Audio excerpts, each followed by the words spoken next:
Good morning. Welcome back. This is it. This is the grand finale, the final day. So thanks so much for everyone who've made it this far. It's been a very long, arduous journey, but hopefully it was also enlightening and inspiring. Just to let you know, we'll probably run over today. We'll probably finish at 4 o'clock today. So if some of you need to run before then, it's fine, okay? But I want to give us time to fully explore Divine Comedy, and engage in a process of reflection. So we'll probably run a bit. We'll probably run over. Okay. So before I begin, any questions from yesterday, or comments or ideas, or any dreams you might have had yesterday? Yes. Like yesterday we talked about, like you said nature doesn't equals to God, right? I'm still a little bit confused about what it actually means. Okay. So nature, in Dante's understanding, it is just natural laws, which includes physics, right? So law of gravity. And these natural laws create the world that we live in today. And what these natural laws are just what, right? The laws of chemistry, biology, physics. But that's not what God is, okay? God is the entirety of the cosmos. So even though we think that the natural laws are the end all and be all, they're not, because there's spiritual planes, okay? There's our soul, and that's governed by divine laws, okay? So you need to be able to differentiate between natural laws and spiritual laws. And so maybe in natural law, the earth circles the sun, but in spiritual law, the sun circles the earth, okay? And in natural law, maybe God is nowhere, but in spiritual law, God is everywhere, okay? So there's a major dichotomy between these two, okay? Any more questions? Yes? This is not from yesterday, but I'm wondering, what is Lucifer doing in the last layer of hell? If he just stay still, what's the purpose of he being there? He's there to cry. He's there to feel eternal regret and remorse for betraying God. So we had a discussion of the angels, and there were a lot of things I got wrong. And I did more research, and there was a very interesting comment on YouTube that I found very helpful. But the idea is this: God creates both angels and humans with free will. The difference, though, is that angels are perfect from the beginning. So they know, so they are beyond time and space. They know the past, the present, and the future. And with their free will, they're able to make the perfect choice. And once they make and it's only a one-time choice, okay? And the choice is, do you want to be loyal to God, or do you want to disobey God? Is humility more important than you, or is pride more important than to you, okay? God will give you that choice. And Lucifer and some of the angels made the choice: I rather be independent. I rather be proud. And so God permitted them this choice. He permitted them to rebel, and this created the war in heaven. They lost, and they were cast down to hell. And once there, they could only feel eternal regret for what they've done, and their regret consumed them so much, okay? Humans are different. Humans don't have perfection. So humans are permitted to make mistake after mistake, because humans don't know better, okay? So that's the difference between humans and angels. Okay? All right. Any more questions? Yes, Andy? We discussed a little bit about divine inspiration and the poet kind of channeling the divine.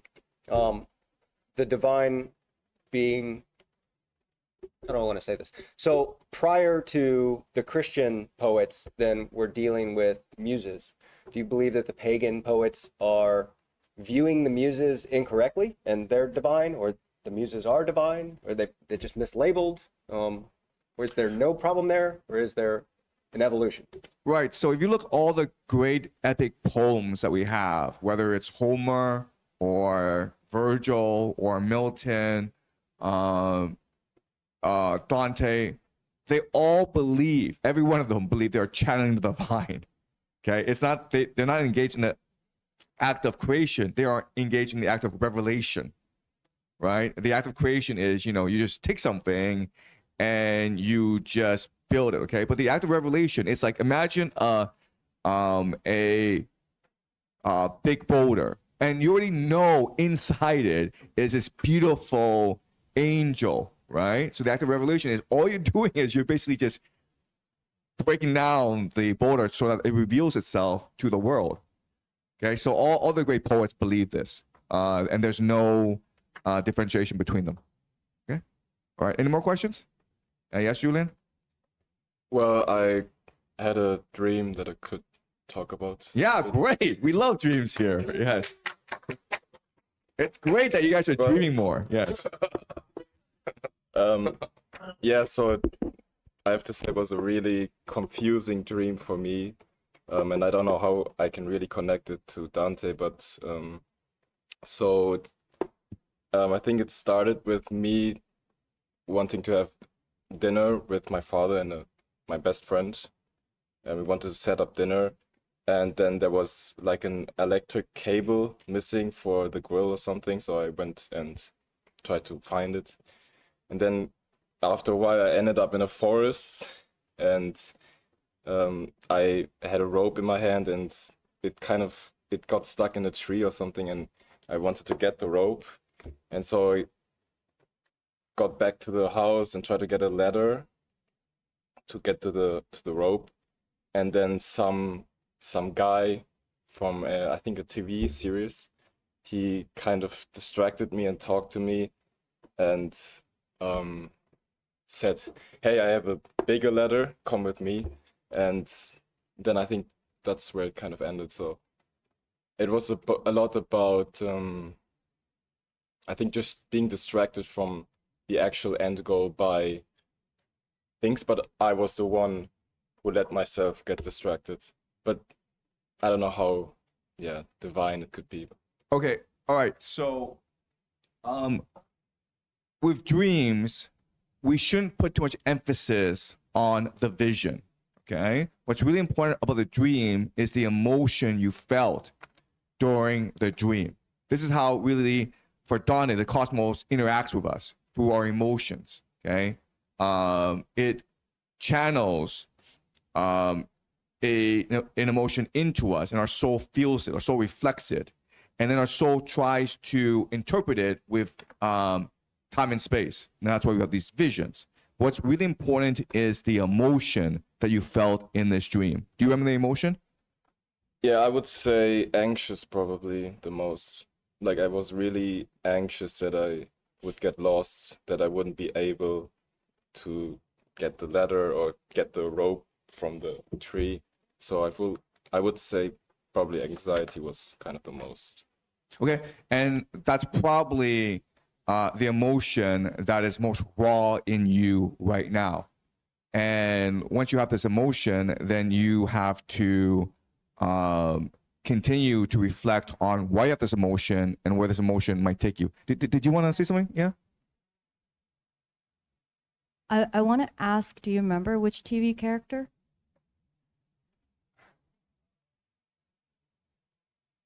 I think I think his name is Phil from Modern Family or something. Phil from Modern Family. What does he signify to you? I don't know. I only see him when I watch YouTube shorts. I actually think the ladder and the rope seem very symbolic to me, because what you said reminded me of Jacob's ladder story. And Marc Chagall actually has a painting, very beautiful, colorful painting of that. Maybe seeing that painting may relieve what anxiety you have. I'm, just going a step further. But I actually think I find the latter to be very positive, because it's as if you're at the beginning of purgatory. You're embarking on your journey. I mean, it's normal to be anxious. Yeah, no, I actually think it's healthy to be anxious at your age. I mean, it's just your age, right? It's like, you're beginning to leave your family and embark on your own independent journey. So you're anxious, and it's just normal and healthy to be anxious at your age. Okay. Any more questions or thoughts or dreams before we begin? Yes, Fred? Just one quick question. I was reading some translation notes in a version of the Commedia last night, and they were talking about how Dante kind of moves away from Plato's tripartite soul and takes more of the Aristotelian soul, where it's one soul with three natures inside. And I just wondered if you could explain a little bit more about it, because I couldn't grasp how. Obviously he doesn't talk about three souls in this one, but I don't really understand how to interpret that. Okay, so what you read is a very popular scholarship consensus on Dante, which is he's heavily influenced by Aristotle, especially Aristotle's ideal of the mean, where the ideal path is the path that balances two extremes. It's something that Andy talked about previously. So Aristotle has a huge influence on Dante. And Aristotle actually is really influential at this point in history, because Thomas Aquinas is a heavy Aristotelian. He's a heavy promoter of the ideals of Aristotle. I don't know how well people knew Plato at this time in history. What Dante alludes to a lot in Divine Comedy is Plato's theory that the soul is immortal. And as to how the soul is divided up, I don't think it's really clear in Divine Comedy. I think it's maybe scholars trying to basically impose a debate that for Dante didn't really exist in his mind. And so a point that I will make that's very important is that we just assume that Dante read a lot and then he synthesized a lot of this information to come up with his own understanding, which then becomes visualized in Divine Comedy. That's how we think the creative process works. But what we discussed yesterday is like that's actually true. It's entirely possible that he never read Aristotle, he never read Plato, but he was channeling them and their ideas because he had access to the cosmos. Okay, does that make sense? And that's a mistake that a lot of scholars make. Actually, all scholars make this mistake where they see an idea and like, oh, it must be because he read Plato, or it must be because he read Aristotle, and it could not be, and maybe or maybe not. Okay, I mean, it's entirely possible that he is just channeling the cosmos, channeling the divine, and the idea is already embedded in them. And I mean, like, because if you actually read the Divine Comedy, there's no way anyone has a time to read everything that Dante refers to. Okay, it's just his knowledge is like an infinite cosmos, and you're like, okay, did he really read an infinite cosmos, or was he able to access an infinite cosmos? And I would think the latter makes more logical sense. It may not make like scholarly sense, but I think it makes much more intuitive sense. Yeah. No, I'm finished. Yeah. Which I would love to hear from you on our last day at some point, kind of how you think Dante has influenced and ushered in the Renaissance, because, if by the way, I'm very touched by you sharing your creative process and also what you think would be the creative process for Dante. And so how has this influenced the Renaissance if it's not a synthesis of the past?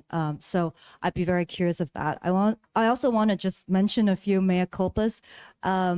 One is if any homosexuals or overweight people or people who are part of the history of slavery feel uncomfortable, we are kind of solely couching this in a certain place and time, and it's within Dante's world. Yes. So I want to mention that.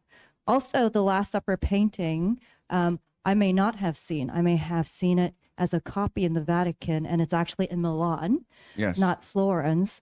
But I want to mention that because I think part of what Dante has inspired all of us, or inspired me at least, is that we're not that different. We're not that different. And what has really captured me are the concepts of free will and the democratic principle that everyone, no matter what, and at any point in time, you have access That's right. to the divine. Right. So Well, thank you. that's the answer. Access divine. Okay. So there are about 1 million ways in which Dante influenced the Renaissance or created the Renaissance. Okay. But I'll just point out the major ones. Okay. First of all, he taught us to stop looking downwards and start looking upwards. Right. That's especially relevant in our age when AI is so dominant. When we've been taught that AI is going to liberate us from work, when AI will be the panacea for all society's ills. AI is going to solve cancer. AI is going to solve climate change. AI is going to solve poverty. So just focus on AI and we'll be saved, okay? And Dante will be horrified, disgusted by this idea because he's telling us that what matters, what makes us human is our access to the divine, okay? AI can never replace us. AI can enslave us, right? But AI can never liberate us. AI can never replace us. And so if we stop just focusing on the here and now and start thinking about the divine, lift our head upwards to the heavens, then this is a path forward. Yes, Julian, did you have a point? So we live more in an Aristotelian world than a Platonic world because, from the famous painting, Aristotle points downwards Yes. and Plato points upwards. You're completely right. Exactly, right? So Aristotle told us what matters is cause and effect. What matters is what happens here. Don't worry about what happens there. Plato's the opposite, right? So right now we live in very much an Aristotelian framework. We need to return to much more Platonic framework, okay? I mean, it is just horrible how today we're like, go to college and study computer programming. That's the future. Ignore liberal arts, ignore philosophy, ignore art history, ignore the great books. That's the past. And like, if you are truly enlightened, okay, I'm telling you right now, if you're going to university, ignore that stuff. Ignore computer programming, ignore STEM. Just read the great books, read philosophy. That is the future. The future will be determined not by those who can computer program, but by those who can read and think for themselves, okay? This has always been true. Did you? I want to add that I have been completely horrified by certain universities canceling, for example, art history survey course because it overly focuses on, for example, Western civilization. But I think the solution is really to add to it, works and access to the divine from other cultures rather than completely canceling it. Right. And I would also add that you should teach what you know best, right? Because you have a responsibility to give students the best education. So Western civilization really well, then teach it. And the idea and what Dante would say is once the spark of learning is embedded in the student is naturally going to go overseas and want to learn more, right? And this is going to expand the imagination of the cosmos. So I mean, we can go on for like hours about universities, okay? But that's the first one, okay? Like Dante taught people to look upwards and like just that's point one. Point two is Dante was first and foremost a Democrat, as you said, and this is really key. And this is why I don't like the meritocracy. I'm very thankful for Yale, for the education that we got, but I think everyone should have access to this education, because we don't know who can have the next great idea, right? Look at the Renaissance. It was very democratic. Before, it was only the extremely wealthy who could write poetry. But during the Renaissance, look at people like Leonardo da Vinci. He gave him nothing, right? The guy was just a commoner. And all the great artists of the Renaissance were just commoners. And so it's really about access. It's really about democracy, right? And I think this is why I'm so thankful for Carol for giving us this platform, because if we really want to save the world, if we want to have impact, we want to make sure that everyone can have access to a great education. Okay, that's really one of the major goals of being here today, to make sure that as many people as possible have access to a great education, and stop the idea of only the elect can access a great education. Okay, Damien, did you have a question or? Won't AI give more people access to information and education? Not if they don't have any jobs, right?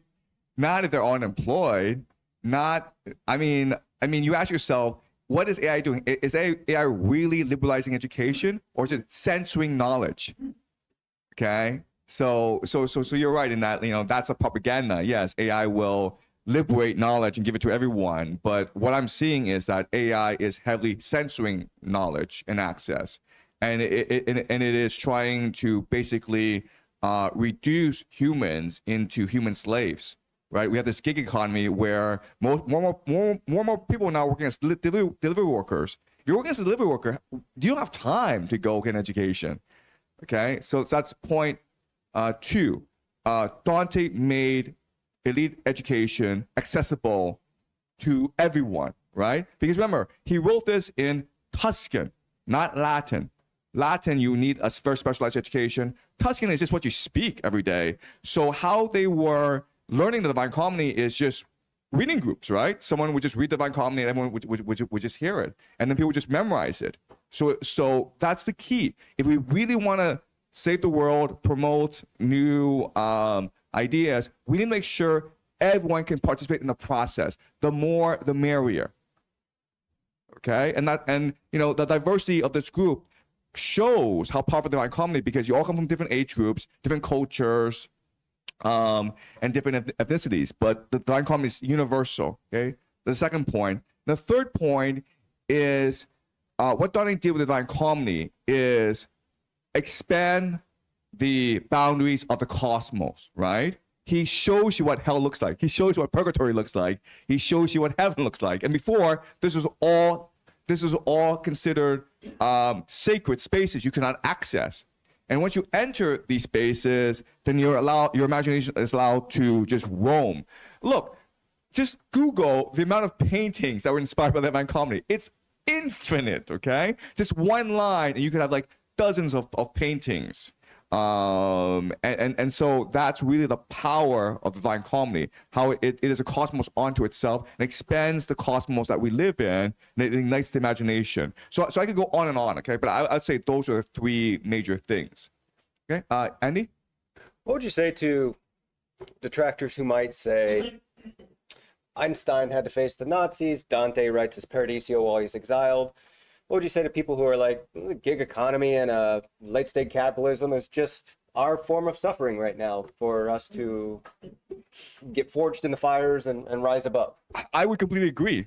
I'm not pessimistic about our world, even though never before in human history has there been so much human suffering, right? The level of corruption, the level of inequality, the level of materialism. This is unprecedented in human history. But as you point out, all the great artists, all the great ideas came through the forge of pain and suffering and tragedy. And that's why I'm so hopeful. I mean, being with you these past 2 weeks has made me extremely hopeful about the future, because I see the spark in you. And I see that once given the right opportunity, once given the right education, the spark will just glow and glow, and it will illuminate all of humanity. So that's why I think for the next 50 years, okay, it's gonna be like pretty bad for humanity. It's gonna be war. It's going to be revolution. It'll be complete chaos. But this also gives an opportunity for each and one of you to make a difference in the world that you couldn't, like maybe 40, 50 years ago when times were a lot more hopeful. Okay? So again, what Dante would say is that the hope is not what's given to you. Hope is what you create yourself. Okay? So thanks for that. Any more comments? Anna? I have 2 points as an educator to make about this elitism or elitism. I think it's, at the end, it's about the distribution of resources, which is limited. Like educational resources, like going to Yale or Ivy League, it's a very limited resources. Do you want to spend it on the general public, right? Like Leonardo da Vinci, who can be a genius, which is 1% out of all the common people back in, society? Or would you want to focus it on the people who have, who are more elite, I guess? So I think about this educational equality too all the time, being one of the teachers at one of the best international departments in Beijing. So yeah, I'm not sure about, I think AI and online broadcasting have brought Yale to everyone, but is Yale essentially for everyone and should be only for everyone? I have a doubt in that because it's a use of limited educational resources. So there will always definitely be a conflict. I love your question, and I would say with the Yale hat, and prior to these live streamings, we've had open Yale courses. And also right now, Yale college education is entirely free for anyone whose family's income is under 200,000 US dollars. And so there is that democratic principle, but of course we're constrained by physical space. And so that's why we go virtual. Which is right. great. Yeah. So I would also say, is that education is not about degrees and credentials. It shouldn't matter if you're a Yale graduate or not. Look, Professor David Bromwich was here on Thursday, and he was extremely impressed by everyone. You guys aren't at Yale, right? So a great education, it's not about if you're at Yale or Harvard, it's about how much you want to learn. And I would also say that, okay, maybe a Yale education is limited, but Dante is not limited to you. Look at this website that we have. It's all free, and the resources there are incredible, right? So with the age of the internet, you can read Homer, Virgil, Plato, Dante for free. And it's just a question of will and desire. And I see my mission, and I think Yale's mission is to encourage you, inspire you, and give you the resources to participate in the great books yourself.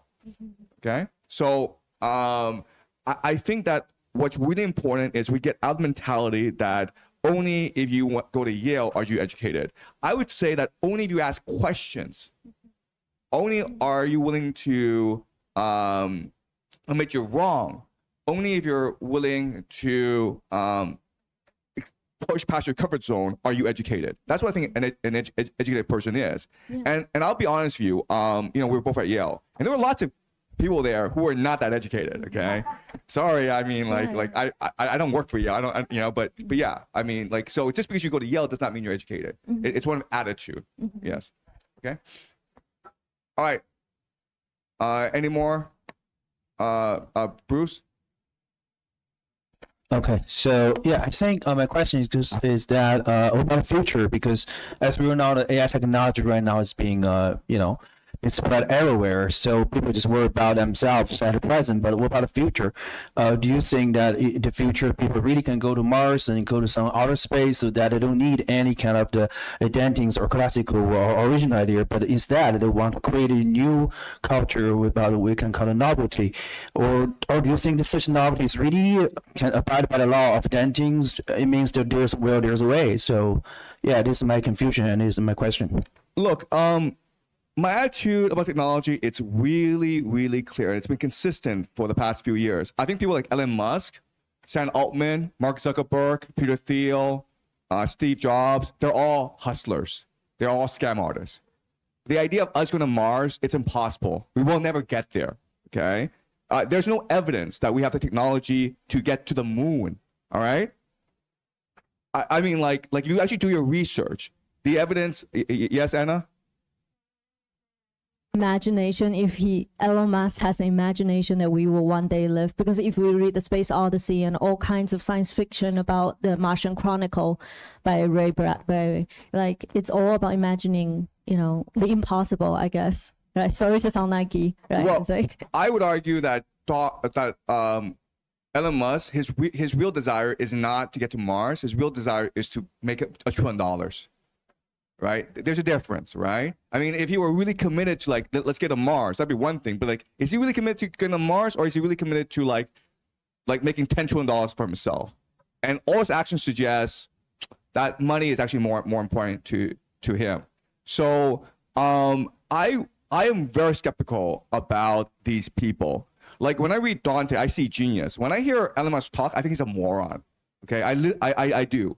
And Sam Altman, I think he's just a complete hustler. If you just do any research on these people, they are first and foremost concerned about making as much money as possible for themselves. The technology comes later. One thing that they are really serious about is immortality.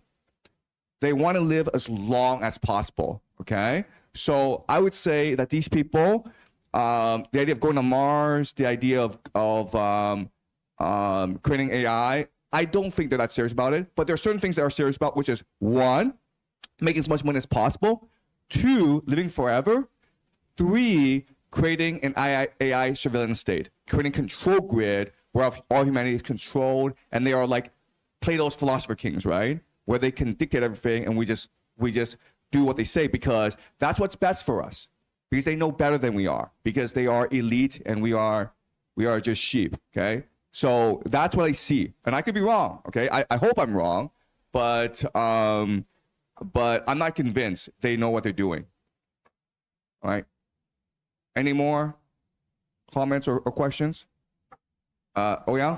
Yeah, I want to add a comment. So they're saying that for a billionaire to went to heaven is harder for it's even harder. How to say, it's harder than a camel to went through the needle. I think that's why they are so afraid to death, so they want to live forever. Yeah, I think so, right? It's like, I'm not afraid to die because, well, I don't have anything to fear. But if you're a billionaire, you know in your heart what you've done to get that $1 billion, right? And you're afraid of God's judgment. Yeah, they're very, very passionate about living forever, okay? They put a lot of money into living forever. That's where I think all the research, all the money is really going, longevity. Okay, any more? Okay, let's so today we finished Divine Comedy, okay? And to set it up, I want us again to do a thought experiment, which is say, we're writing Divine Comedy, and we're writing now the end of Purgatory. And as we said, Dante is on a journey, a pilgrimage in Purgatory, from one of sin to one of virtue, from Virgil to Beatrice. And obviously, at the end of Purgatory, Dante will meet Beatrice. We also know that in real life, Dante never really knew Beatrice that well. Beatrice died in childbirth when she was 24. They met a couple of times when they're young.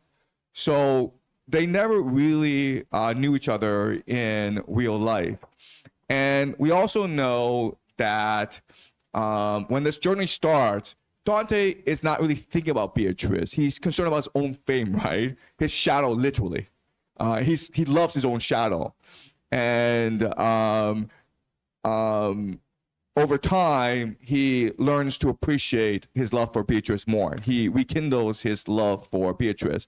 So now, okay, we are finally.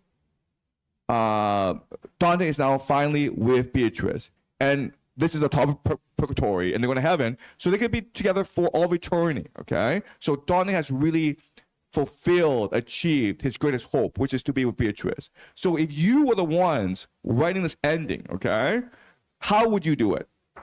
Let's again, we did this with Inferno, and we discussed what would happen at the end of Inferno, and of course we're completely wrong, okay, but it helped us better understand why Dante did what he did. So whatever we do is going to be completely wrong, just so that you know, okay? You might have read the end of Purgatory. Also, the end of Purgatory, like the last 3 cantos, it has confused scholars for like forever, okay? If you read the commentary on the last 3 cantos about where Dante meets Beatrice, no one knows what's going on. It's confusing because it's not, doesn't fit into any tradition. And people are completely confused by it. So what I want to do first is discuss or basically brainstorm on how we think it should end, and we'll read it and figure out why the ending is the way it is. Okay, just as what we did with Inferno. So let's start. How would we structure the ending of Purgatory? Where yes, Francois.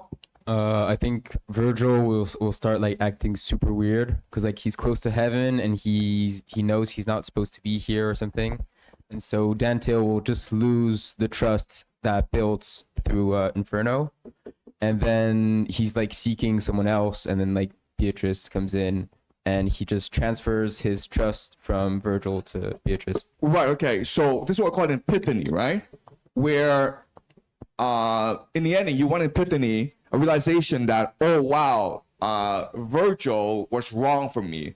The right person is Beatrice, okay? And then Virgil becomes a central character because Dante needs to make a choice between Virgil and Beatrice, and ultimately he decides Beatrice. Yeah, that's a great, plot line, yes. Anyone else? Andy? So I'm thinking like learning doesn't have an endpoint, virtue doesn't have an endpoint, and so it's not like we go through Purgatory and then we know everything and Yes. we're perfect. That's God.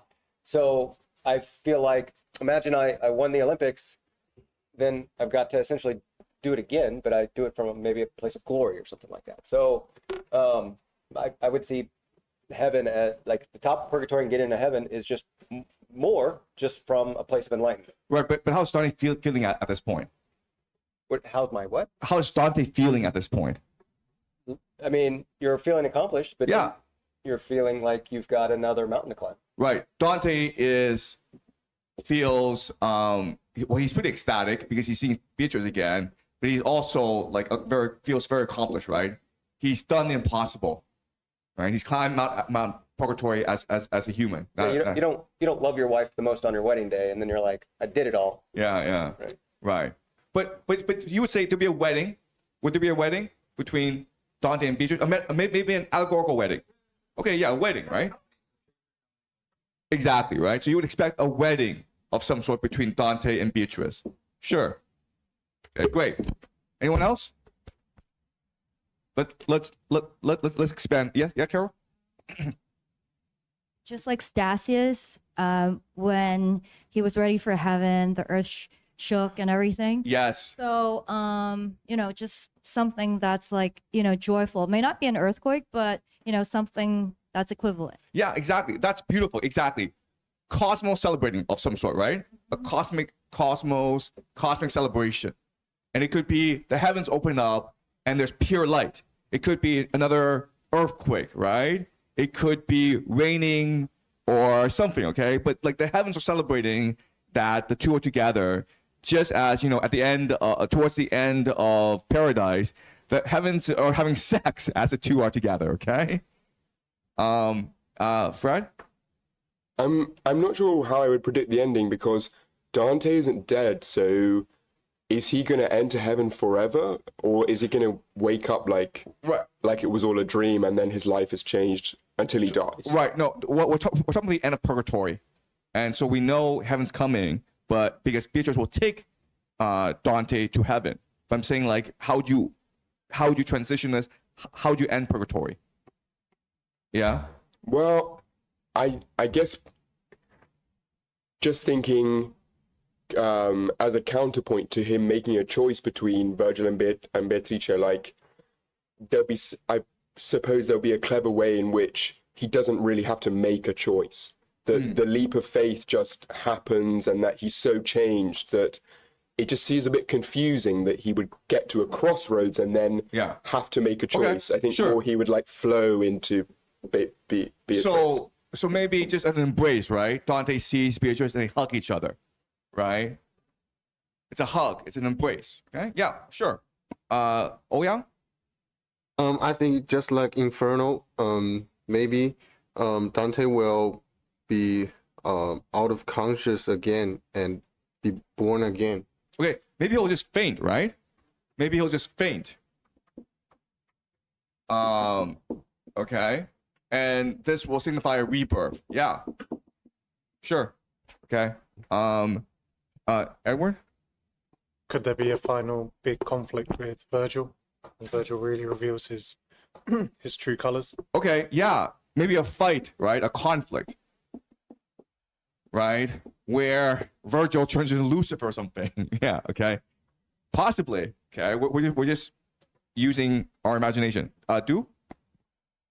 Maybe Dante will feel a bit ashamed because during this journey he's been kind of like passive like traveler through purgatory and hell, and Virgil being his guide. And during this journey, Dante himself has been he has lost his faith in Beatrice and lost his direction like multiple times, right?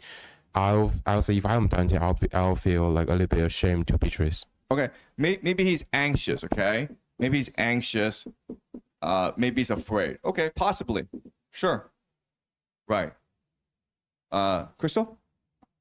Yeah, so I was wondering, I think maybe Virgil will try to create conflict between Dante and Beatrice, because as you mentioned, originally maybe because Beatrice is pretty, and then like Virgil's like, sure, fine, I'll be his guide. And then now like Dante's ascending to heaven, and then maybe he's kind of like jealous and whatever. And also I feel like, because like in Inferno we were assuming if it were a Hollywood movie, I'm thinking if we're doing a Hollywood movie right now, there might be a slow-mo that is kind of like the creation of Adam, where like Beatrice has her hand and like this, and then like Dante's kind of like ascending to heaven in a slow. That's beautiful. Yeah, like a slow motion embrace, right?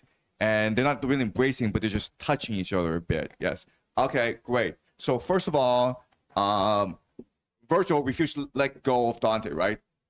Because Virgil's like, I spent all this time investing in you, right? Building you up, giving you birth. You're still mine. So it's very hard for Virgil to let go.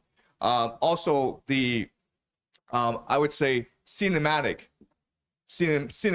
embrace between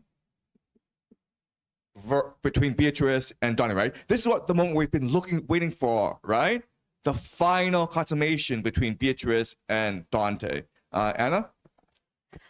I feel like he's gonna be maybe lighter, like he came out of the hell being dusty and dirty, then maybe he will come translucent. Oh, or yeah. like glowing or whatever, like a pearl, like beautiful. bubble. Yes. You know, so something light. So maybe a transformation, right? Yeah. Of some sort. Whereas you say he was once a beggar and now he's a prince. Yeah, but right? I also think that this has happened before, where we guess all this cinematic Hollywood version, but it didn't happen. Yeah, so I feel like, wrong, okay? Yeah, that's right? what I think. Right. Okay. It's impossible to predict what's actually going to happen. But I think the idea of a metamorphosis for Dante is very important, right? He becomes a butterfly, right? We're expecting a metamorphosis because he's been through the 7 terraces. And now he is cocoon and he's about to fly, right? So we should expect him to become a butterfly. Yes, Julian?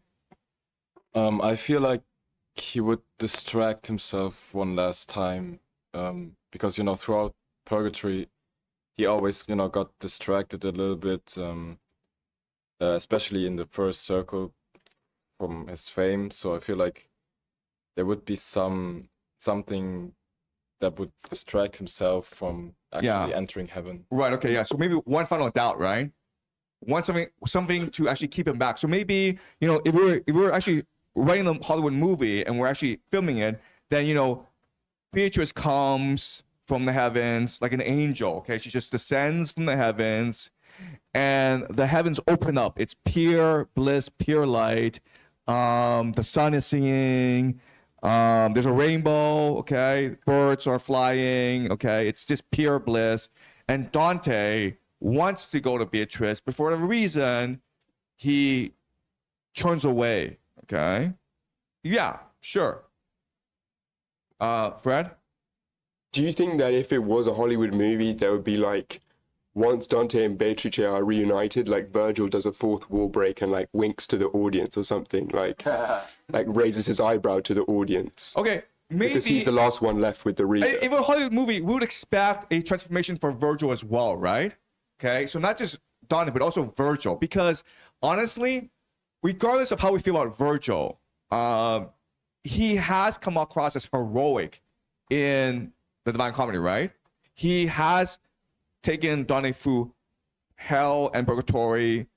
He took Dante on his back and climbed up Lucifer. So he is an extremely courageous, heroic individual. Yeah, Anna? I think Virgil will become the ultimate, in the Greek sense, the tragic hero, the great person with that dramatic flaw that's gonna cause, right? So then we're supposed to sympathize with him or feel bad for him that he, either do the seduction of the emperor, making him, writing poetry for empire, or it's also his conscious choice. But there's this sense of inescapable fate for him that he ought to be the tool for the empire, and it's beyond. Okay. So yeah, so it's possible it's either or. Okay, he either rises or he falls. Okay. Yeah. Okay. Crystal, did you have a? I was saying maybe like there will be a scene where God is asking Virgil, "Are you sure you want to return to hell?" And then he is like, "Yeah," and then he walks away. Yeah. Okay. Great. Okay. Yeah. So we need a resolution, okay, for the Virgil storyline, right? The resolution is Beatrice says, Virgil, I want to thank you so much for doing this. You've accomplished your mission, and we would like to give you entryway to heaven as reward. And Virgil's like, nah, no, thank you. He walks away, okay? And this would really reveal the true character of Virgil, right?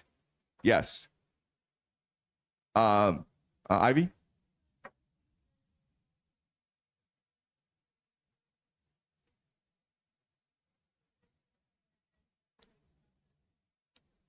Okay.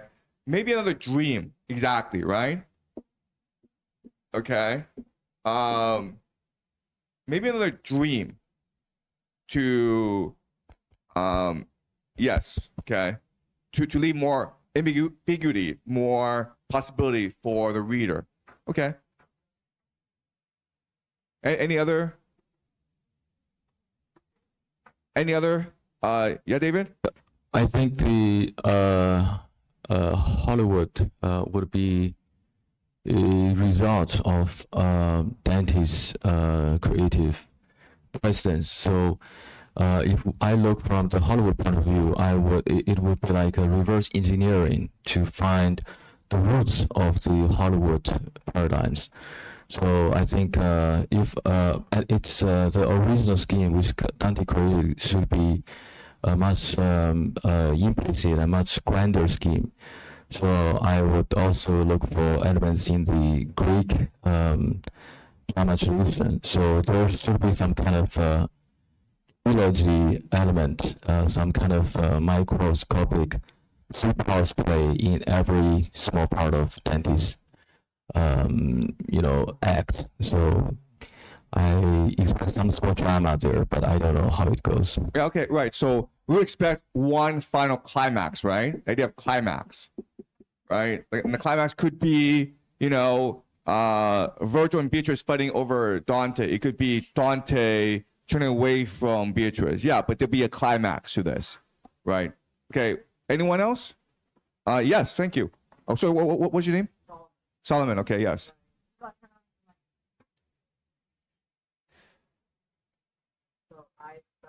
Like Dante to utter words of like poetry, like poetry within poetry, or words of praise towards God or Beatrice. Yeah, exactly. Thank you so much. That's a great yes. Okay, so this is the climatic poetry. Okay, so we can expect Dante, because he's cleansed himself of his sins, he is now at the height of his poetic powers, and now he is going to just create this beautiful poetry praising Beatrice, right? To as a consummation of their love. Yeah, that's a great suggestion. Yes, in the Hollywood movie, they would definitely do that, right? Where Dante is now transformed. He's now a prince. He's now a butterfly. And now he is at his poetic genius, at his poetic height, because he's climbed so far. Yeah, Bruce? Yeah, maybe like, Gatsby, because, when Gatsby just faced to death, he's not just only about to think about his sin, but he just think about his lover. So maybe Dante just like Gatsby, just he can see the green light, and we just call him to go to the heaven. So yeah, right. Maybe that is for sure. Yeah. So exactly. Okay. Anyone else? Okay. So that's great. Okay. This is fantastic. And this would be a fantastic ending to Purgatory. And spoiler alert, we're completely wrong. Okay. None of this happens. Okay. Not one of these things happens. And this is what confuses scholars. And quite honestly, when I read the end of Purgatory, I had no idea what's going on. Okay, it's just completely confusing. And so in the final class, what we're going to do is, as a group, we're going to co-create. Okay, we are going to really try to appreciate why Dante is doing what he's doing. And you can't say, oh, he's just because he's just tired, he's written like 60 cantos or 70 cantos. He's just exhausted, and he's like, I really need to get to heaven. Okay, so he's just being lazy. That's not the answer. Okay, all right. So let's start off with Canto 26 of Purgatory. All right. While we moved at the edge, one first, one after, and I could often hear my gentle master saying, "Take care and do not waste my warning." The sun, its ray already altering the coloring of all the west from azure to white, was striking me on my right shoulder. And where my shadow fell, it made the flame seem more inflamed, and I saw many shades walking, intent upon a sight so strange. This was the reason that first prompted them to speak to me. Among themselves they said, "He does not seem to have a fictive body." Then certain of them came as close to me as they were able to, while cautiously they never left the boundaries of their burning. O you who move behind the others, not because of sloth, but reverence perhaps, give me who burn and thirst and fire your answer. I'm not alone in needing your response, for all these shades thirst so for it more than an Indian or Ethiopian thirsts for cool water. Tell us how you can, as if you're not yet caught within death's net, make of yourself a wall against the sun. Thus one of them had spoken to me. I should now have answered clearly had I not been fixed on something strangely evident. For in the middle of the burning path came people moving opposite to these, and I, since they moved left, stared in suspense. There on all sides I can see every shade move quickly to embrace another shade, content they did not pause with their brief greeting. Okay, stop. Okay, all right. So in writing, we're very concerned about character arc, right? We want to show how Dante has changed as a person. So explain to me how this scene shows that Dante has changed as a person. Okay, so what's happening is like they are now in a terrace of lust, the very last terrace, and Dante is walking, and these shades who are about to enter the terrace of lust, they see him and they know he is not dead. He's not a shade. So they're like, wait a minute, how did you get here? Before, what would Dante do? When he was in any purgatory, what would he do? Yes, Crystal? He stops and enjoys their praise. Exactly, right? He stops, he talks to them because it's like a fan asking for autograph. What does he do here?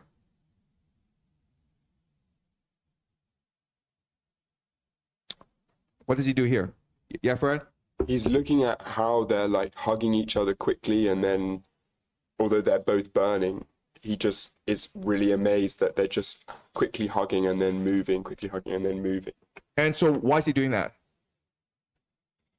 Because one, maybe he doesn't understand how shades can touch each other, or interact in that way. He's never really seen it before, other than with the blind people who have to rely on each other. And he's probably thinking, if this is the circle of lust, what does it really mean for their punishment? And also, why are they happy and sort of friendly with one another? Right, he's trying to figure out what's going on, right? And how's that different from before? Yeah? He was more just amazed and was just like thinking about himself and looking at their punishment. But I guess it seemed quite apparent to him what was going on before. Like the punishments were more clearly linked. No, I'm saying in anti-purgatory, right? So the difference is before, Dante was focused on his shadow, right? Now he's focused on knowledge. And this goes back to Plato's allegory of the cave, right? Where you're trapped in the cave because you focus on the shadows. If you want to go in the light, you have to focus on knowledge. Does that make sense? Okay? So this is this shows us the character arc, how Dante is now changing as a person. He's much more focused on his mission. He's much more focused on the light, on gaining knowledge. Okay? And so in his mind, he keeps on observing, asking questions, and debating with himself. Okay? Keep on going. Line 34. As ants in their dark company will touch their muzzles each to each, perhaps to seek news of their fortunes and their journeyings. No sooner is their friendly greeting done than each side tries to outcry all the rest even before he starts to move ahead. The new group shouting, Sodom and Gomorrah, the other, that the bull may hurry toward her lust, Pasiphae hides in the cow. Then, just like cranes of whom apart to flee the sun fly north to Riphean mountains, while the rest to flee the frost fly toward the sands, one group moves with the other opposite us, and they return with tears to their first chance and to the shout appropriate to each. And those who had entreated me came close again in the same way they'd done before. Their faces showed how keen they were to listen.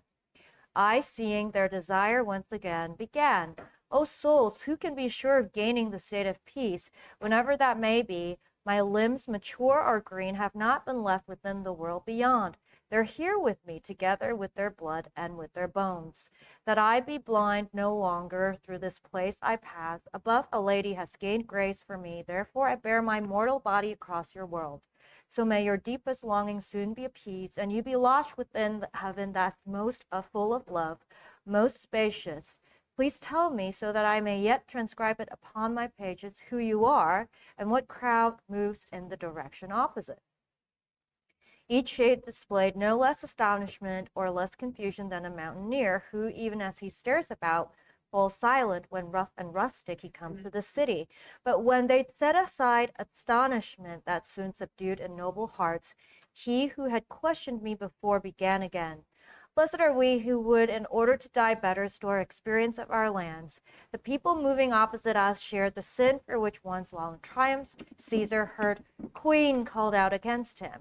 That is why. And as they move off from us, they cry out Sodom, reproaching their own selves, as you have heard, and through their shame abet the fire's work. Okay, sorry. So this is not open to interpretation. Clearly, these people are homosexuals, okay? And they have the tone for the sin of lust, okay? And there's two pieces of evidence. First of all, when Caesar is in his triumph, people shout at him, Queen, okay? That's clearly a reference to homosexuality, saying that Caesar is gay. He's had sex with a lot of men. Also, when they are moving towards the fire, they call it Sodom, okay? Which gives us the word sodomy, which means homosexual, okay? So I know there are a lot of scholars' concern is Dante anti-homosexual. I don't think he's anti-homosexual, but clearly this is a reference to homosexuals. Okay? All right? And why would Dante be concerned about homosexuality? I don't think he's anti-homosexual, but he's concerned about homosexuality. Why? What is his main concern? Ouyang? I think he thinks that homosexuality as a sign of complacent. A sign of what? Complacent. Okay, we are in the terrace complacent. of lust, guys. Lust. Right? Yes, Fred? Well, a kind of simple interpretation is that it's pure lust and pure admiration and want to possess beauty because you're not in love with somebody for a procreative purpose, and in a way it allows you to be in love with yourself. Okay, Crystal? I'm not trying to express my own view, but just recalling to what we mentioned before, like homosexuals tend to seek for those sort of intimate relationship more than heterosexual. So maybe that is why he is concerned, just like what we discussed in the previous seminar. Right, but it's not intimacy, right? Anna? I think homosexuality ultimately represents this elitism or narcissistic or, exclusiveness. Like we only want to hang out with our own kind. And he thinks that that is an issue other than procreation, obviously. Yeah, the key is procreation, right? Because when you are enter into a relationship with a woman, you're gonna have a baby, okay? And that is you're kind of like forced to devote yourself to the family. Whereas homosexuals, well, you can just go from relationship to relationship to relationship. Doesn't really matter, okay? So that's Donnie's concern. All right, Andy. So I've been actually researching this since we were in Inferno, and an important thing to know is that the sodomites in Inferno are in the realm of violence. That's right. Not in the realm of lust. And there's this quote in Inferno 16, 106 to 108. In brief, I know that my company has clerics and men of letter and fame, and they were stained by the same sin.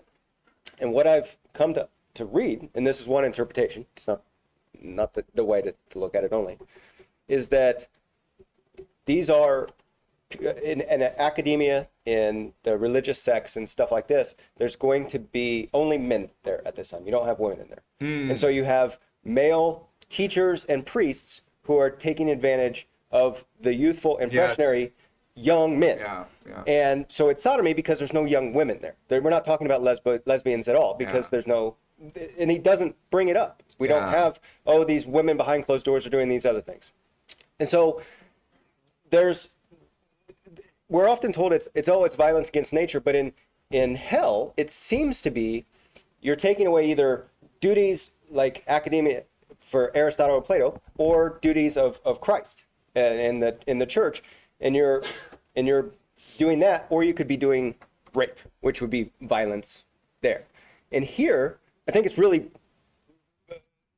progressive, a realm changing that he's got. You can be a gay person and still get to heaven because these are consensual adults. It's just you cannot rape people and you cannot take advantage of your position of power on a young boy. Yeah, that's thank you so much, Andy. Thank you so much. Yes, exactly, okay? So I would also add that at this time in history, people want the Inquisition to happen, okay? There's popular support for the Inquisition. Today we learned the Inquisition, it's about stemming out heresy.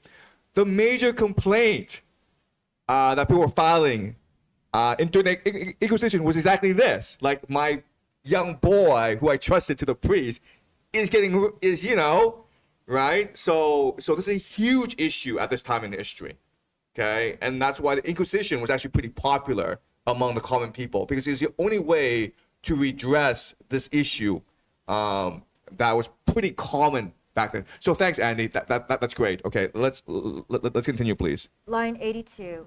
Our sin was with the other sex, but since we did not keep the bounds of human law, but served our appetites like beasts, when we part from the other ranks, we then repeat to our disgrace the name of one who in the bestial planks became herself a beast.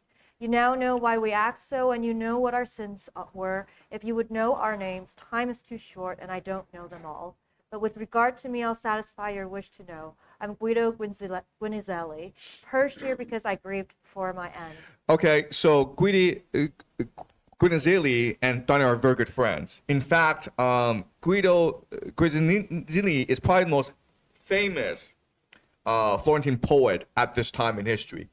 Okay, and this is someone that Dante really admires. So a lot of this journey, right, through Purgatory, it's really to find his poetic voice, to sort of stand out from the crowd, and that's why it's so populated by poets, right? Remember how in Purgatory we met Sordello, and then we met Statius, and now we're meeting Guido Guarnazelli, and Virgil is Dante's guide. So, something that Dante is really concerned about is how do I stand up from this crowd, right? How do I have create my own unique poetic voice? And this is something that haunts Dante. Okay, keep on going.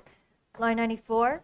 As after the sad raging of Lycurgus, 2 sons finding their mother had embraced her, so I desired to do, but dare not to, when I heard him declare his name.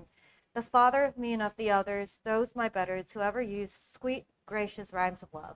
And without hearing, speaking pensive, I walked on, still gazing at him a long time, prevented by the fire from drawing closer. When I had fed my sight on him, I offered myself, with such a pledge that others must believe, completely ready for his service. And he to me, because of what I hear, you leave a trace within me, one so clear, belief itself can't blur or cancel it. But if your words have now sworn truthfully, do tell me why it is that you have shown in speech and gaze that I am dear to you. And I to him, it's your sweet lines that for as long as modern usage lasts, will still make dear their very inks. Brother, he said, he there, whom I point out to you, he showed as one who walked ahead. He was a better artisan of the mother tongue, surpassing all those who wrote their poems of love or prose romances. Let the stupid ones contend who think that from the most there came the best. They credit rumor rather than the truth, allowing their opinion to be set before they hear what art or reason says. So many of our fathers once persisted, voice after voice, in giving to Guittone the prize, but then with most the truth prevailed. Now, if you're so amply privileged that you'll be admitted to the cloister where Christ is abbot of the college, then pray say for me to him a paternoster, that is, as much of it as those in this place need, since we have lost the power to sin. Then, to make place, perhaps, for those behind him, he disappeared into the fire just as a fish through water plunges toward the bottom. Saying that my desire was making ready a place of welcome for his name, I moved ahead a little toward the one who had been pointed out to me, and he spoke freely. So does your courteous request please me? I neither could nor would conceal myself from you. I'm Arnaud, who, going, weep and sing, with grief, I see my former folly with joy. I see the hoped for day draw near. Now, by the power that conducts you to the summit of the stairway, I pray you, remember at time opportune my pain. Then, in the fire that refines, he hid. Wait, so sorry, I made a mistake. Actually, Dante did not know Guido, but he's obviously a huge fan of Guido, okay? And so Dante here meets 2 really famous poets, and Dante is humbled by the fact that, Dante's trying to pay homage to them, and they don't care, because all they're concerned about is redemption, right? Like, I don't care about my former fame. I'm just focused on my own personal salvation and redemption. All right, let's go on. Canto 27. Just as there where its maker shed his blood, the sun shed its first rays, and Ebro lay beneath high Libra, and the 9th hour's rays were scorching Ganges' waves. So here the sun stood at the point of day's departure when God's angel happy showed himself to us. He stood along the edge beyond the flame, singing Beati Mundo Corde in a voice that had more life than ours can claim. Then, holy souls, you cannot move ahead unless the fire has stung you first. Enter the flames and don't be deaf to song you'll hear beyond. He said when we were close to him. And when I heard him say this, I became like the one who has been laid within the grave. I joined my hands and stretched them out to fend the flames, watching the fire, imagining clearly the human bodies I'd once seen burning. My gentle escorts turned to me, and Virgil said, my son, though there may be suffering there, there's no death, remember? Remember, if I guided you to safety, even beyond the back of Gurion, then now, closer to God, what shall I do? Be sure, although you were to spend a full 1,000 years within this fire center, your head would not be balder by one hair. And if you think I am deceiving you, draw closer to the flames, let your hands try out within the fire, your clothing's hem.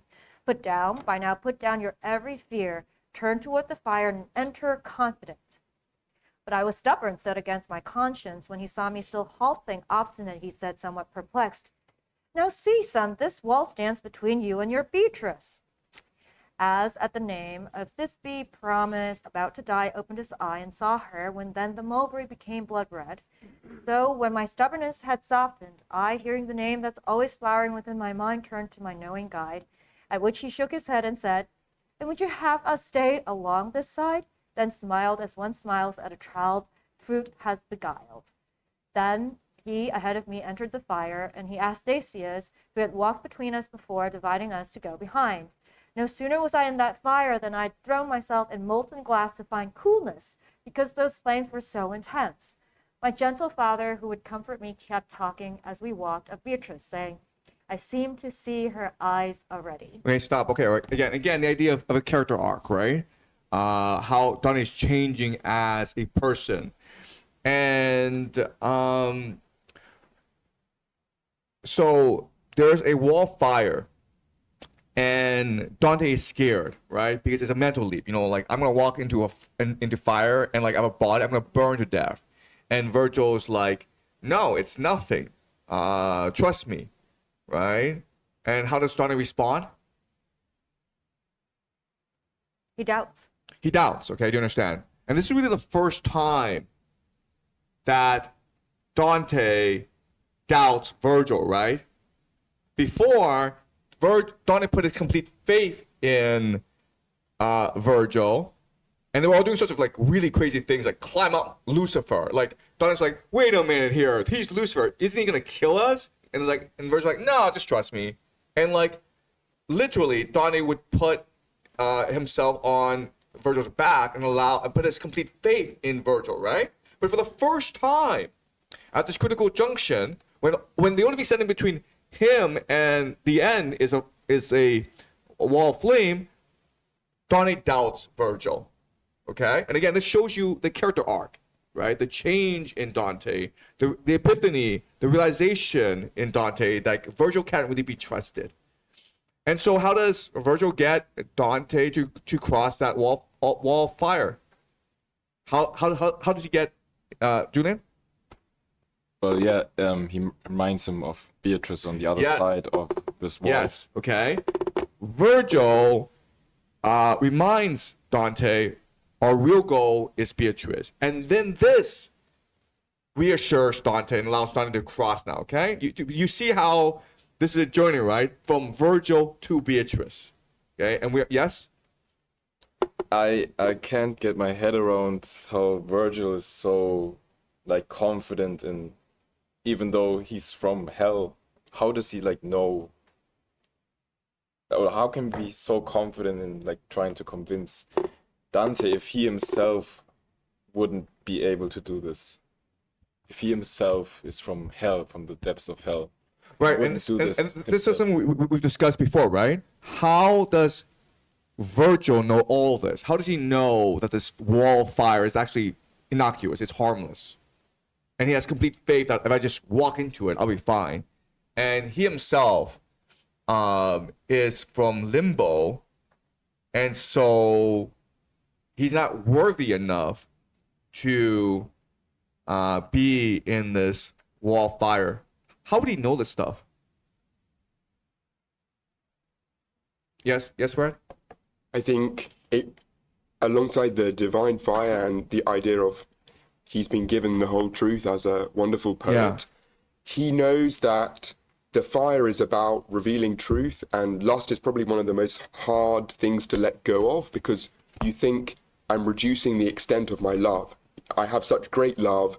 To let go of lust, I'm not sure how much love will be left, but Virgil knows that Dante only has one P left and that it's really the right thing for him to do. So in this case, even though he's dangling the eyes of Beatrice before Dante, I think he's being the most honest about just relax, this is the right thing to do. Yeah. Because he knows that fire reveals truth and fires. So Julian, yes? So, but Virgil is also going through this fire, right? So is he himself cleansing of his own sins as well? So this is something that you need to appreciate. At any time, Virgil can go to heaven.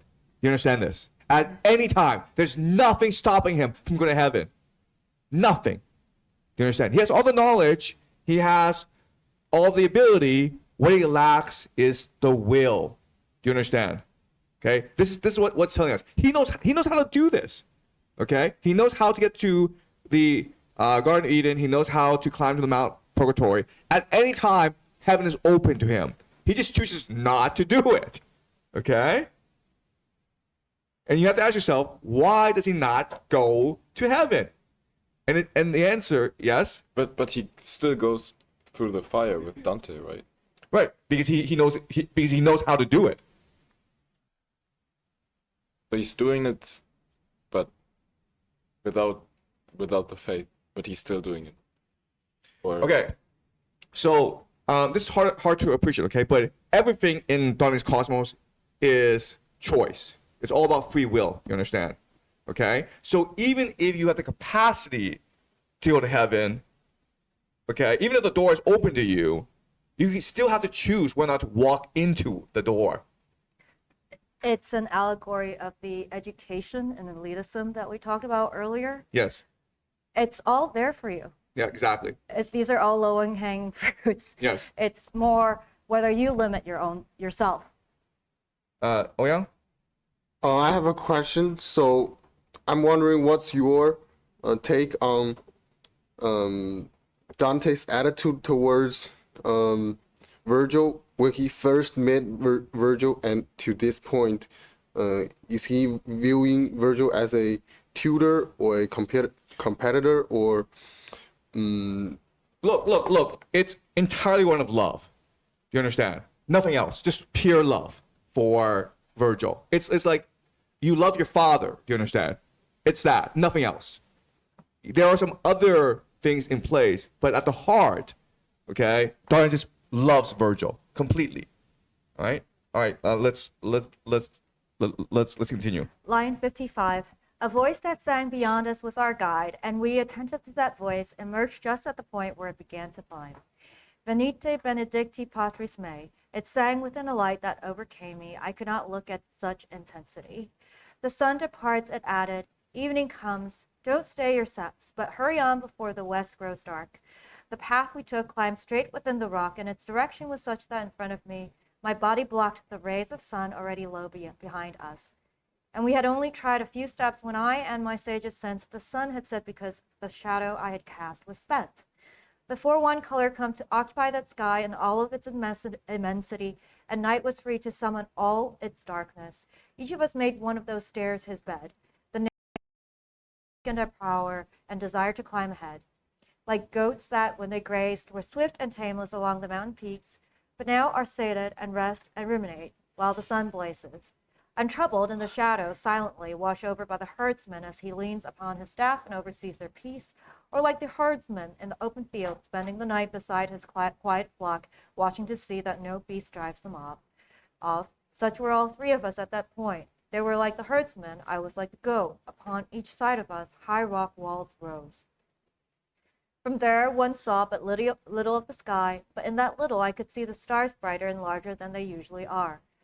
But while I watched the stars in reverie, sleep overcame me, sleep which often sees, before it happens, what is yet to be.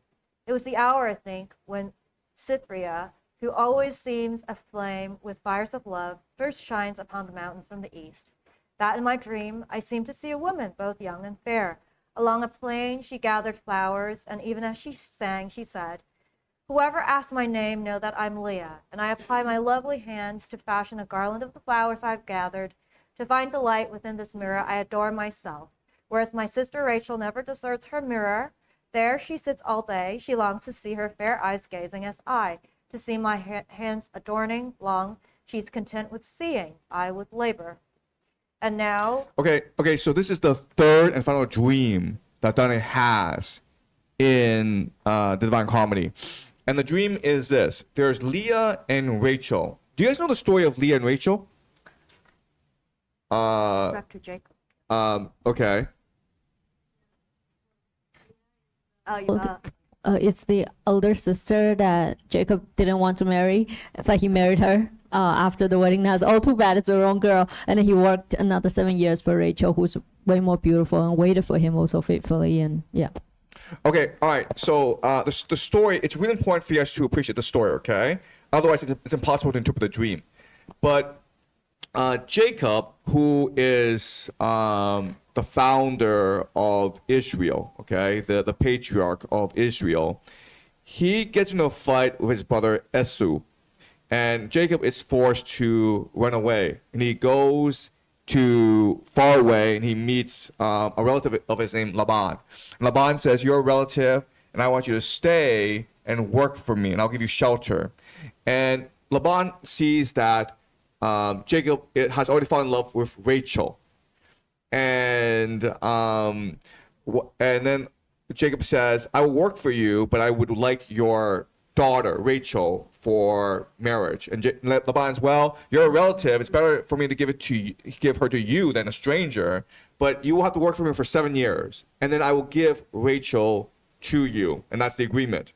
And for these 7 years, what's happening is that Jacob is working really hard, and Rachel is looking at him from afar with longing eyes. Okay, that's what it literally says in the Bible, with longing eyes. So she is just waiting and waiting for the day to end, for the 7 years to end, so that she could consummate their love together. And Jacob is just busy working and working really hard to prove he is worthy of Rachel. Okay? The wedding night comes, and there's a huge celebration. Jacob is drunk. He goes into the tent and he has sex. He wakes up, and it's not Rachel, it is Leah, who is the older sister.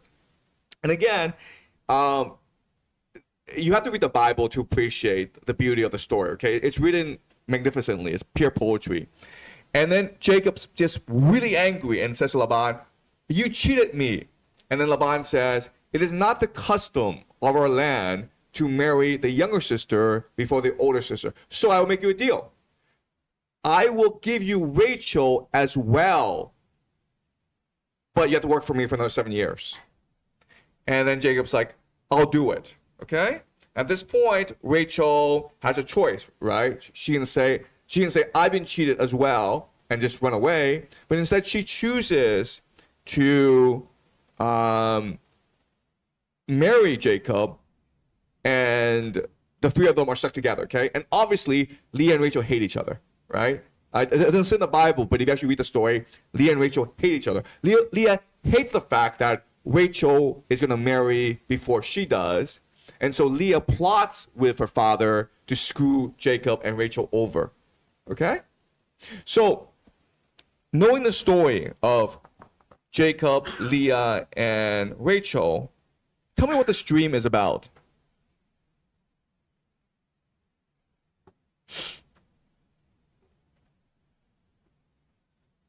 It's a very simple dream where Dante meets Leah, and Leah is crafting a garden of flowers, and Rachel is just looking at her mirror, and she's looking at there all day long. What's this dream about? She's content with seeing, I ate with labor. What's this dream about? I think Leah doesn't think she's as pretty as Rachel, so she thinks she needs a garland, while Rachel is confident with God's creation of her and is able to. Why would Dante care about Leah and Rachel? Rachel is in one of the highest places. He doesn't know that yet. Oh, yeah. Okay. Yeah. So Leah, since she didn't get her husband's love, she tried to give birth to as many sons as possible. And that's what made Rachel really mad. It's like, wow, God, you side with them too and give them so many sons. And so Leah obviously is kind of elevated in that patriarchal society. But so I think maybe the garland or the flower has to do with planting seeds and having, I don't know. And then Rachel is like, "Oh, I'm just beautiful. I look at myself, because I'm pretty, so my husband's gonna love me anyways." But she was upset until she has Benjamin. But yeah. Okay. Anyone else? Damien? Maybe it's like revenge because Jacob had to work in the fields. Now Leah has to pick up flowers and Rachel just. Okay, we have to connect this with the reality Dante is living in, okay? Remember how there are 3 dreams. The first dream is of the eagle carrying him, snatching him. The second dream is the siren, right? And then Virgil comes in and rips off her clothes. The third dream, the last dream, the most important dream is Leah and Rachel together. Why would Dante have these dreams? Okay, we have to remember, we can't take these dreams as independent visions. They're not independent visions. They are manifestations of his desires, right? They're manifestations of his emotions. So what is his emotion, and why is Dante having this dream? Yeah? I think he's steeling himself for the final push to get to Beatrice, where the labor of getting through Purgatory is like the labor that would earn him Leah, but he has to do a double layer in order to reach Beatrice, who's more like Rachel in this case, where she's like, because Beatrice is the ultimate goal, it's almost like the monad reflecting itself, and to get to that final center, you need to do the work, get tricked, and then just do it all again just for the love. Okay, but let's go into Dante's state of mind, okay? He's been through hell. He's been through Purgatory. What is he thinking now? I mean, he doesn't say it. He doesn't think it, but he feels it. What is he thinking? What's he feeling now? Will he be tricked again? Or? I'm sure it's worth it, but I maybe have a millisecond of doubt sometimes. I think he's really excited, right? Right? He's been through hell. He's been through Purgatory. He's done everything that is required of him. And what is next for him? Heaven, Rachel, Beatrice, right? Or Beatrice. Beatrice is waiting for him. So what's he expecting? To see Beatrice. But what's he expecting when he sees Beatrice? Wedding with He's Beatrice. expecting a wedding, right? That's why Leah and Rachel are here. Because Leah and Rachel married Jacob. And he sees himself as a new Jacob. It's like, okay, I'm going to get married now, okay? Do you understand, okay? So it's not really about the vision that matters. It's about the emotion embedded within the vision. So this is one of longing, right? Would you say Leia could be Virgil? I think that's what. No, I don't think Virgil is here. I think, I think the focus on Rachel, right? Rachel never deserts her mirror. There she sits all day. She longs to see her fair eyes gazing. To see my hands adorning long. She is content with seeing I with labor. Okay, so it seems Rachel is in the process of waiting to be with Jacob. Okay. All right. Okay, does that make sense? Okay. But why is Rachel looking in the mirror?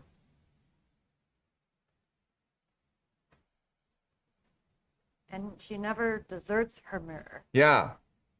I mean, like, okay, all this makes sense, right? Dante, yes?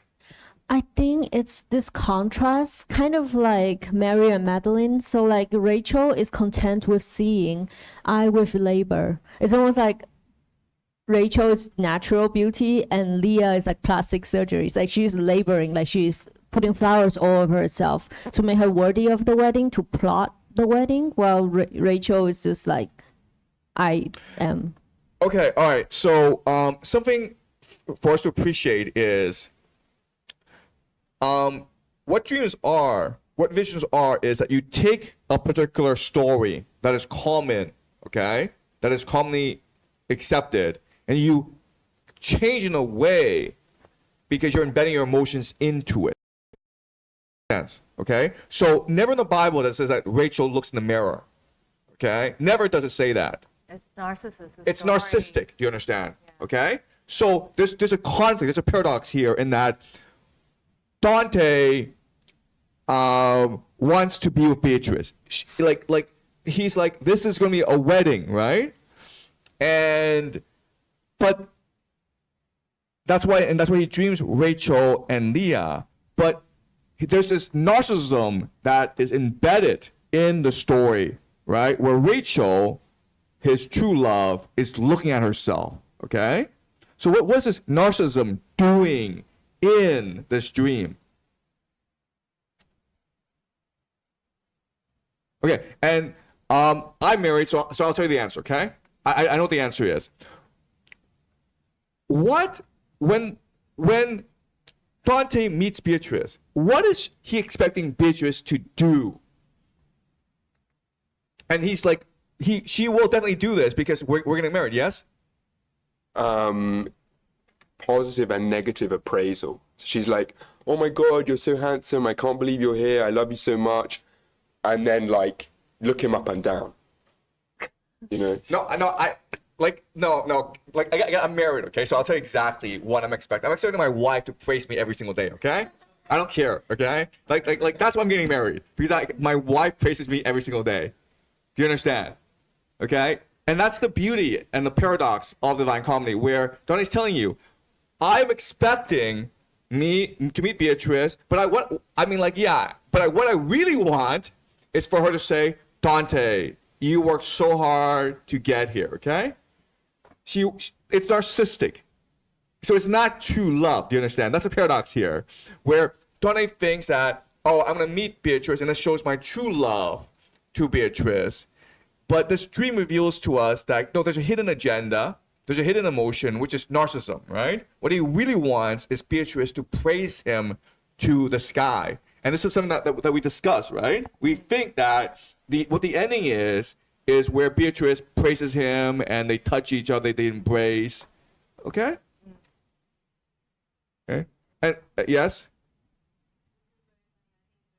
It's extremely realistic. Like on the wedding day, my husband got mad at me for not attending to him even a little bit. Yes. And I was like, man, I'm the bride. Nobody looks at the groom. Okay, you wear something. Nobody cares what you wear. And he's like, oh my God, on the wedding day, you don't care about me. And, but it's very human nature, I guess, even on the wedding day, right? Like, yeah. And look, I've been married for 10 years.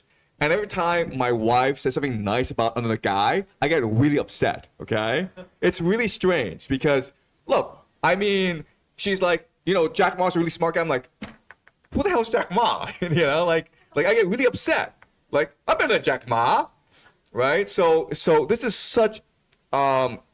so beautiful depiction of true human nature, okay? I get very upset when my wife praises another man, even though it makes no sense.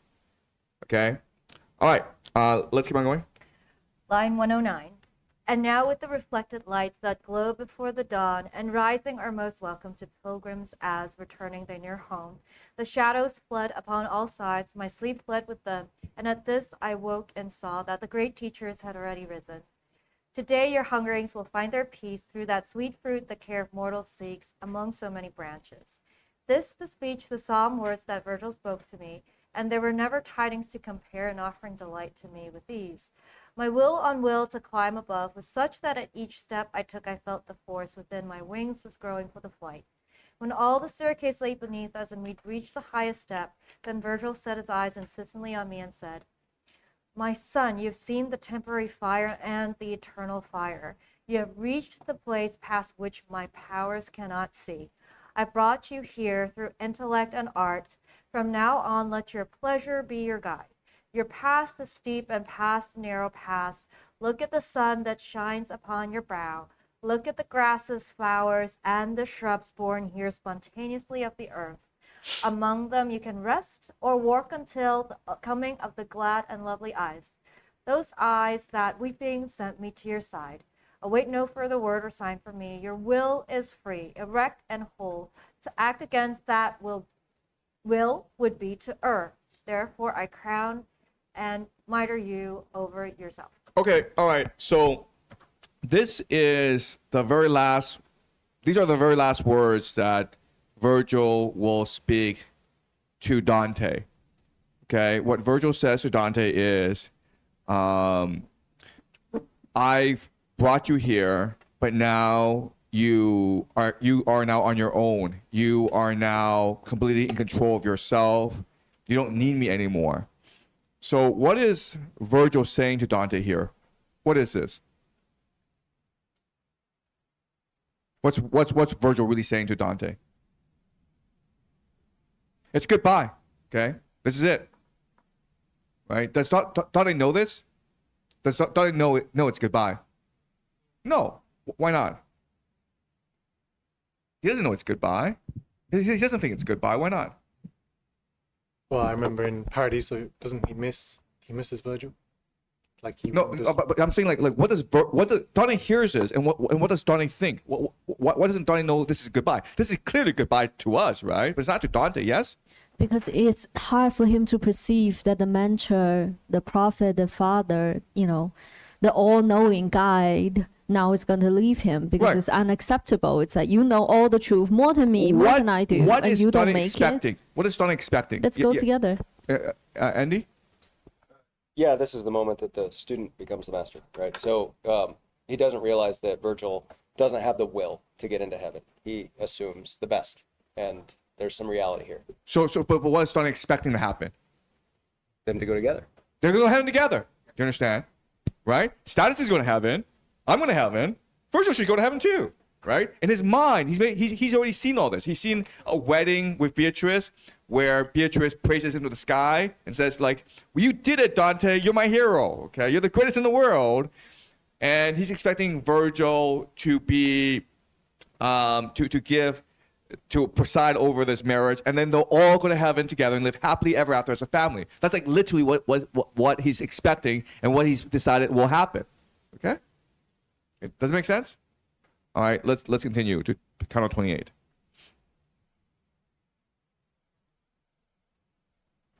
Canto 28.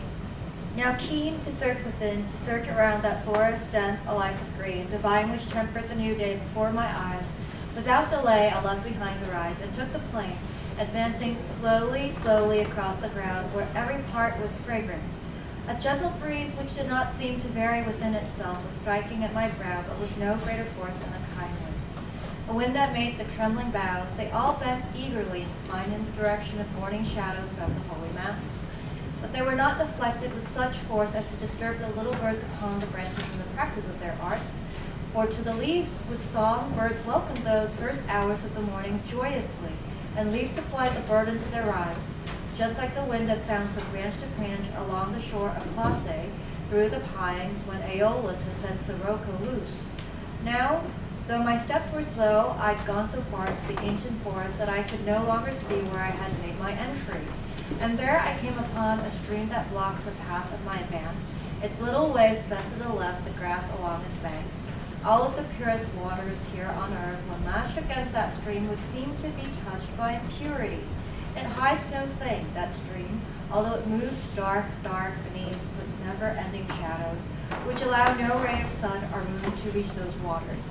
I halted, and I set my eyes upon the farther bank to look at the abundant variety of newly flowered boughs. And there, just like a thing that in appearing most suddenly repels all other thoughts, so great is the astonishment it brings, I saw a solitary woman moving, singing and gathering up flower and flower, the flowers that colored all of her pathway. I pray you, lovely lady, you who warm yourself with rays of love, if I may trust your looks, which often evidence the heart, may it please you, I ask of her, to move ahead and closer to this river, so that I may understand what you're singing. You have reminded me of where and what, just when her mother was deprived of her, and she deprived of spring. Proserpina was. As, when she turns, a woman dancing keeps her soles close to the ground and to each other, and scarcely lets one foot precede the other. So did she turn upon the little red and yellow flowers, to me no different than with aversion lowering chaste eyes. I had besieged, and I was satisfied, for she approached so close that the sweet sound that reached me then became intelligible. No sooner had she reached the point where that fair river's waves would barely bathe the grass, than she gave me this gift, lifting her eyes.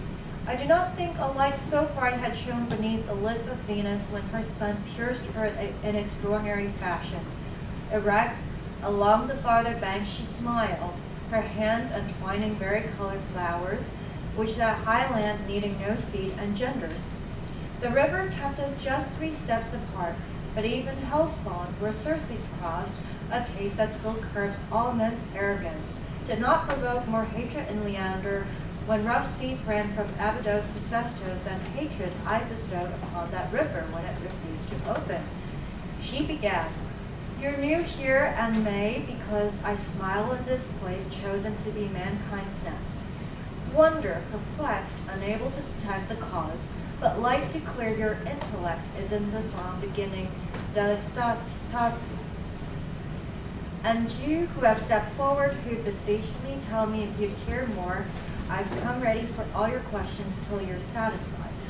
I said, "The water and the murmuring forest contend in me against the recent credence I gave to words denying their existence."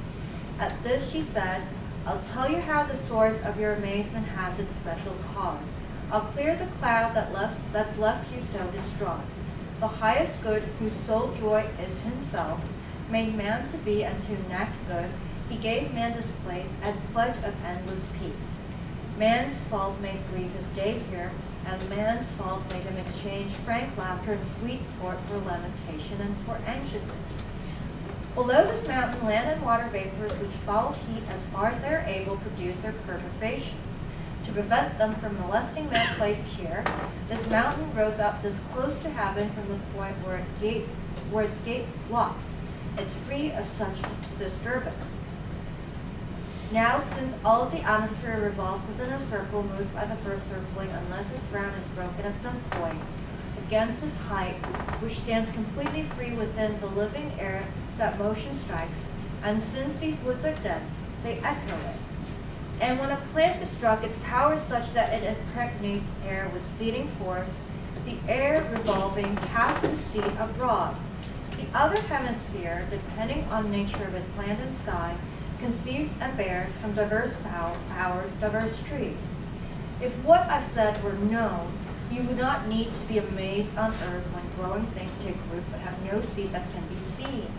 And you must know the holy plain on which you find yourself is full of every seed, and it has fruit that there cannot be gathered. The water that you see does not spring from a vein that vapor cold condensed restores. Like rivers that acquire or lose their force, it issues from a pure and changed fountain which by the will of God regains as much as on two sides.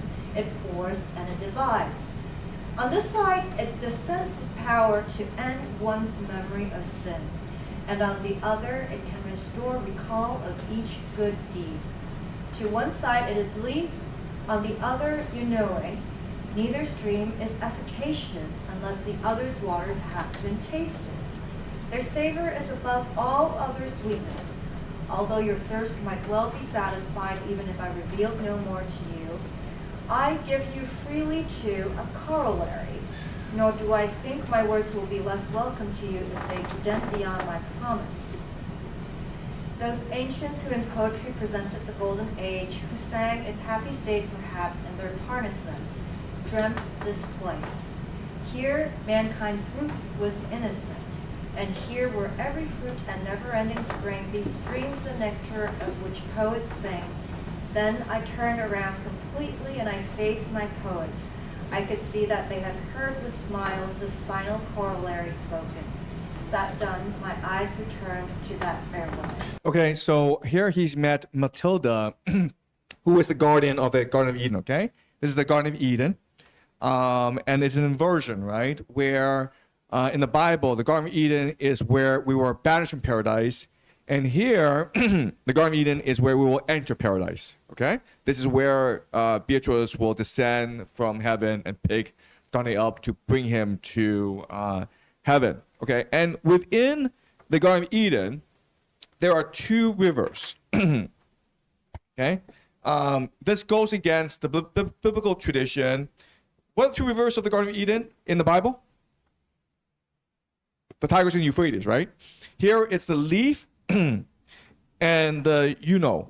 The Euno is from Greek tradition, the river where you forget everything. Okay, you drink from it, you forget everything. Okay, but in Dante's conception, it is a place where you forget sin. The Euno is something that Dante, it's a word that he makes up, okay? Dante, like Shakespeare, does this a lot. They just make up new words. Is Greek. This means good. This means mine, okay?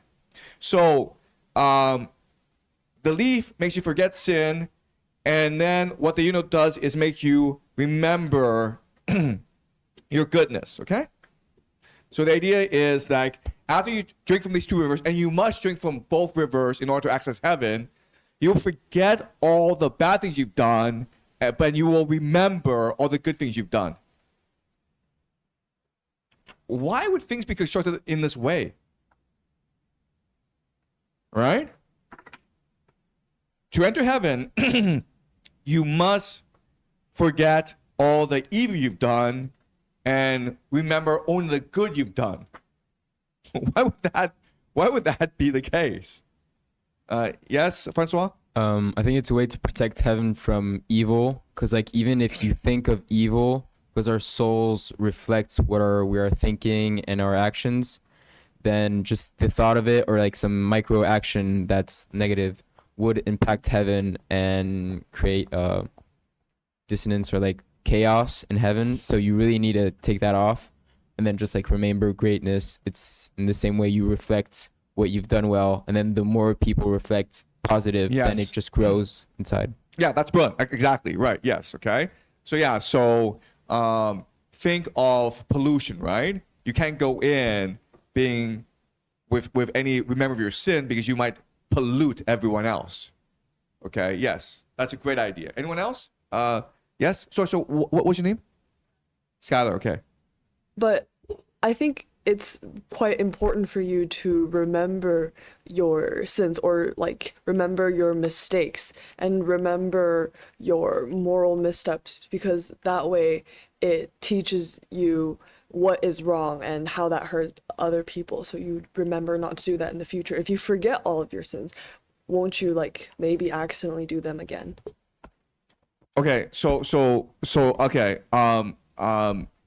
Anna? I want to respond to Scarlett Sure. that because you have already done that. You have already repented on your sins for 1,000,000 years in purgatory. It's enough is enough. You know what I mean? But if you keep repenting, then you feel like you're unworthy of heaven.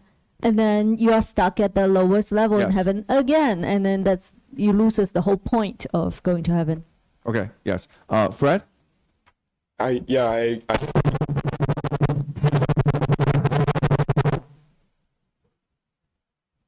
think I really like the two rivers because I think that Dante is preempting the phrase et in Arcadia ego, where it's like was a common thing in Romanticism where the poets would complain that even when they were in paradise, their ego would still be there and that would still be the source of problems. So in this case, the forgetting river is super crucial because it's the only way to cleanse the ego.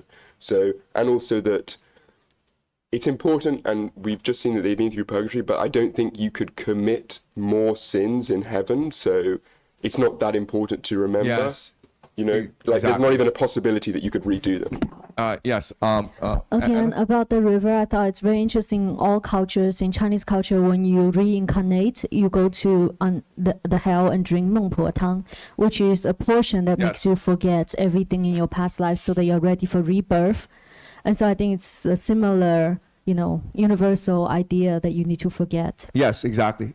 David? I think this is a very insightful paragraph into Chinese into character, because it also mentioned you have to remember what you did right, because that will give you a structure of how to behave. So this is a very well balanced structure where you have to both and you have to both forget but also have to remember. Yeah, this is like positive psychology, right? Like, be positive. That's what they want in heaven. Did you want to say something? To say what Anna said, you have to forget. I think forgetting your sin symbolizes that you have now reborn yourself, and you're ready for heaven, and you're ready to drop out the past behind and totally forgive yourself. Yes. Yes, exactly. Right. Okay. Yeah, and I would also point out it's free will, right?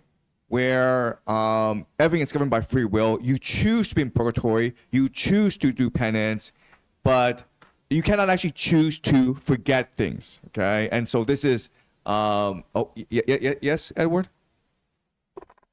Is it also a blessing to the soul as well? Because through some lens, doing these sins is like a trauma to yourself. Yes. So it finally allows the soul to be free. Exactly. Yeah, Andy? I wonder if memory is a process of time, and you're going to a place outside of time. Yes. In paradise. Yes, exactly. Yeah, your memories aren't really relevant in paradise. Yes. Francois? There's a physical aspect where if you forget your sin, then you're super light and you can Yes. physically reach heaven, whereas like the little amount of sin would just create heaviness inside you. Exactly. You're right. Yes. So the memory of the sin is the last vestiges of your physical body, right? And they are corrupting your soul, or they are tainting your soul. Okay. Yes. Anyone else? Skylar? I just wanted to ask a question. So if forgetting your sin is makes you lighter and I guess better, would it be a good idea to forget your sins on Earth? Like if we're on Earth, and then if we forget all of our sins, would that make us better? Okay. Does anyone want to respond to this? Bruce? Yeah, actually, I always think like you said, because when I was young, I thought I can do anything I want. I don't care about what it's saying or what kind of God or what is. I'm me. I'm just myself, right? I can do whatever I want. But after, for a while, especially when you just experience a lot of things, and you can see that the greedy, the sexual desire, the torture you in the night. You even cannot find sleep. And you can just have date with many more boyfriends or girlfriends, even have sex with them, all of them. But for what? You just try to have such kind of desire. You want to be better than others. You think you can be more competitive than others, but actually it's not. You still have to go back to the heaven, to go to the God. The God is still there and just keep watching you all the time. And you have to face the truth, to face your sin. This cannot be escape from it. You want to be yourself, but actually you're not. Okay. Thank you. Damien? I don't think you should forget your sin on Earth, or there would be no reflection. Okay. So, David? In real world, unlike in the Dante's, literary world, I don't think there is any water you can drink just to cleanse yourself of the memory of things. Yeah. You really have to do a lot of good deeds and to replenish yourself of good memories in order to flush out the few things you have done. Okay. So yesterday we discussed the idea of the soul, right? And how we said that what the soul is you have a physical body, and the soul is really something that exists in the spiritual realm. Okay, so it is like energy fields or whatever. Okay, so that's why, and that's how memory works. Because when you do something, it may not change your physical body, but it does change your spiritual body, your soul. Okay, so. And Francois used the word trauma. That's what sin literally is. It's trauma. It's traumatizing your soul. Okay. So when you get hit, you might bleed, and that hurts your physical body. But when you do evil, when you commit sin, you are traumatizing your own soul. Okay. And your soul becomes distorted. So another way of saying this is like, you remember everything that you do. You may not be conscious of it, but you'll remember it at some level. And this is going to change the nature of your soul, and this is going to change how you relate to yourself and relate to others as well. And the more traumatized you are, the more your soul looks downward, and the more good you do, the more virtue you do, the more you are to look upwards, okay? So what this is saying is, what the rivers are doing is, they recognize that these sins, they are physical in some way, right? And that's why you actually need to watch yourself, because they've stained your soul. And it's like, you just can't imagine them disappearing. You can't forget them. You have to wash them away, right? You have to take a shower before you attain to heaven. Okay, does that make sense? Okay. All right. Great. Any more questions, Anna? Like baptism too, right? You have Yes. to go into the river and baptize yourself to wash away your sins. This is literally baptism. Literally, yes. yeah. This is literally baptism. Okay. So Matilda is in the Garden of Eden, and what she's going to do is she's going to baptize all the souls in these two rivers before they can actually ascend to heaven. Okay. So this is the process. Any more questions or comments? All right, guys. Let's continue to Canto 29. And I want to apologize that my mic wasn't on for 3 minutes. So anyway, we're in Canto 29. Her words were done, but without interruption she sang, like an enamored woman thus, Beati coram tecta sunt peccata. And just as nymphs who used to walk alone among the woodland shadows, some desiring to see and some to flee the sun, so she moved countercurrent as she walked along the riverbank, and following her short footsteps with my own steps, I matched her pace. Her steps and mine together did not sum 100, when the bank still parallel, so curved about that I was facing east. Nor had we gone much farther on that path, and when she turned fully round toward me and said, "My brother, look and listen." And I saw a sudden radiance that swept across the mighty forest on all sides, and I was wondering if lightning had not struck. But since, when lightning strikes, it stops at once, while that light, lingering, increased its force, within my mind I asked, "What thing is this?" And through the incandescent air there ran sweet melody, at which just indignation made me rebuke the arrogance of Eve. Because, where earth and heaven were obedient, a solitary woman, just created, found any veil at all beyond endurance.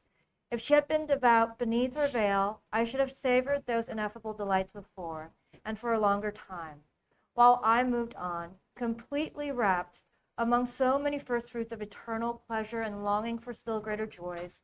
The air before us altered underneath the green branches, becoming like an ardent fire, and now the sweet sound was distinctly sung. O Virgin sacrosanct, if I have ever for your sake suffered vigil, cold, and hunger, great need makes me entreat my recompense. Now Helicon must pour its fountains for me. Urania must help me with her choir to put in verses things hard to conceive. Not far beyond we made out 7 trees of gold, though long stretch of air between those trees and us had falsified their semblance. But when I'd drawn so close that things perceived through mingled senses which delude, that not, now they were nearer, lose their real features, the power that offers reason matter judged those trees to be, what they were candelabra, and what those voices sang to be Hosanna. The upper part of those fair candles flamed more radiantly than the mid-month moon shines at midnight in an untroubled sky.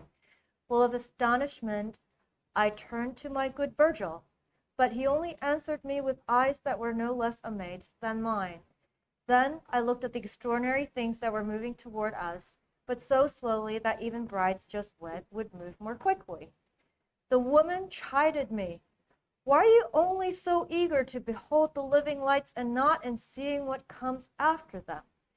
Then I saw people following those candles as if behind their guides, and they wore white, whiteness that in this world has never been.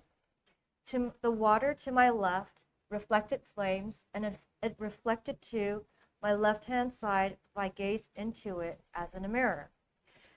When I was at a point along my shore where all that sundered me from them was water, I stayed my steps in order to see better, and I could see the candle flames move forward, leaving the air behind them colored like the strokes a painter's brush might have described, so that the air above that retinue was streaked with 7 bands in every hue of which the rainbows made and Delia's girdle. These pennants stretched far back beyond my vision. As for the width they filled, I judged the distance between the outer ones to be 10 paces. Beneath the handsome sky I have described, 24 elders moved on, 2 by 2, and they had wreaths of lilies on their heads, and all were singing, "You among the daughters of Adam benedicta are, and may your beauties blessed be eternally." After the flowers and the other fresh plants facing me along the farther shore had seen those chosen people disappear, then, as in heaven star will follow star, the elders gone, 4 animals came on, and each of them had green leaves as his crown. Each had 6 wings as plumage, and those plumes were full of eyes. They would be very like the eyes of Argus, were his eyes alive. Reader, I'm not squandering more rhymes in order to describe their forms, since I must spend elsewhere, but I can't be lavish here. But read Ezekiel, for he has drawn those animals approaching from the north with wings and cloud and fire. He painted them. And just as you will find them in his pages, such were they were, except that John's with me as to their wings. With him, John disagrees. The space between the 4 of them contained a chariot, triumphal on 2 wheels, tied to a griffin's neck and drawn by him. His wings, stretched upward, framed the middle band with 3 bands on each outer side, so that though he cleaved air, he left the bands intact.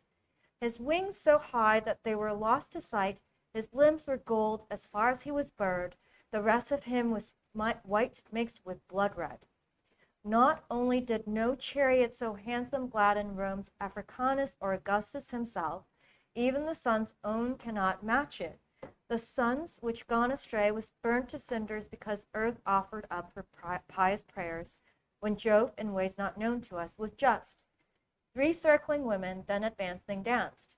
At the right wheel, the first of them, so red that even in flame she'd not be noted. The second seemed as if her flesh and bone were fashioned out of emerald. The third seemed to be newly fallen snow. And now the white one seemed to lead them, now the red. And from the way in which the leader chanted, the others took their pace, now slow, now rapid. Upon the left, 4 other women dressed in crimson danced, depending on the cadence of one of them with 3 eyes in her head. Behind all the group I have described, I saw 2 elders, different in their dress but like in manner, grave and decorous. The first seemed to be one of the disciples of great Hippocrates, whom nature made for those who are her dearest living beings. The other showed an opposite concern. His sword was bright and sharp, and even on this near side of the river I felt fear. Then I saw 4 of humble aspect, and when all the rest had passed, a lone old man, his features keen, advanced, as if in sleep. The clothes these 7 wore were like the elders in the first file, except that these had no garlands of lilies round their brow. Instead, roses and other red flowers wreathed their heads. One seeing them less closely would have sworn that all of them had flames above their eyebrows. And when the chariot stood facing me, I heard a bolt of thunder, and it seemed to block the path of that good company, which halted there, its emblems in the lead. Okay, so now Beatrice has arrived, and with her arrival, there is a parade. Okay, what we call a triumph. Okay, model of Rome, the Roman triumph, and so Beatrice is coming, and when we come back from the break, we will see if these predictions are correct. And spoiler alert, none of them are correct. Okay, all right, so we'll take a break and come back. Okay. Okay, good afternoon. So we have a special guest, and Carol will introduce him. So I'm delighted to have Renee Newman from Yenching Academy here with us today. I've never met him, but he has so kindly agreed to come here to read the Italian part of Dante to us as a friend of Melania, who's my second son Damien's Latin teacher. And so thank you to Melania as well, who is on a flight right now. Renee is on full scholarship to do Yenching Academy and is a graduate of King's College in London in International Affairs. He's also president for European Guanxi, which is a youth think tank on EU-Chinese issues, which he's passionate about. And I know he also speaks multiple languages, is from multiple parts of the world, very much a reflection of our class here. I'm just so curious to hear how Italians, and you're Tuscan, how do Tuscans and Italians study Dante? Just tell us a little bit about it, and later we'll we'll have you read some passages so that we can get into the zone with an Italian reading Dante. Thank you. Thank you so much, Carol. So yeah, I mean, Dante's maybe if it's the highlight of our syllabus of Italian literature, and we start studying it when we're very young. So starting from like when we're 9 or 10, and it really makes makes up a huge part of the syllabus until we graduate actually in high school. So for almost 10 years, we studied it for almost 10 years, and we go through all of it multiple times. Wow. And especially in Tuscany, I think we also attribute even more importance to it than in other regions. Of course. Because we feel even closer to it. It's always a pleasure to read it. And so thank you so much for the invitation. How's the language of Dante similar or different to how Tuscans speak today? So it is interesting because it's definitely not the language that we speak today. It's a bit different. There's some words that we wouldn't use today. There's like, we can understand them, and maybe some old people might use words that are a bit more similar to sometimes a bit more what we consider formal, but they're actually in some way more similar to the language that Dante uses. But at the same time, there's also many words that we need to look up sometimes because they're really different from the Italian that we speak today. But at the same time, it's also very important to remember that the Italian that we speak today in Italy, so the Italian really is a construct. It's not really a language that always existed, right? So it's the Italian that we know today is only an extension of the Tuscan dialect that was imposed onto all of the other regions, because Italy was divided until very late in history compared to other European countries until 1861. So it was then that because of unification, they had to choose one dialect to kind of dominate over all the others. So it's like Putonghua in... It's like Putonghua, basically. It's pretty much like Putonghua. And they chose the language of Dante, actually. Dante was the reason, like the fact that Dante had written in that language, in Tuscan, was the reason that, and also actually because there's different types of Tuscan, so it was actually the type that Dante brought in, that they picked as the reason why they picked our dialect as as Italian, pretty much, to be the language of the country. Amazing. Yeah. Divine. And definitely there are some words that I think we as Tuscans understand are like more, it's easier for us to understand than other regions for sure, because there are some words in even our modern, like there's some still regional words that we only in Tuscany we use, and that Dante also uses that in other regions maybe they're a bit less common. Yeah. Okay. Wonderful. Yeah, I have a lot of questions, Renee. But my first question is, how do you feel about Dante? Do you like the Divine Comedy? Oh, I love it. I love it. Yeah. Why? Well, because it is, regardless of one's religion, because of course we know it's a very religious text, but regardless of one religion, it has so much historical significance, and it encapsulates so many important episodes of like Italian history, but also European history. I believe really it should be taken for much beyond, it's just a religious significance, but like also historical, but also it's I think it transcends so many fields and disciplines, I think, and it's so important. So when you say religious significance, do you mean that this is primarily a Christian text? Is that what you mean? Well, I mean, I think the vision of hell, purgatory, and heaven is definitely, I think, it can be more associated more with Christianity than maybe other religions like Buddhism, or like that also maybe like we can also of course draw some comparisons with other religions, but the way certain environments in the afterlife are described so accurately in the Divine Comedy, I think like they do feature a lot of characteristics of Christianity, definitely.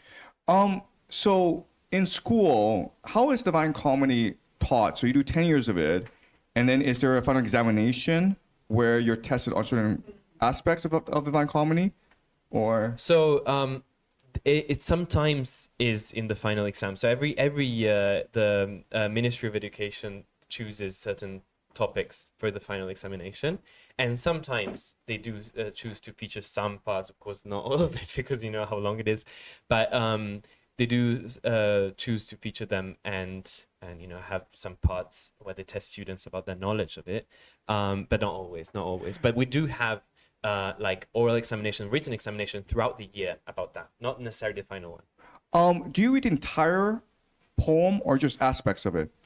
We read the entire poem, and at least that's what the syllabus what wants us to do. But then, well, sometimes they had the syllabus is also very long in Italian literature, but yes, we read at least like 70 or 80% of it, if so not. Inferno, Purgatory, and Paradise, you all read. Yeah. Yes. Okay. We do read all of it. Yeah. And are you asked to memorize the poem, or do you just read it? We're sometimes it really, the thing is, like, even this, and also relating to your previous question, it depends sometimes on the teacher's own method. So there is some parts of the syllabus that is like compulsory for the whole country, but at the same time, for example, this kind of whether we have to learn it by heart or not depends on each teacher's method. In my case, our teachers wanted us to memorize the most important parts. So like at the beginning, you know, like the start, like the starting, the ending, and then some of what we consider to be like some of the most important passages, and yeah. But now I wouldn't be able to. It's been a long time. I wouldn't be able to say that. And what is your favorite part of the Divine Comedy? Do you have a section you particularly enjoy? Well, is it too like cliche to say that like heaven perfectly, or like actually? I think even like like hell also has like a lot of parts that I really enjoyed. That's a good question. I'm not sure. I think there's many parts that I really enjoyed. But also it's been a while now, so like it's been many years since. Okay, this is gonna be a hard question, but I'm really curious. Are there any outstanding questions or controversies that have plagued educators about the Divine Comedy? Are there any like outstanding theological or literary questions? And Italians just argue about this all the time. Well, I mean, some people think that like that we're always struck since it was composed by how specific it is on certain very tiny details that, you know, usually there's like all types of theories on how like Dante managed to come up with, or like even like, you know, such specific, you know, like nitty-gritty like details, and so some people think that it was a dream, and the dream that he like remembers very vividly when he wakes up, so to such an extent that he can actually describe such, you know, so well. Other people, I mean, think that he actually did this journey. He actually went there. And other people, of course, they say, of course, it's all an invention, but it is. I think there is a consensus that it is incredible how specific it is sometimes, and how, you know, and it's really hard because sometimes you're like, you know, when you have to make up a story, you know, it's like, oh, it's like, I mean, it's so easy to just invent, like to make up anything, right? But no, it's not when it comes to details, right? Actually, to make up a story with so many details is not an easy feat. Yeah. And he managed to do this. So I'll tell you this, where for most of my life, I'm 50. I think like for 45 years of my life, 46, I was a very ardent atheist. I refused to believe in God. I had explanations for everything. And I read Divine Comedy, I'm like, God exists, because without God, there's just no way he could have written this. So Divine Comedy brought me to God. Because again, I can't explain what's going on without the idea of God. Okay, but so that's one controversy. Like how did he create this? And it's something that we struggle also in this class. What were some other controversies or questions? Well, I believe that one aspect that is also very important that I failed to mention earlier is the psychological aspect as well, because this is not just significant for in terms of history and in terms of events, because we have other sources for that, right? We have, you know, historical sources that are even, I mean, more reliable sometimes than something that many people believe to be a completely made up story. But what is striking and what is like unequivocally like a super reliable source in the sense is that the Divine Comedy shows what the mentality of that that age was, and also between all these like factions, the Guelfi, the Ghibellini, and the hate of like, and also set the values really, because the fact that, I mean, of course these are Dante's values, but they do serve as an embodiment, I think, of what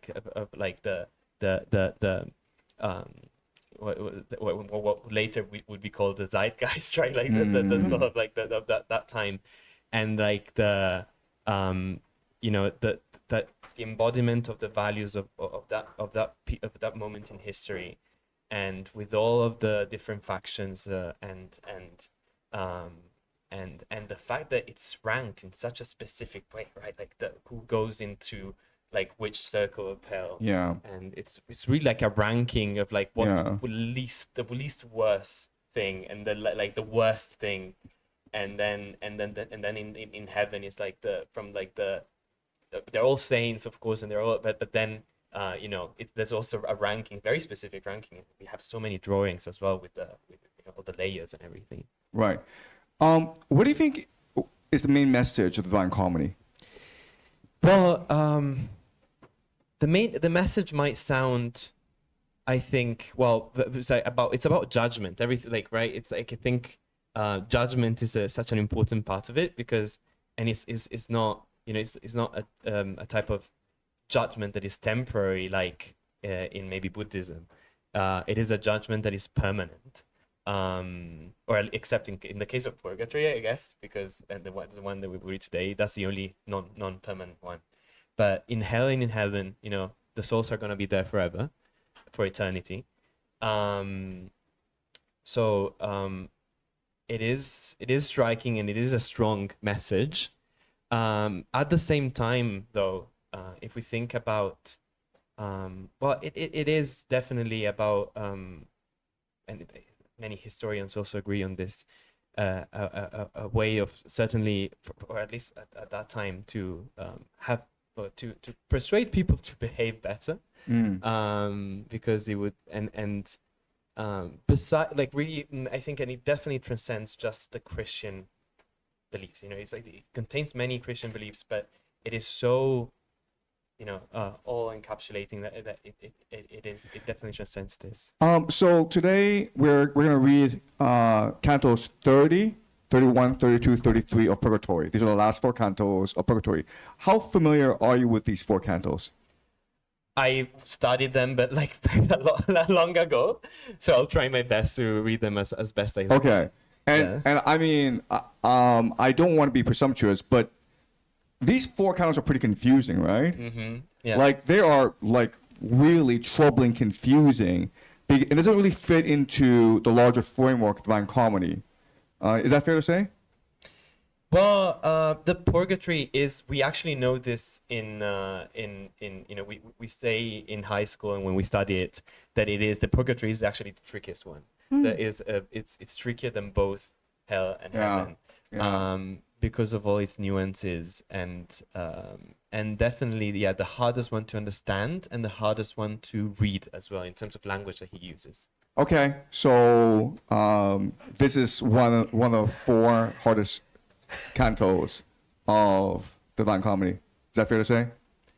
Well, yeah, for sure. Okay, well then we'll do it, guys. Okay, this afternoon, collectively, we're gonna figure out what these 4 cantos are saying. Okay. All right. So, and you can tell us if we're just crazy or not. Okay? But we're gonna do it. Okay. Have faith, guys. We're gonna try it. We're gonna try to figure out what these 4 cantos are doing. All right. So let's start. Okay. So to start, I want to explain what's going on. So remember that Dante has climbed up the Mount Purgatory. He has not. And the Garden of Eden, Beatrice is coming, and Beatrice comes with a parade, right? This is something called the Church Triumphant. Church Triumphant. And this is opposed to the Church Militant. Okay? So the church triumphant is heaven. Okay? The victory of the church to come. The church militant is the church on earth. The victory that must be fought, okay? The victory that must be achieved in order to achieve heaven. And the basic structure for the the parade is something called the Roman triumph, okay? The Roman triumph is, what happens is like a great conqueror like Julius Caesar or Scipio or Pompey, they go overseas and they conquer a great deal of territory. And to celebrate, they come to the streets of Rome. And this is like the biggest thing in Rome, okay? This is like bigger than the Super Bowl in America. It's bigger than the World Cup. And so the idea is through the streets of Rome, they're going to parade all the way to the Temple of Jupiter. And the point of the triumph is to show the greatness of the victory. So, and they also provide some history as to the place, what the people are like. So it's a celebration of the victory. And that's exactly what's happening here when Beatrice comes. She's coming with the church triumphant. It's a huge parade, and it's to highlight the glory of Christianity. So Beatrice comes in a chariot, a two-wheel chariot. Okay, that's Beatrice. And this is, so at the very end of this procession of the triumph, the great conqueror, the general, is on a chariot being pulled. And the griffin is what pulls Beatrice. The griffin, as you know, it is basically a lion and an eagle joined together, okay? Basically the head is an eagle, the body is a lion. And a lot of scholars, because like what we'll be reading is something that's very allegorical, right? A lot of scholars believe that the griffin, it represents Jesus, because Jesus is considered to be both lion and eagle, and the chariot is meant to represent the church, okay? And I don't know better, so I will assume they're correct. Okay, so keep this in mind. The griffin is supposed to represent the Jesus. The chariot is supposed to represent the church. These four cantos are extremely troubling, and I had to do some research before teaching this. And one really good source for Dante, his name is Robert Hollander. I'm sure there are better sources in Italian. I don't speak Italian, so I'm not able to understand what they're saying. Okay, but Robert Hollander used to be at Princeton. He's probably America's most famous Dante scholar, but he was at Princeton, and then he started this website called Dante Lab at Dartmouth, the Dartmouth Dante Project, that gives you insight into all the scholarship of Dante. And we're going to read a couple of actually footnotes from Robert Hollander, okay? Okay, so let's read a couple of footnotes. Okay. Sorry about that. No worries. Okay. All right. This one or the other one first? Okay. Yeah, okay. So let's read this first, okay? Okay. And it shows you the depth of scholarship as well as the intricacy of Dante's craftsmanship, okay? So Beatrice died in June of 1290. It is now either the end of March or early April of 1300, and thus about 2 months fewer than 10 years since she died. If the so this is scholars talking about the day that Dante climbs up Mount Purgatory and meets Beatrice. Okay, at what day does this happen? Keep on going. If the action of the poem indeed did begin in Dante's mind on Friday, 25th of March, 1300. This day is Wednesday, 30th of March, 1300. Literally a perfect day, a 10 composed of 3 threes. For a recent study of the numerological aspects of Beatrice, see Carlo Vecchi. Yeah. So do you see how perfectly this is constructed? Okay. Dante is conscious of numbers. He thinks that numbers are divine in nature. 3 is, as we know, a particularly divine number. There are 33 cantos in these 3 different sections, and he uses tercets, right? Okay, so 3 is particularly divine number, and you can see that the meeting with Beatrice is a divine day. Okay, Just, I guess this is Beatrice's number in Vita Nuova, Dante's other Yes. poem, and her number is 9 or 3 squared. That's right. That's right. Yeah. So Dante is very mathematical. He's very conscious of numerology. Okay. Let's go to the next note. Okay. So this is a procession of the Church Triumphant, and it's structured in a certain way. Can you just read it? Sure. The first, 24 books of the Old Testament. The second, the 4 Gospels, Matthew, Mark, Luke, and John. The third, 1 griffin. The fourth, 3 theological virtues, faith, hope, and love. A fifth, 4 cardinal virtues, prudence, fortitude, temperance, and justice. The sixth, 2 authors of Book of Acts and major epistles, Luke and Paul. Seventh, 4 authors of lesser epistles, Peter, James, John, Jude. The eighth, 1 apocalypse, John, a total of 43. Okay. So it's 43, but remember there's Beatrice, right? So that's one. So that's 1. That's 44, and then overhead, over them are 100 angels. You have 144. Does anyone know why 144 is a very special number in Christianity? Tribes in Israel, Yes. Right. 12 times 12. Yes. What else? I forgot. Yes. That's exactly correct. Okay. Yeah, okay. So they say at the end of days, 144,000 will ascend to heaven. Okay. These are the 12 tribes of Israel.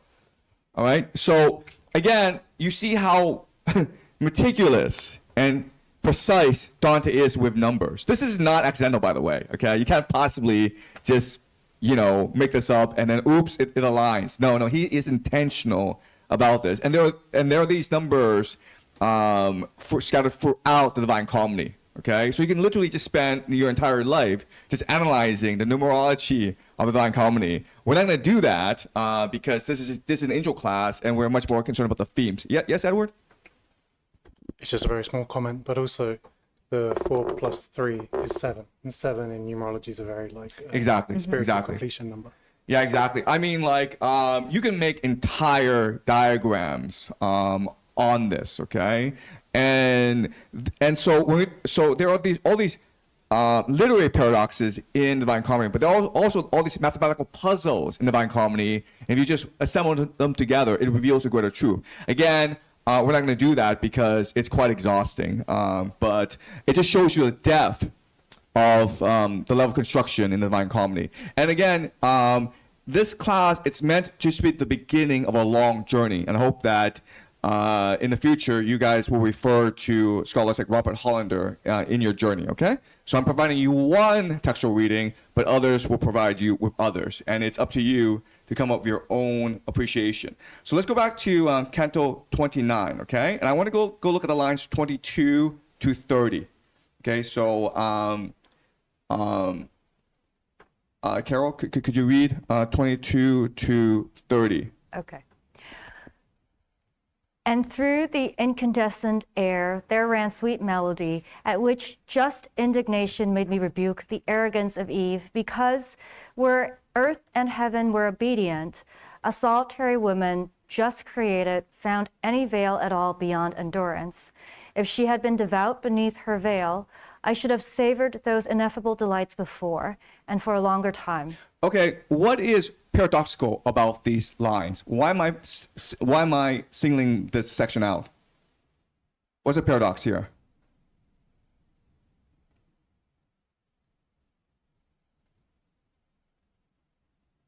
Where are they?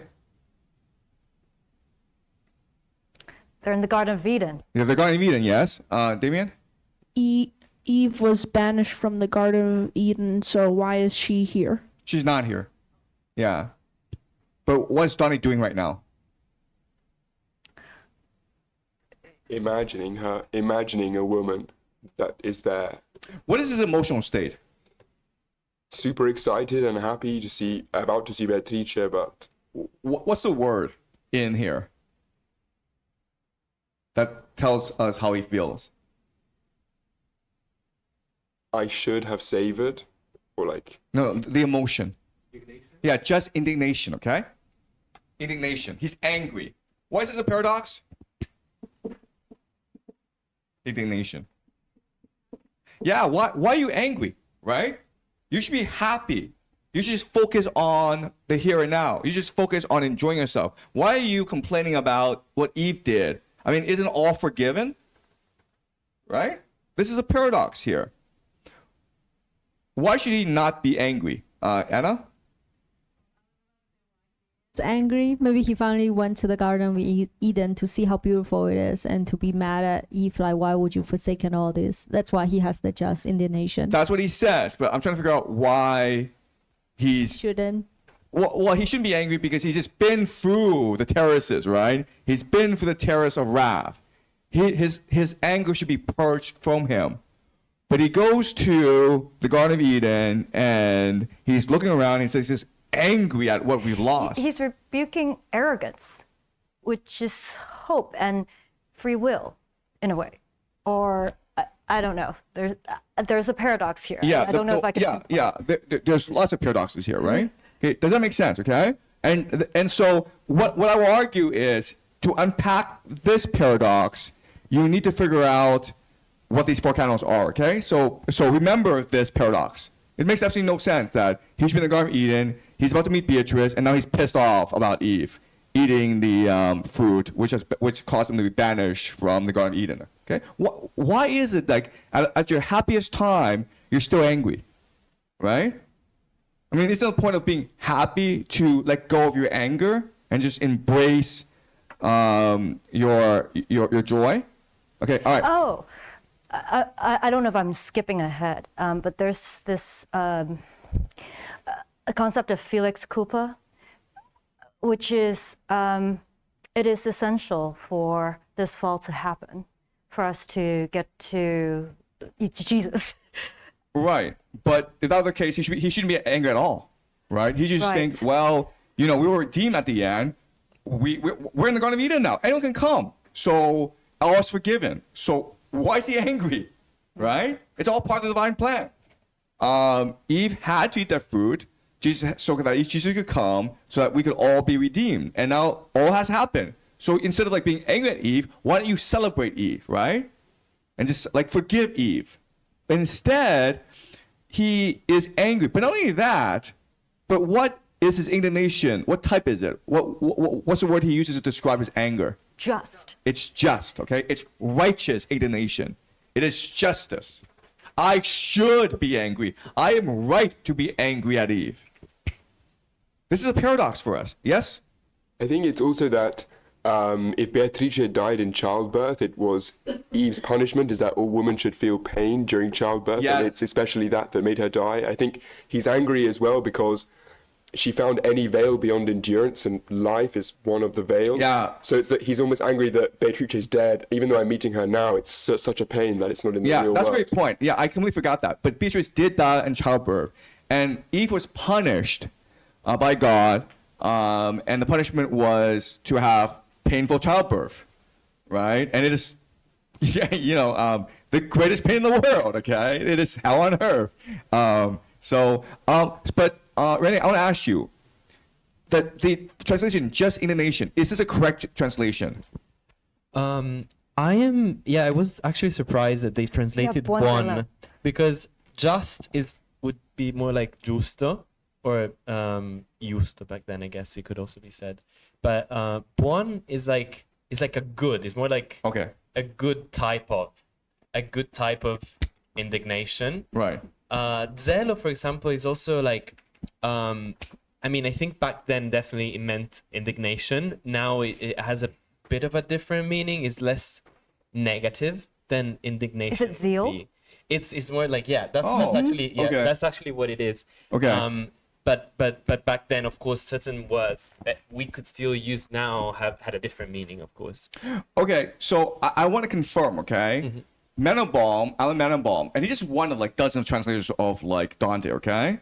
But what he's saying is that Dante thinks that it is just for him to think that Eve was arrogant and to rebuke her arrogance. Is this a correct translation? I would yeah, I would say so. Like on the at which buon zelo, buon, it's just as we said, indignation zelo.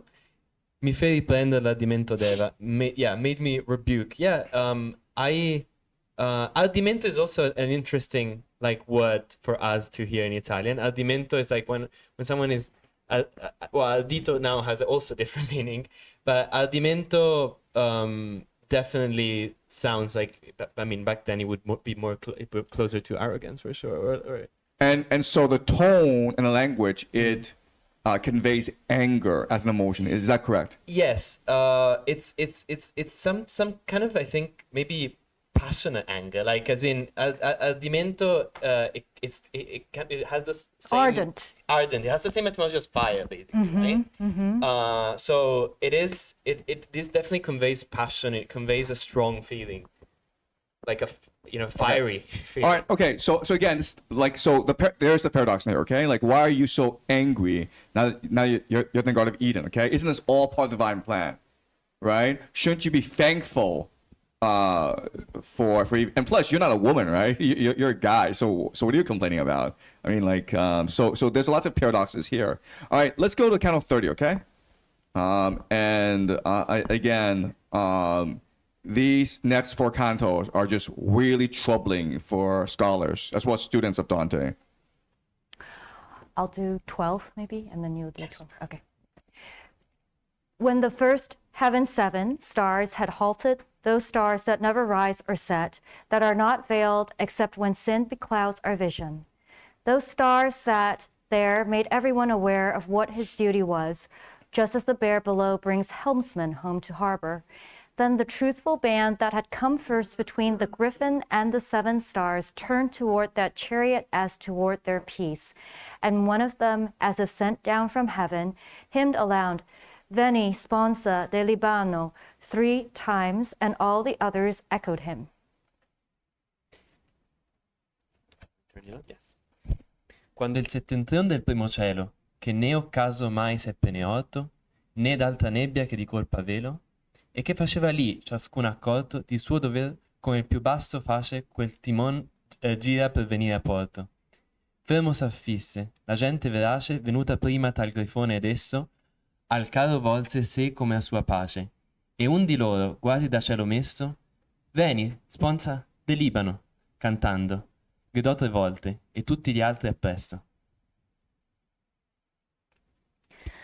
Just as the blessed at the final summons will rise up ready each out of his grave, singing with new clothed voices, Alleluia, so from the godly chariot eternal life's messengers and ministers arose, 100 stood ad vocem tanti senis. All of them cried, Benedictus qui venis, and scattering flowers upward and around, Manibus, o date lilia plenis. Quali beati al novissimo bando, sorgeran presto ognun di sua caverna, la rivestita voce alleluiando.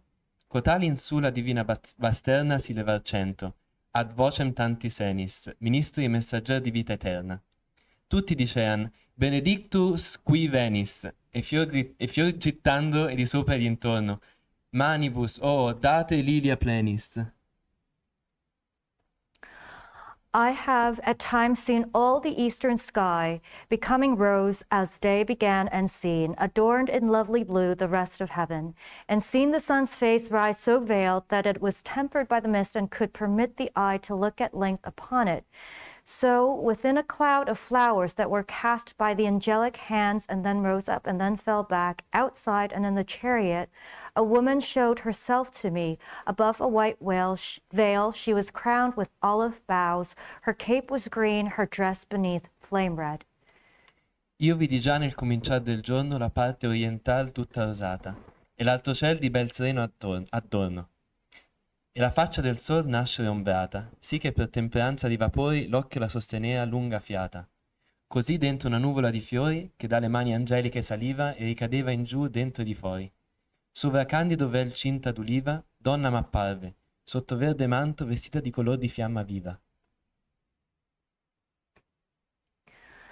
Within her presence, I had once been used to feeling, trembling, wonder, dissolution, but that was long ago. Still, though my soul, now she was veiled, could not see her directly, by way of hidden force that she could move, I felt the mighty power of old love.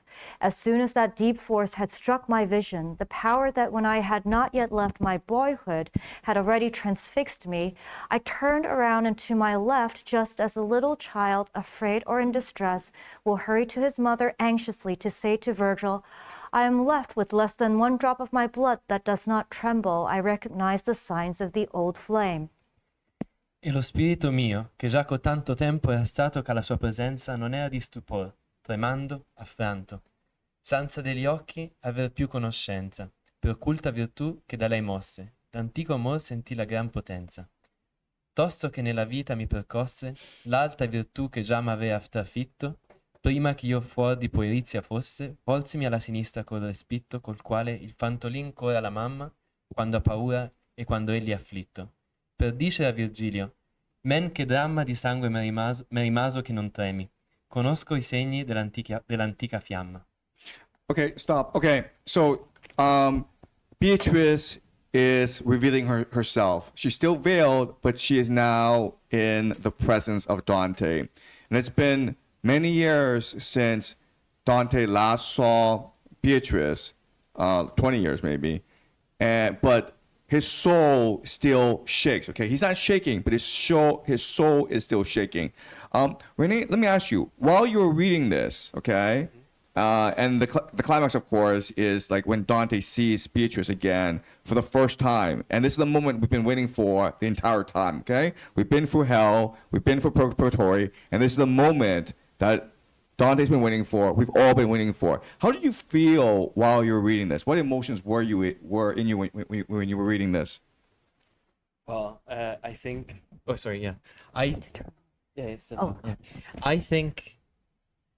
Well, he spends, like so many lines talking about just that, like the emotion of when he sees her, and it is I think there would be no other way of making it convey such a strong feeling that is not just sheer. It's more than just sheer joy or sheer surprise, or I think there is no single or like not even just a set of short set of words to convey it, and that's why so many lines are spent on it, and even like some like analogies, when he compares it with like boyhood, for example, and like l'alta virtù che già m'aveva trafitto prima che io fuori di puerizia fosse. And then he says, also talks about a little, like, just as a little child afraid or in distress, right? Col quale il fantolin corre alla mamma, quando ha paura, quando egli è afflitto. It's so strong, and it's, yeah. Okay, so this is really when all his emotions converge together, right? His greatest fear, his greatest excitement, his greatest happiness, his greatest sadness, they all converge together. And it is such an overwhelming emotion. He's never felt like this before. His entire soul, it's vibrating, it's shaking to its core. And what's the first thing he wants to do? Turn to Virgil. He wants to turn to Virgil. You understand? That's how much he loves Virgil. Okay? He loves Virgil. I know I've been talking trash about Virgil this entire time, but Dante still loves Virgil as a father. Okay? So he wants to turn to Virgil, and what should Virgil do in response? Comfort him. Right, hug him and says, Dante, I'm with you. Go ahead. We came all the way here, right? Through hell, for Purgatory. And now I want to be with you in your moment of your greatest triumph. And I will be with you. Okay. So maybe we won't translate until certain sections. All right. Okay. All Sounds good. Because we're Timing. before. Okay. Yeah. Sounds good. Line 49. But Virgil had deprived us of himself. Virgil, the gentlest father, Virgil, he to whom I gave myself for my salvation. And even all our ancient mother lost was not enough to keep my cheeks, though washed with dew, from darkening again with tears. Okay, so stop. Okay, so Renee, could you translate for us these next 6 lines and tell us these when you speak it, what emotions do you feel? Ma Virgilio n'aveva lasciati scemi di sé. Virgilio dolcissimo padre, Virgilio a cui per mia salute diemi. Né quantunque perdeo l'antica madre, valse e alle guance nette di rugiada, che lagrimando non tornasse nate. It's like as if he was like, it's more than like praising him. It's like as if he was talking about like, yeah, the person he loves the most. Actually, it's almost as if he was talking to him as if he was Beatrice. Yeah. No, I mean, yeah, that's exactly it. I think the words, the emotions is Dante loves Virgil. Okay, there's absolutely no doubt about it. Where is Virgil? Where is he? Fred? I was just doing a sign for like self-integration where Dante, he's left, Virgil has left Dante completely and Dante has integrated him as completely as he can. But I mean, like, we were expecting some sort of resolution, right? Some sort of confrontation between Virgil and Beatrice, some sort of conflict where Dante has to choose between Virgil and Beatrice, or even maybe a happy ending where Beatrice welcomes Virgil to the heavens and Virgil's given a choice. But he's just completely disappeared. He's run away. That's kind of bad writing, right? What's going on here? Who's talking? Dante's talking. Yes. Right? Dante felt Virgil beside him, so he turns to Virgil to say, I've never been so nervous in my life, Virgil, and then Virgil's gone. He just disappeared. Well, first of all, why is Virgil gone? Yes? Accomplished his mission to bring Dante to Beatrice, so now he has like no purpose to be here. Yeah, but if you've accomplished your mission, what's the least thing you would expect? He wants someone to thank him. Yeah, first thank before you, leaving. Virgil, for taking Dante through heaven and hell. Yes? So previously we were hypothesizing that he might be a little bit jealous. I feel like some of the times if you're jealous, you don't actually want to be in a scene and then you just choose to leave it behind and then just not see the scene. Dante loves Virgil. Does Virgil love Dante?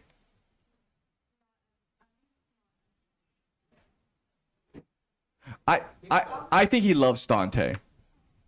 I think he does. Okay? They climbed on Satan. Yeah, they've been through a lot, man. They climb on Satan. They've been through Purgatory. It's been a lot. Once that happens to you, two people love each other. Yes? I think of like the wedding scenario where the father brings the bride to the groom and then he has to go. He's like, I hand you over, and you know. So I feel like maybe it's that kind of scene too, where he kind of give birth to Dante, and then now There's he has no to let him go. handover though. Oh, okay. He just disappears. He just runs away. Yes? Yeah, maybe because, as men, they don't want to say goodbye. Maybe they would love to give you a hug. But actually, Virgil, I think, he, on the one hand, he want to give it a hug, maybe. But Let's on the other, let's do the counterfactual, okay? Let's just say Virgil stays. What would happen next? What would happen next? Yeah, yes, Anna? A confrontation where it's like, do you want to come to heaven? No. Oh, awkward. Like, so then he just avoids that conversation and goes away. Yeah, I think what happened is that Beatrice would say to Virgil, Virgil, I want to thank you so much for this.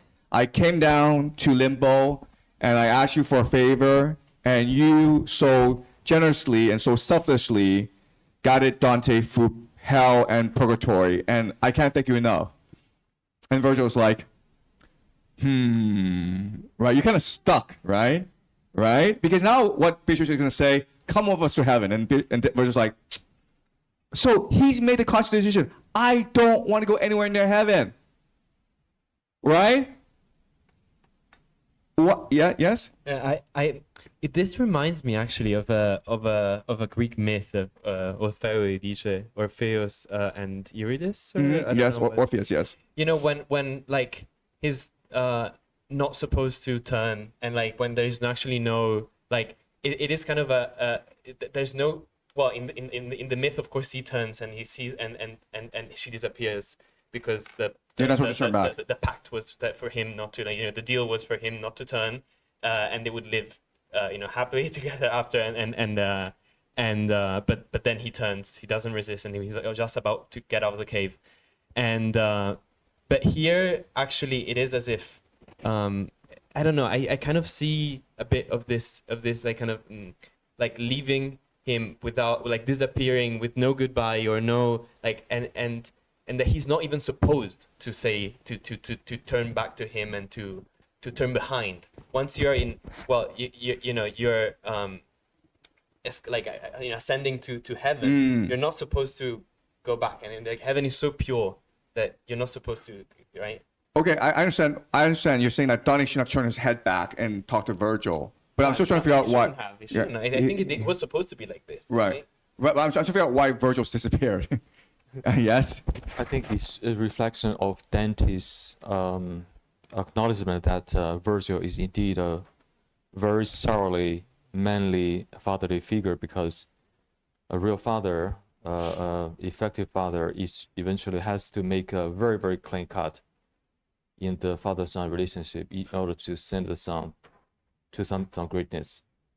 And I think even Dante's own father, who kind of disappeared from Dante's life also relatively early in Dante's life, I think also gave Dante a kind of paradigm that his mentor would send him onto his journey, but won't accompany him all the way down. This is like your father not showing up at your college graduation, okay? You graduated from Yale. It's the biggest thing you've ever accomplished, and your father's like, I don't want to go because I don't want to burden you with, I don't want to make you more dependent on me. No, Virgil just run away. Yes? Well, I mean, my dream is like a little bit similar with him, because I believe maybe Virgil will make Dante feel hesitant. Okay, guys, stop this, okay? This is the wrong direction, okay? Edward? It's almost that this moment is so divine and so beautiful that Virgil's soul is still too dark to be able to be included in this moment. Yes, okay, so it's almost like Virgil's afraid of the encounter between Dante and Beatrice, right? Because remember, how he feels about love is it's one of control, one of possession, right? He doesn't actually believe in true love. He only believes in control. So he doesn't want to see Beatrice and Dante together, because then he recognizes that true love exists and it's divine. Anna?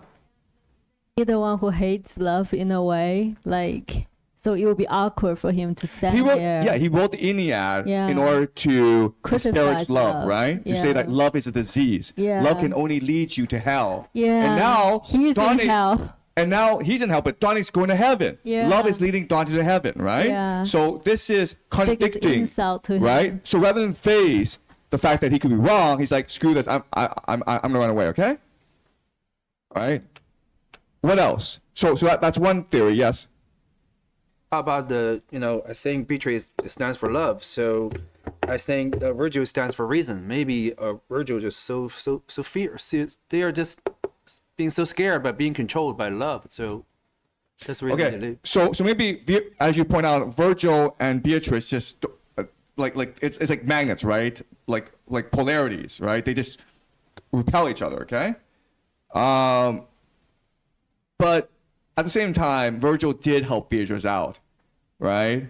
So I think one possible explanation is like Virgil does not want to see true love because it just negates his entire worldview, okay? That I think is a very, I think that's the best explanation. Does Virgil want to go to heaven? We know he doesn't want to go because he could go at any time, and now Beatrice is here. And Beatrice owes you a favor, right? So now's the best opportunity in your life to go to heaven. He's like, screw this, I'm gonna go home. I'm gonna go to hell. Why would he do that? Why would anyone do that?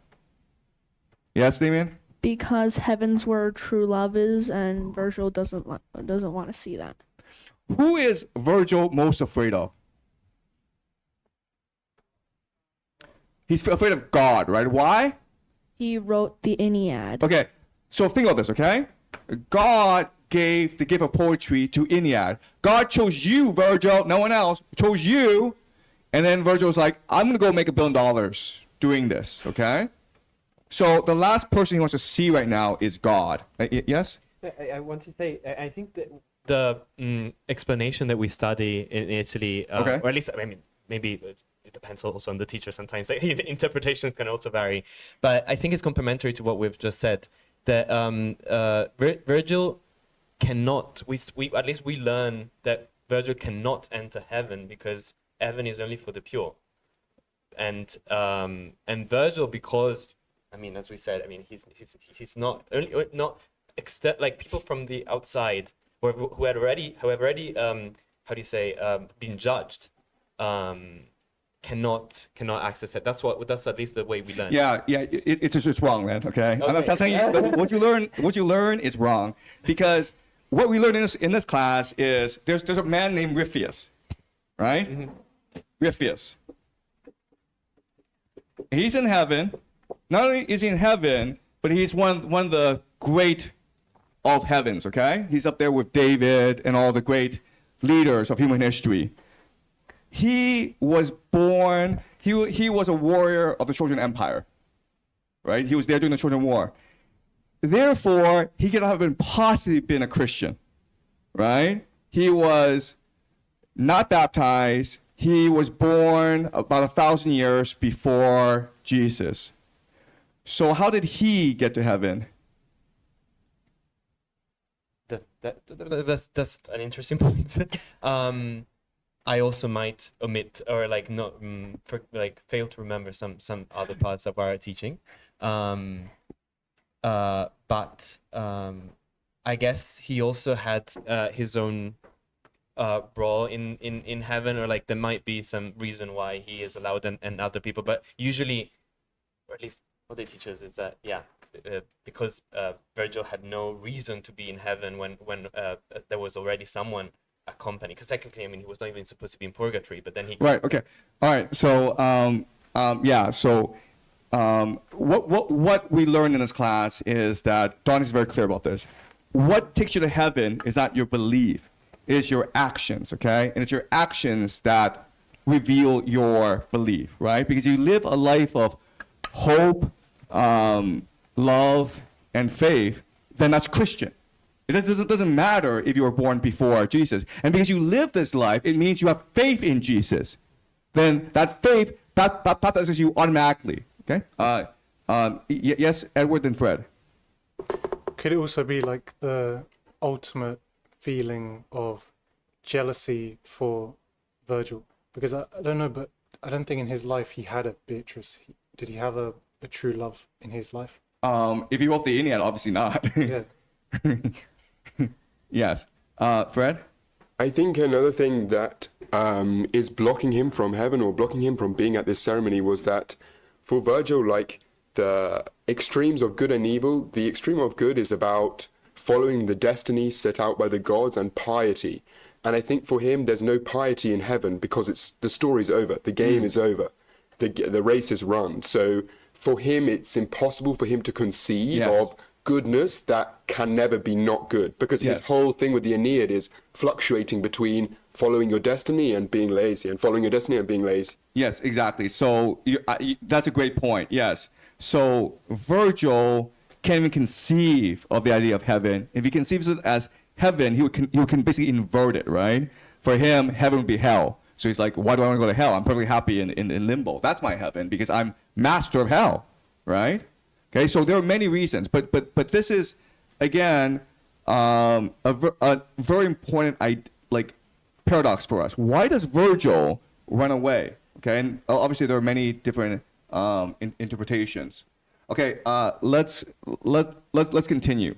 Okay, line 55. Dante, though Virgil's leaving you, do not yet weep. Do not weep yet. You'll need your tears for what another sword must yet inflict. Just like an admiral who goes to stern and proud to see the officers who guide the other ships, encouraging their tasks, so on the left side of the chariot, I turned around when I had heard my name, which of necessity I transcribe here. I saw the lady who had first appeared to me beneath the veils of the angelic flowers look at me across the stream. Okay, stop. Okay, all right. So Dante is obviously heartbroken that his father has run away at the moment of his greatest happiness. Okay? And now Beatrice has come and she's basically like, forget him. He's not important. You will need everything for the next challenge. Okay? How does Dante feel about Beatrice right now? Yes? He might think Beatrice is very mean. I think so. That's exactly how it feels. Why? What metaphor tells us that Dante just thinks that Beatrice is just being too stern or too mean?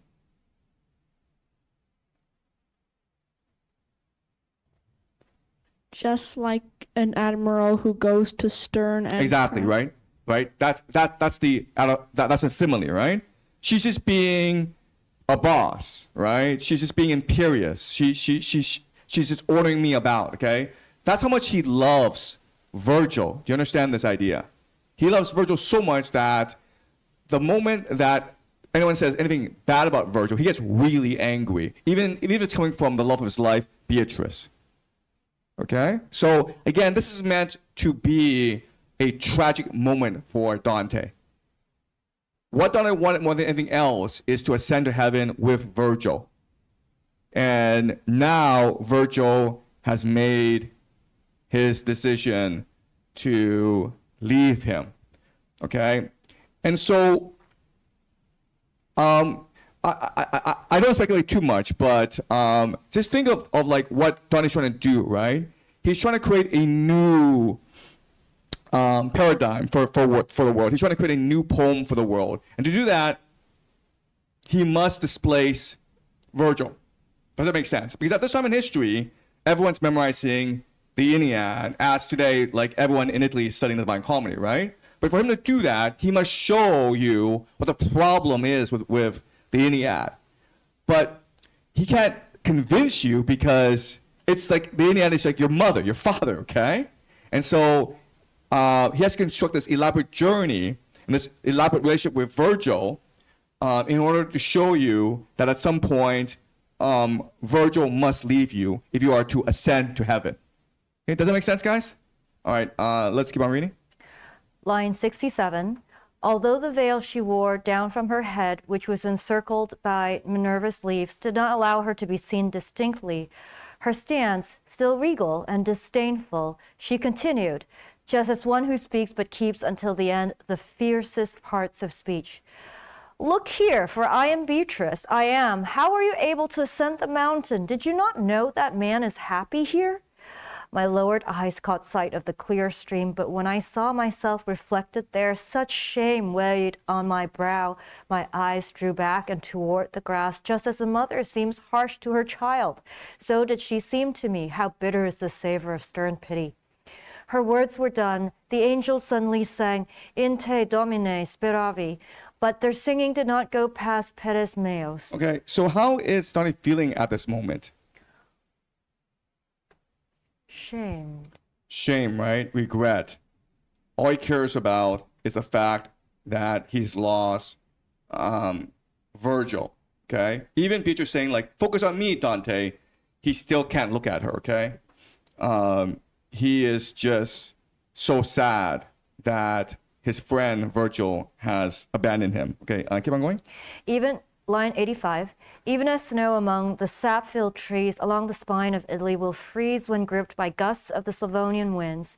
Then, as it melts, will trickle through itself, that is, if winds breathe north from shadeless lands, just as, beneath the flame, the candle melts. So I, before I'd heard the song of those whose notes always accompany the notes of the eternal spheres, was but without tears and sighs, but when I heard the sympathy for me within their gentle harmonies, as if they'd said, Lady, why shame him so? Then did the ice that had restrained my heart become water and breath, and from my breast and through my lips and eyes they issued, anguished. Still standing motionless upon the left side of the chariot, she then addressed the angels who had been compassionate. You're awake a never-ending day, and neither night nor sleep can steal from you one step the world would take along its way. Therefore, I'm more concerned that my reply be understood by him who weeps beyond, so that his sorrow's measure match his sin. Not only through the work of the great spheres which guide each seed to a determined end, depending on what stars are its companions, but through the bounty of the godly graces which shower down from clouds so high that we cannot approach them with our vision. He, when young, was such potentially that any propensity innate in him would have prodigiously succeeded had he acted. But where the soil has finer vigor, there precisely, when untilled or badly seeded, will that terrain grow wilder and more noxious. My countenance sustained him for a while, showing my youthful eyes to him. I led him with me toward the way of righteousness. As soon as I, upon the threshold of my second age, had changed my life, he took himself away from me and followed after another. When from flesh to spirit I had risen, and my goodness and my beauty had grown, I was less dear to him, less welcome. He turned his footsteps toward an untrue path. He followed counterfeits of goodness, which will never pay in full what they have promised. Nor did the inspirations I received, with which in dream and otherwise I called him back, help me. He paid so little heed. He fell so far there were no other means to lead him to salvation except this, to let him see the people who were lost. For this I visited the gateway of the dead. To him who guided him above, my prayers were offered, even as I wept. The deep design of God would have been broken if Lethe had been crossed, and he had drunk such waters, but had not discharged the debt of penitence that's paid when tears are shed. Okay, so imagine Dante's emotional state, okay? He's been thinking that this is a great wedding feast between him and Beatrice, right? He had to work so hard to get through Inferno and through Purgatory, and now he thinks that Beatrice will shower praise on him, right? He's like, wow, you got an A+ on your test. Great job, man. What is Beatrice doing instead?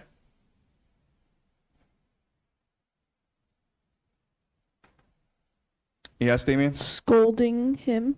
Why? Because after Beatrice died, Dante married another woman. Well, I mean, true, but would Beatrice be angry about that? What's she angry about? He's just upset that that Virgil left. He's crying and Well, yeah, sure. Dante is upset that Virgil has left, and then Beatrice is saying, hey, let's get going, man. And then Dante is kind of shocked because he's expecting this praise, this love, this adulation from Beatrice. And instead, and so he falls, he's confused, he's in shame, and the angels fly to Beatrice and says, relax, Beatrice, okay?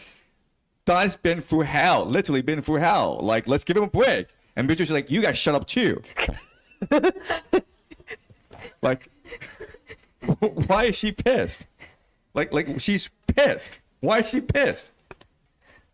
Because it was her love that caused all of this, that brought him here, that got Virgil in the first place involved with Dante. So that's not what she's saying, though.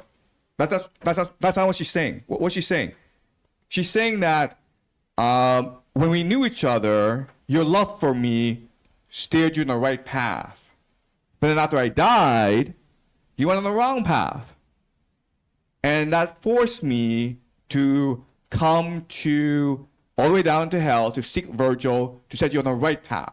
Okay? And I had to make you go through hell to see the consequences of your sins. Right? So what did Dante do wrong? Yes, Julian? I guess trust Virgil that much. Or love, because, I mean, in this speech, she is talking about Virgil, right? No. Like, okay. What she said in the speech is this, right? Okay. When we knew each other, you loved me so much, and that put you on the right path. Then I died, and then you went on the wrong path. You went on the path so wrongly that to come down and ask Virgil to help you to set you on the right path, and you have to go through hell to see the consequences of what it means to go on the wrong path. What did he do wrong? Enmeshed in the Guelphs and Ghibellines and all the politics and all of that? Yeah, so that's one possibility, right? So there are different possibilities. He married, but then like that makes Beatrice seem really petty, right? Because Beatrice married someone else. So what's Donnie gonna do? Just like be chaste all his life, right? So I think he's angry about that. It's possible, okay, Donnie participated in internal politics, but that's just the times, okay? Yeah, Fred? So I guess she's complaining about the double standard that he seems to have set with his love for her, that it was her goodness and beauty while she was alive that gave him a good spark. Yes. And she's saying, well, I died, and if Dante knew I'd gone to heaven, how come I'm not even an even bigger inspiration than before? Like, she's saying my goodness and beauty had grown, and yet I was less dear to him, less welcome. Like, I should have been an even stronger star now that I died, but it seemed that he needed his hero to do it instead. Okay, so let's continue this, okay? This is correct, okay? But I want to elaborate on this. So, when Beatrice was alive, why did Dante write poetry? Why? To seduce her or prove his artistic merit. This is the courtly love tradition, right? So he's trying to express his love, forever love, to Beatrice. After she died, why did he write poetry? To save himself. To save himself? How? By channeling all of the spirits of his hero and his love in order to instruct the rest of the world. Right, in which case he wouldn't have to go to hell. In which case Beatrice wouldn't have to come down to hell and get Virgil to help him, right? Problem solved. So obviously he did something wrong, right? So when Beatrice was alive, he wrote poetry to express his love for Beatrice. After she died, why did he write poetry? Yes? Probably for fame and power. Exactly. Okay? That's where he went wrong. He forgot what the point of poetry was. It's not for fame and power, because if you did that, who'd you end up being? Virgil. Okay? Does that make sense, guys? Okay? And we know because in the beginning of Purgatory, Dante fell in love with his own shadow, right? And he fell in love with his shadow so much that whenever he saw his shadow, he was really happy, and he walked really slowly so that the other shades could see his shadow. Do you understand this idea? This is where Dante went wrong. When she was alive, he could focus all his attention on her, and that's what made his poetry divine. She died, then all he thought about was competing against his fellow poets and proving that he was the best, right? And so he started to write poetry in order to prove he's superior to everyone else. And that's where he went wrong. And that's why Beatrice had come get Virgil to lead him through hell. Yes? No, I'm finished, yeah. I was gonna say that I think it was very struck by the fact that he retakes this analogy of like the mom and the child. Yes. And I think this analogy precisely, I think, corroborates your point that of this transition from like when Beatrice was still alive, they were kind of equal, right? I mean, they were still both human beings alive. Now, like, Beatrice is kind of in a different sphere, and it's as if she was his mom. And, and in the first part, when he's sad about Virgil disappearing, he's like, oh, like going to, like, as if as a child going to his mom, like, crying because he's afraid. But actually, his mom, and so in that first analogy, his mom is actually Virgil. But then in the second, like when he retakes the analogy, it's Beatrice that is his mom, and so he's like, I'm like your muse, and you lost me when I died, but I'm, the fact that I died, and your faith shouldn't prevent you from using me, having me as a muse even after my death, right? Right. So he lost his faith in some way. That's right, exactly. Yes, okay. So now let me ask you this question. Why is she doing this?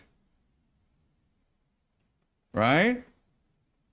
I mean, wouldn't a better strategy be like to first praise him, right? And then point out that, oh, you could improve in this way, right? That's how we're taught to criticize people, right? Don't do it directly. Don't scold people. don't be angry at that person. First, criticize this person, and then maybe towards the end, you're like, oh, but there's this one little thing, right? Why is she just pissed? It's like, yes, Bruce. Yeah, maybe because if people die and they have been prayed by the family, so I think that Dante just cannot like the, we can call it. I think Dante just tried to drag her legs, do not let her to go to the heaven, because because they have to pick up Dante, right? She has to pick up. Why is she pissed at Dante? What was she doing this? Yes.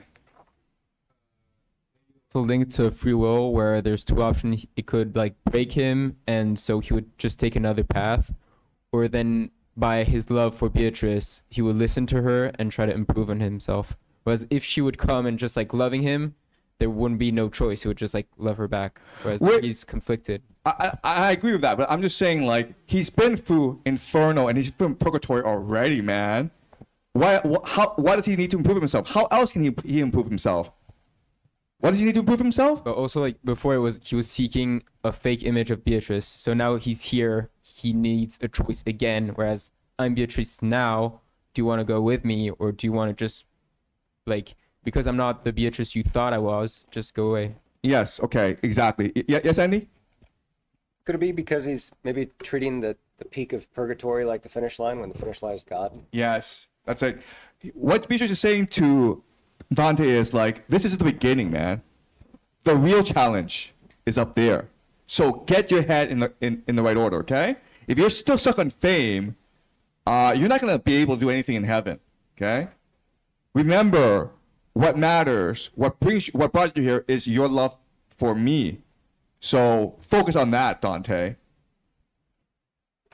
Does that make sense?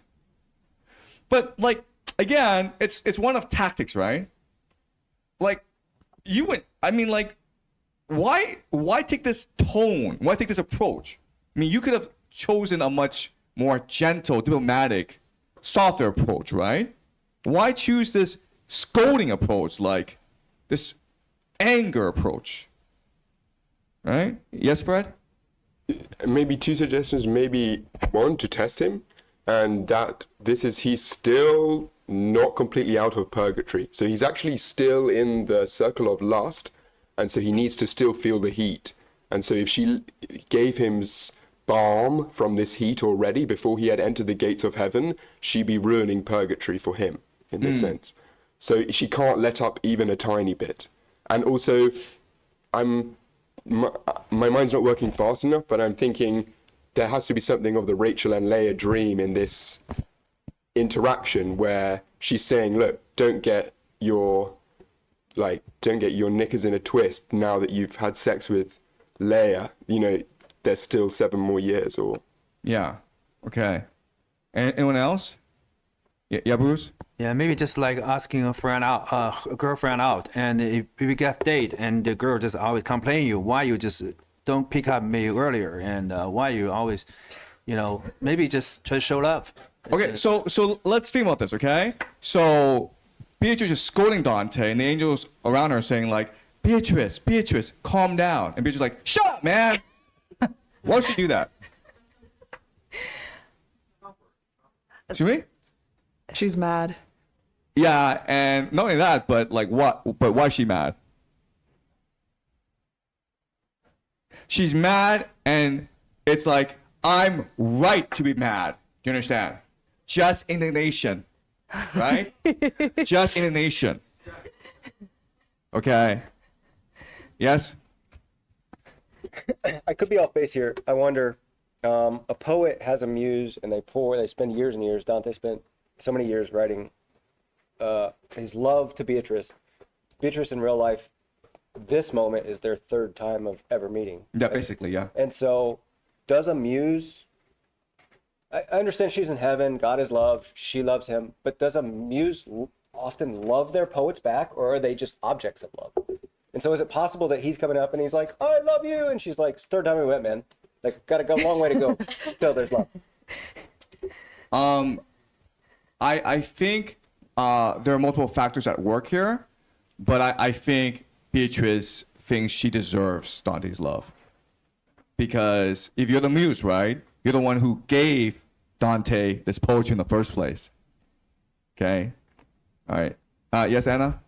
I wonder if a few reasons, like, first of all, like Dante couldn't let go of the fact that Virgil has left is one thing. So like basically if I'm the wife and my husband is mourning over his best pal guy, bro, you know, homie, who kind of took over like the joy of our wedding, then I'll be pretty pissed, because then I'll be like, well, I'm the bride and why is Virgil, the homie, the center of my husband's, you know, heart. And then the other one about like God is the ultimate one, but he's like the wedding day seems to be for him the end of the thing. That would piss me off too. But oh, that's it, like the wedding day is going to be the best day of my life, and now from now on you're going to go downhill instead of up, like, you know, then I would be pretty pissed. Okay, so the fact that Beatrice is angry at Dante suggests what about Beatrice? How does Beatrice feel about Dante?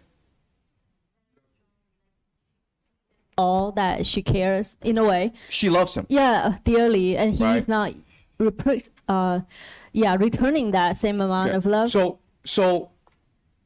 I know this is hard for us to appreciate, okay? What Don is saying here is that just indignation comes from a place of love. You understand? This is really important, guys. You understand that these next 4 cantos, you need to understand this idea.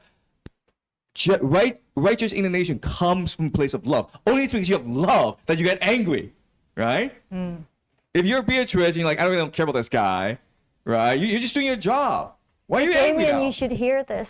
Yeah, I feel if like I'm angry at you, it's just because I love you. Exactly. I think coming from mom and teachers, you're like, you have such expectation for your students, and when they're bright and then they make stupid mistakes, you get more mad than ever because you have so much expectation. Like if I don't care shit about you, like just go to community college, you know. That's why you're harsh with us. Yeah, so you're harsh because you love it. Like I get angry a lot, right? Because like I'm expecting you guys to perform and to learn. Yes, Bruce? Because I've heard there's some girl student that said if you just want to test the boy love you or not, it just piss him off. Let him get angry and try to find out if he can comfort it back, or if he just like to give you the reason, tell you some reason stuff. Then just get rid of him. He's not really the person who fall in love with you. But she just comfort you like, oh, I'm sorry, it's my fault. It's my fault. Forgive me. Then I think she cares about you. So maybe that is girl who's trying to test the people, by if you're loving him or her. Okay. All right. So let's continue. Okay.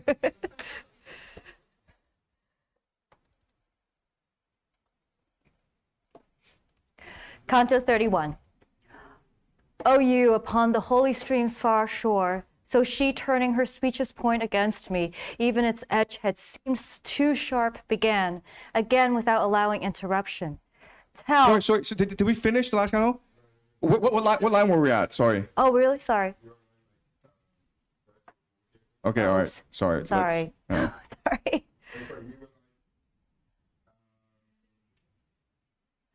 So sorry about it. We were quite good. Okay. Oh, no, we did. Okay, all right, yeah, okay. All right. Okay, no worries, man. Let's keep on going. Okay. Yeah. Okay. Canto 31. Wait, 31. Okay. O you, upon the holy stream's far shore, so she turning her speech's point against me, even its edge had seemed too sharp, began again without allowing interruption. Tell if this is true, for your confession must be entwined with such self-accusation. My power of speech was so confounded that my voice would move and yet was spent before its organs had released it. She forebore a moment, then she said, what are you thinking? Reply to me. The water has not yet obliterated your sad memories. Confusion mixed with fear compelled a yes out of my mouth, and yet that yes was such, one needed eyes to make out what it was. Just as a crossbow that is drawn too taut snaps both its cord and bow when it is shot, an arrow meets its mark with feeble force. So caught beneath that heavy weight, I burst, and I let tears and sighs pour forth. My voice had lost its life along its passage out. At this she said, In the desire for me that was directing you to love the good beyond which there's no thing to draw our longing, what chains were strung, what ditches dug across your path that once you'd come upon them caused your loss of any hope of moving forward. What benefits and what allurements were so evident upon the brow of others that you had need to promenade before them. After I had withheld a bitter sigh, I scarcely had the voice for my reply, but laboring, my lips gave my words form. Weeping, I answered. Mere appearances turned me aside with their false loveliness, and soon as I had lost your countenance. Okay, so Beatrice is saying to Dante, before you loved me, this love led you to the goodness, to God, right? And then after I left, you betrayed me and started to love other things. And then Dante says, yes, I was fooled by shadows. I was fooled by the loveliness of shadows, okay? And you can interpret this many ways. You can include different women, but I think the best way to interpret it is just fame, okay? Because that's Dante's real obsession, fame, okay? Keep on going. Line 37, and she, had you been silent or denied what you confess, your guilt would not be less in evidence. It's known by such a judge. But when the charge of sinfulness has burst from one's own cheek, then in our court the whetstone turns and blunts our blade's own cutting edge. Nevertheless, that you may feel more shame for your mistake, and that in time to come, hearing the sirens, you may be more strong, have done with all the tears you sowed, and listen. So shall you hear how unto other ends my buried flesh should have directed you. Nature or art had never showed you any beauty that matched the lovely limbs in which I was enclosed. Limbs scattered now in dust, and if the highest beauty failed you through my death, what mortal thing could then induce you to desire it? For when the first arrow of things deceptive struck you, then you surely should have lifted up your wings to follow me. No longer such a thing. No green young girl or other novelty, such brief delight should have weighed down your wings. Awaiting further shafts, the fledgling bird must meet 2 or 3 blows before he learns.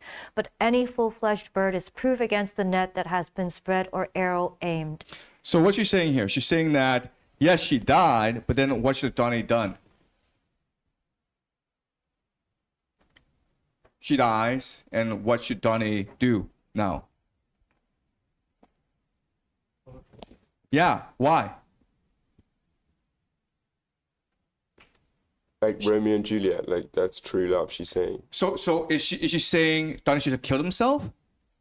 He should have probably gone to a monastery. Something like that, yeah. Right? But why? Because he knew he would probably get distracted, and if he really loved her, he would try and set himself up that he would never lose the love. No. So she's being very explicit here, okay? After I died, you should have kept on loving me. Why? Yes? To pray for her? Well, I mean, you could still do that if you're married to someone else, or if you are writing poetry. I mean, it's hard to pray for a woman if you're married to someone else. I guess it's like to link it to Purgatory, where the more you think about someone, the faster is the way for her. And I think he didn't enough think of Beatrice after her death. Okay. No, she's being very explicit here.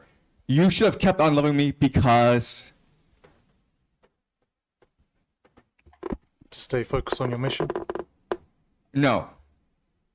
You should, no, okay, what she says explicitly, okay, we're running out of time, but like she's explicit about this. She's like, you should have kept on loving me because I am the most beautiful thing in the whole universe, Dante.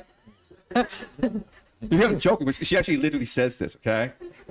Like nature or art had never showed you any beauty that matched. Yeah, she's like literal about this. Like, yeah. I am the most beautiful thing in the universe, Dante. What are you doing, man? Have you no taste?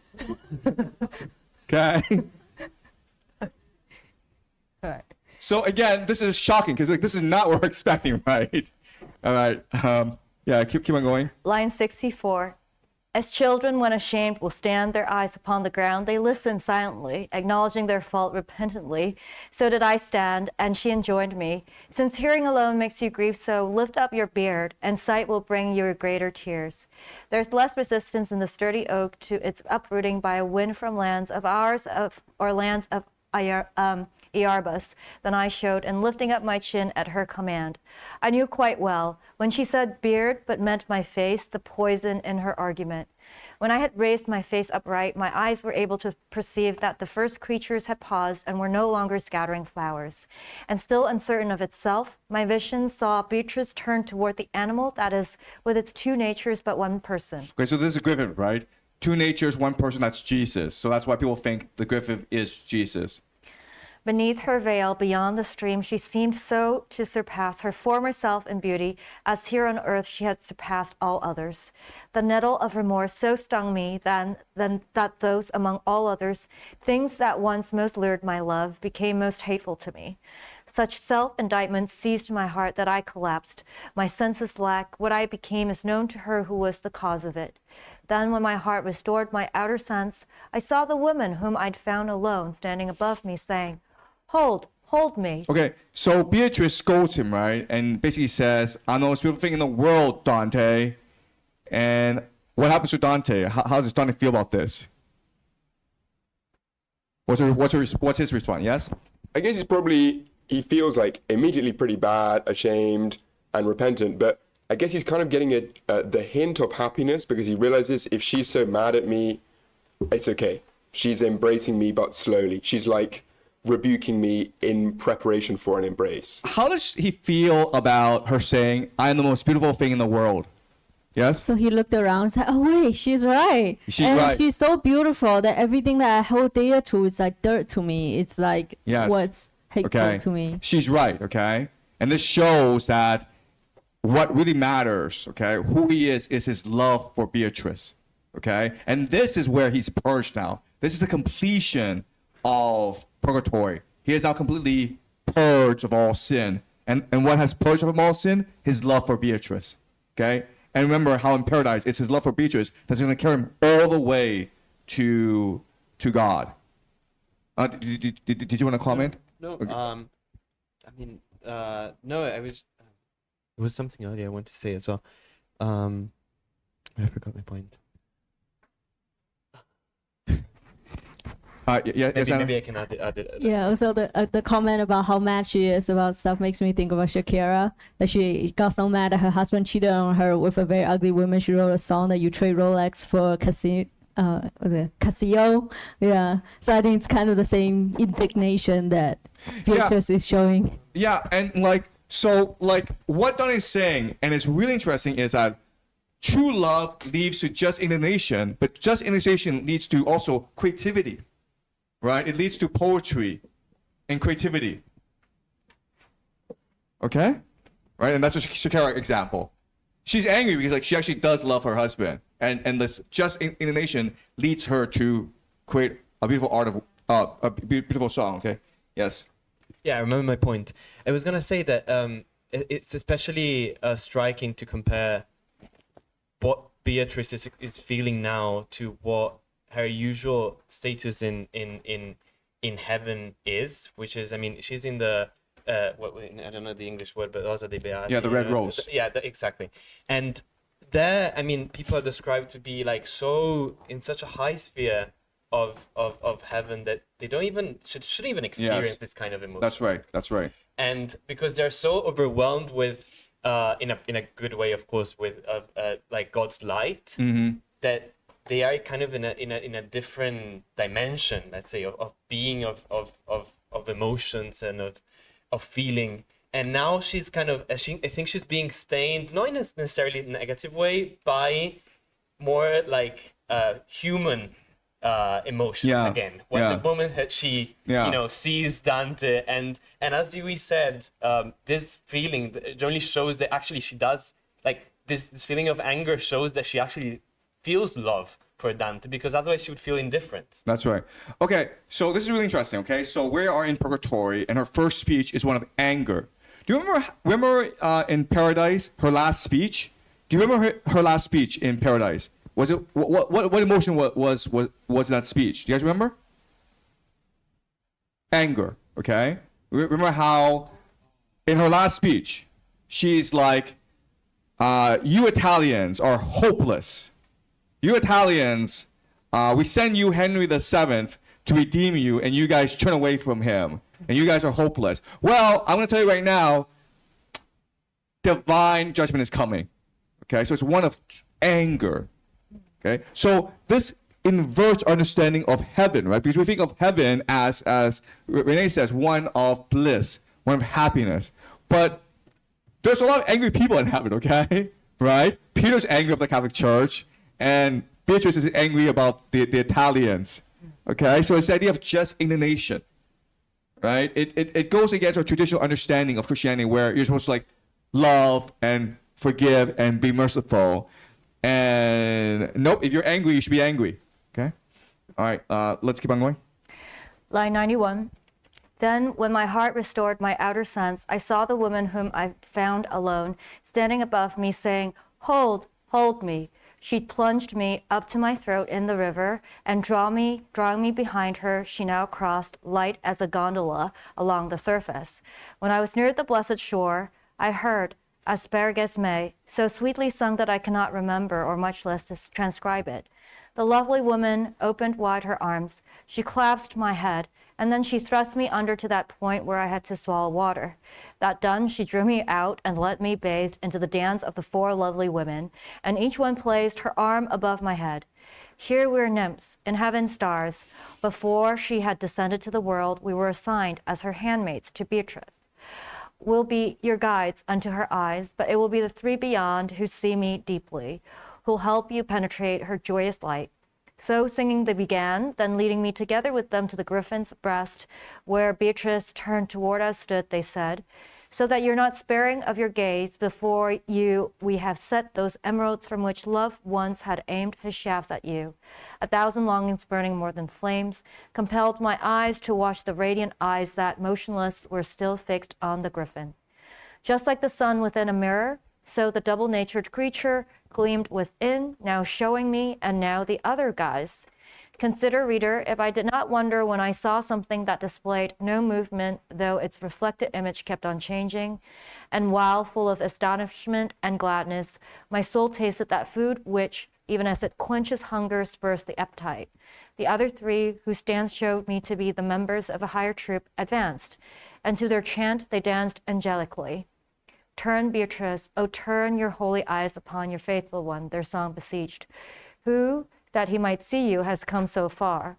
Out of your grace, do us this grace, unveil your lips to him, so that he may discern the second beauty you have kept concealed. O splendor of eternal living light, who's ever grown so pale beneath Parnassus's shade, and has drunk so deeply from its fountain, that he'd not seem to have his mind confounded, trying to render you as you appeared where heaven's harmony was your pale likeness, your face seen through the air and veiled completely. Okay, so remember, the idea here is that what redeems Dante, at the end of the day, it's not going through Inferno and Purgatory. This is part of the process. It's not going through those 7 terraces of Purgatory. What redeems him is remembering his complete and utter love for Beatrice. It's love that redeems him. Okay, this is really important. But you have to go through this process in order for Beatrice to awaken this love in him. Okay, so now we go to Canto 32.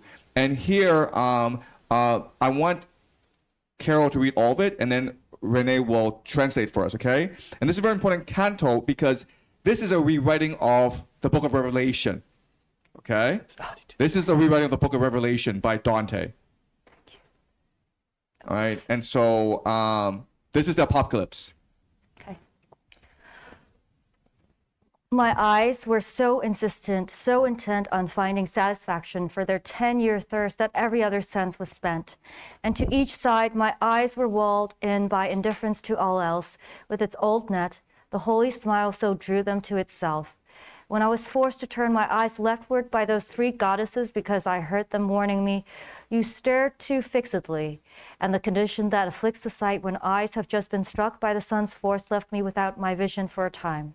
But when my sight became accustomed to lesser sensations, that is lesser than the mighty force that made my eyes retreat, I saw the glorious army. It had wheeled around and to the right. It had turned east. It faced the seven flames and faced the sun. Just as protected by its shields, a squadron will wheel to save itself around its standard until all of its men have changed direction. So here all troops of the celestial kingdom within the vanguard passed in front of us before the chariot swung around the pole shaft. Back to the wheels the ladies then returned, and though the griffin moved the blessed burden, when he did that, none of his feathers stirred. The lovely lady who'd helped me ford Leith, and I and Statius following the wheel that turned right round the inner smaller arc, were slowly passing through the tall woods empty because one who had believed the serpent, our pace was measured by angelic song. The space we covered could be matched perhaps by 3 flights of an unleashed arrow shafts when Beatrice descended from the chariot.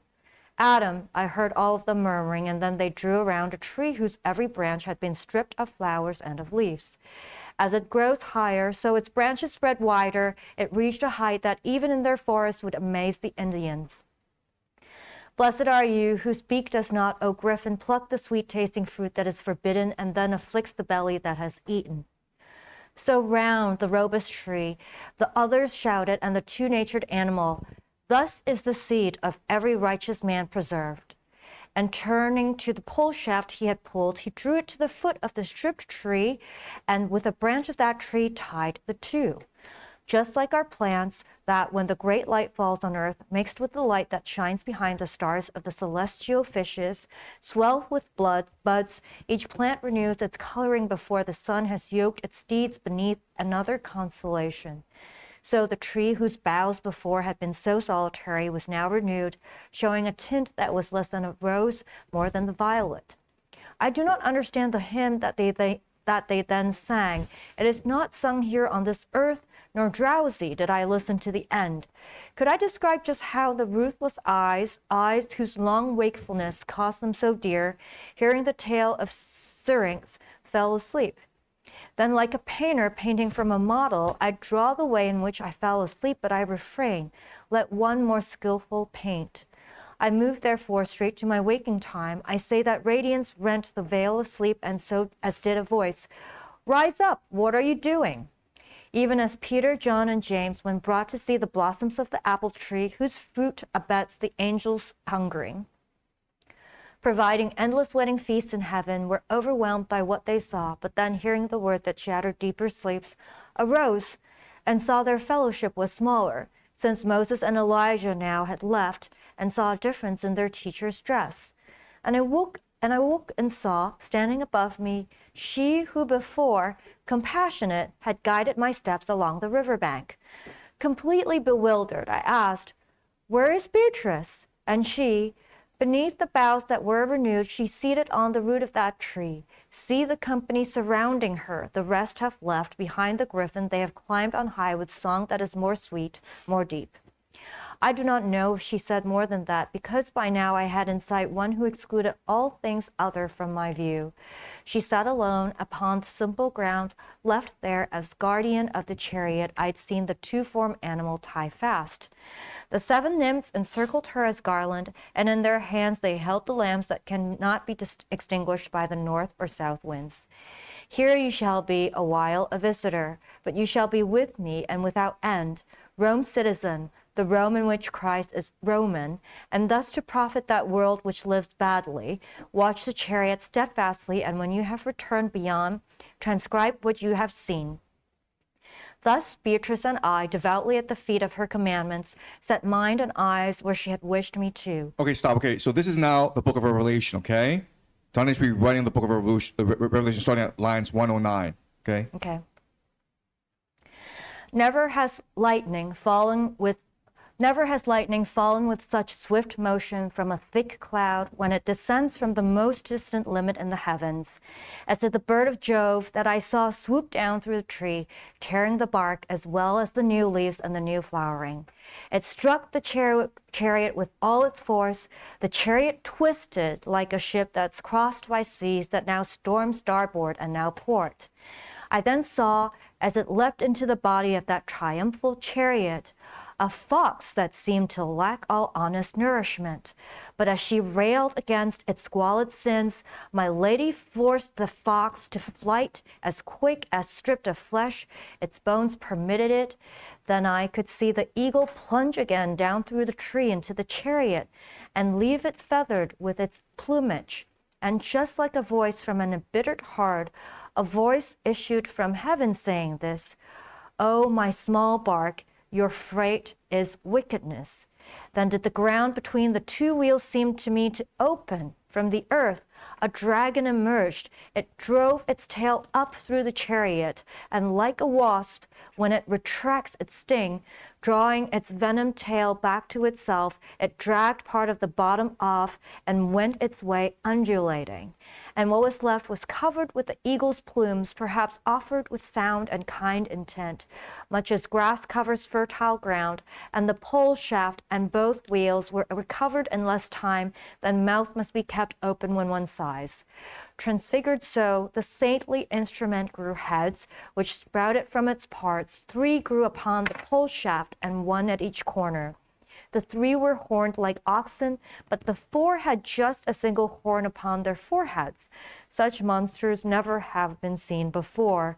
Just like a fortress set on a steep slope, securely seated there and girt, a whore, whose eyes were quick to rove, appeared to me, and I saw at her side, erect, a giant who seemed to serve as her custodian, and they again embraced each other. But when she turned her wandering, wanton eyes to me, then that ferocious Amador beat her from head to foot. Then, swollen with suspicion, fierce with anger, he untied the chariot made monster, dragging it into the woods so that I could not see either the whore or the strange chariot beast. Okay, so could you start from line 109, Renee? Okay, so this is the book of Revelation, okay? Non scese mai con sì veloce moto fuoco di spessa nube quando piove da quel confine che più va remoto. Com'io vidi calar l'uccel di Giove per l'alber giù, rompendo della scorza, nonché di fiori e delle foglie nove, e ferì il carro di tutta sua forza, ond'el piegò come nave infortuna, vinta dall'onda o da poggia o da orza.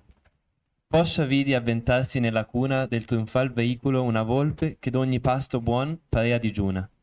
Ma riprendendo lei di laide colpe, la donna mia la volse in tanta futa, quando sofferser l'ossa senza polpe. Poscia per indi ond'era pria venuta. La guglia vidi scender giù nell'arca del carro e lasciar lei di sé pennuta. E qual esce di cuor che si ammarca, tal voce uscì dal cielo e cotal disse, «O navicella mia, con mal se carca». Poi parve a me che la terra s'aprisse, trambo le ruote, e vidi uscirne un drago, che per lo carro su la coda fisse. E come vespa che ritragge l'ago, a sé traendo la coda maligna, trasse del fondo e gisse in vago vago. Quel che rimase, come da gramigna vivace terra, della piuma offerta forse con intenzion sana e benigna, si ricoperse e funne ricoperta, e l'una e l'altra rota e il temo, intanto che più tiene un sospir la bocca aperta. Trasformato così, l'edificio santo mise fuor teste per le parti sue, 3 sovra al temo e una in ciascun canto. Le prime eran cornute come bue, ma le 4 un sol corno avevan per fronte. Simile mostro visto ancor non fue. Sicura, quasi rocca in alto monte, seder soverso una puttana sciolta, ma parve con le ciglia intorno pronte. E come perché non gli fosse tolta, vidi di costa a lei dritto un gigante, e basciavansi insieme alcuna volta. Ma perché l'occhio cupido e vagante a me rivolse, quel feroce drudo la flagellò del capo infin le piante. Poi di sospetto pieno e d'ira crudo, disciolse il mostro e trasse per la selva, tanto che il sol di lei mi fece scudo, alla puttana e alla nuova velva. Okay, so Renee, have you guys studied this, the section? What is this section saying?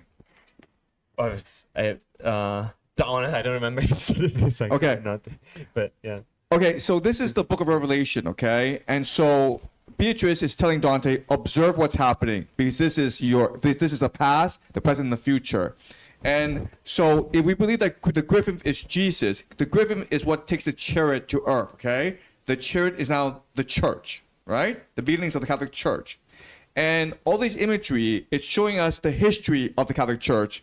So starting in line 109, 112, the bird of Jove sweeps in and attacks the chariot, okay? So this is the Christian church, early church under Roman persecution. Then what happens is that there is a fox and the fox represents early Christian heresy, okay? Then you have the eagle plunge into the chariot and become part of the chariot, and that, of course, represents the Roman Empire as Constantine's donation to the Catholic Church. So now empire and church are one and the same, and that distorts the character of the church. Then you have a dragon emerge. What is a dragon in the book of Revelation? Do you guys know? Satan. The Antichrist. Okay? The Antichrist. The dragon is the Antichrist. It's Satan, basically.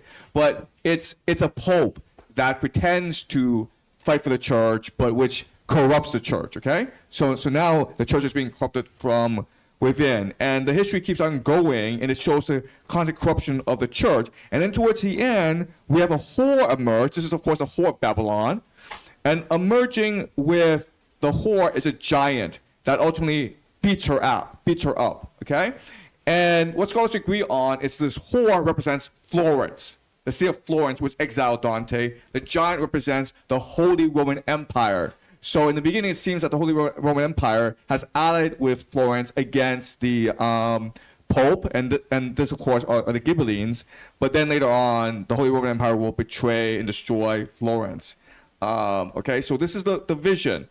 And it is one, again, of just anger, fear, and hatred. And this is not what we're expecting. We're expecting like a happy wedding. Okay? This is not at all what we expected. What's going on here? Why do we have the book of Revelation in the Divine Comedy? And this is like right before they go to heaven, guys. What's going on here?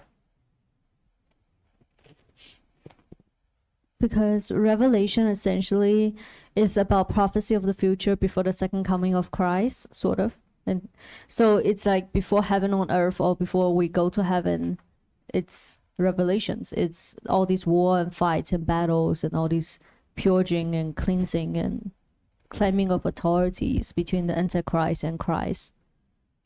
But what does anger do in a place of love? Do you understand? It totally makes sense because Jesus got really angry all the time in the Bible. Yeah. But most of the time was because he went into the temple with the Jewish people that he's yelling at them because he said, "You have turned my temple into a place of a market." So he like goes into a rampage and throws stuff. So it's kind of like what's retribution to the church is what Jesus is doing too. Like. Okay, let's do a thought experiment, okay? Let's imagine Dante writes this, and a Buddhist monk, okay? A Buddhist monk reads this, and he's disturbed by the anger in this Divine Comedy. And so they have tea together, and the Buddhist monk says, "Why can't you show compassion to the people on this planet? These kings, these queens, ultimately it's for naught. It doesn't really matter, right? Because all this is just an illusion. So show sympathy, show compassion to these people. And it is your mercy, your forgiveness, your love that is divine." Right? Is that what Buddhists say? I'm not a Buddhist, so I don't know. That's what I think they say. Yes, everything is an illusion, but then you have to go to the consequence of it.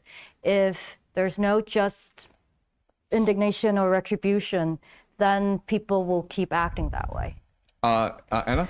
God is ultimately compassion and love, but yet God is mad all the time in Old Testament. So like anger, wrath, retribution does not conflict with love because it is exactly like a father punishing or disciplining his kid.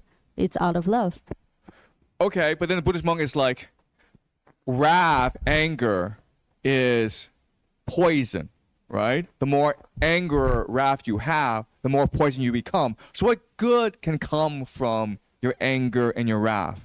Yes? It's cleansing again, because there's wrath in hell, obviously, as we know, right? And the way to not engage with wrath is walk around it, otherwise you add to it. But it almost seems to be an exception when it comes to God himself, that's having wrath all the time, right? So then the question, the paradox is, why is God mad, right? No, but then the point is, don't be mad. God will be mad. Let God handle it, right? So just cleanse yourself of your anger. Don't get angry. Focus on compassion. Yes? Because Dante, essentially in exile, he's mad at Florentine and all the church is doing, and he probably heard this from a lot of people, but like, leave God, like, retribution to God, and he will do the justice. But like we discussed before, he's so mad at people who's so heavenly bound that they're not earthly good. So then, like, he's mad that no consequence is coming to the Catholic Church at this point, and so he wants it to, do something about the present world. Well, that just shows Dante as a very petty person then, right? It's like he wants vengeance. Yeah, Carol? If there's no just indignation, then Dante wouldn't have written the Divine Comedy. Exactly. Okay.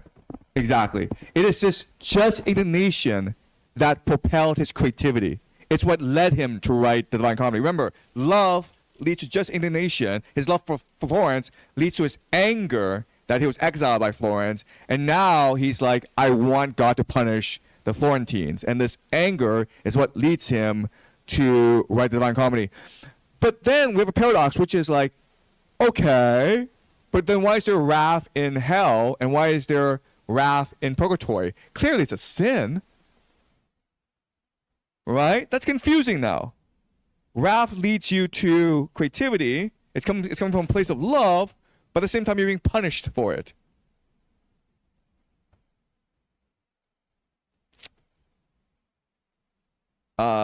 Julian, then Edward, then Fred.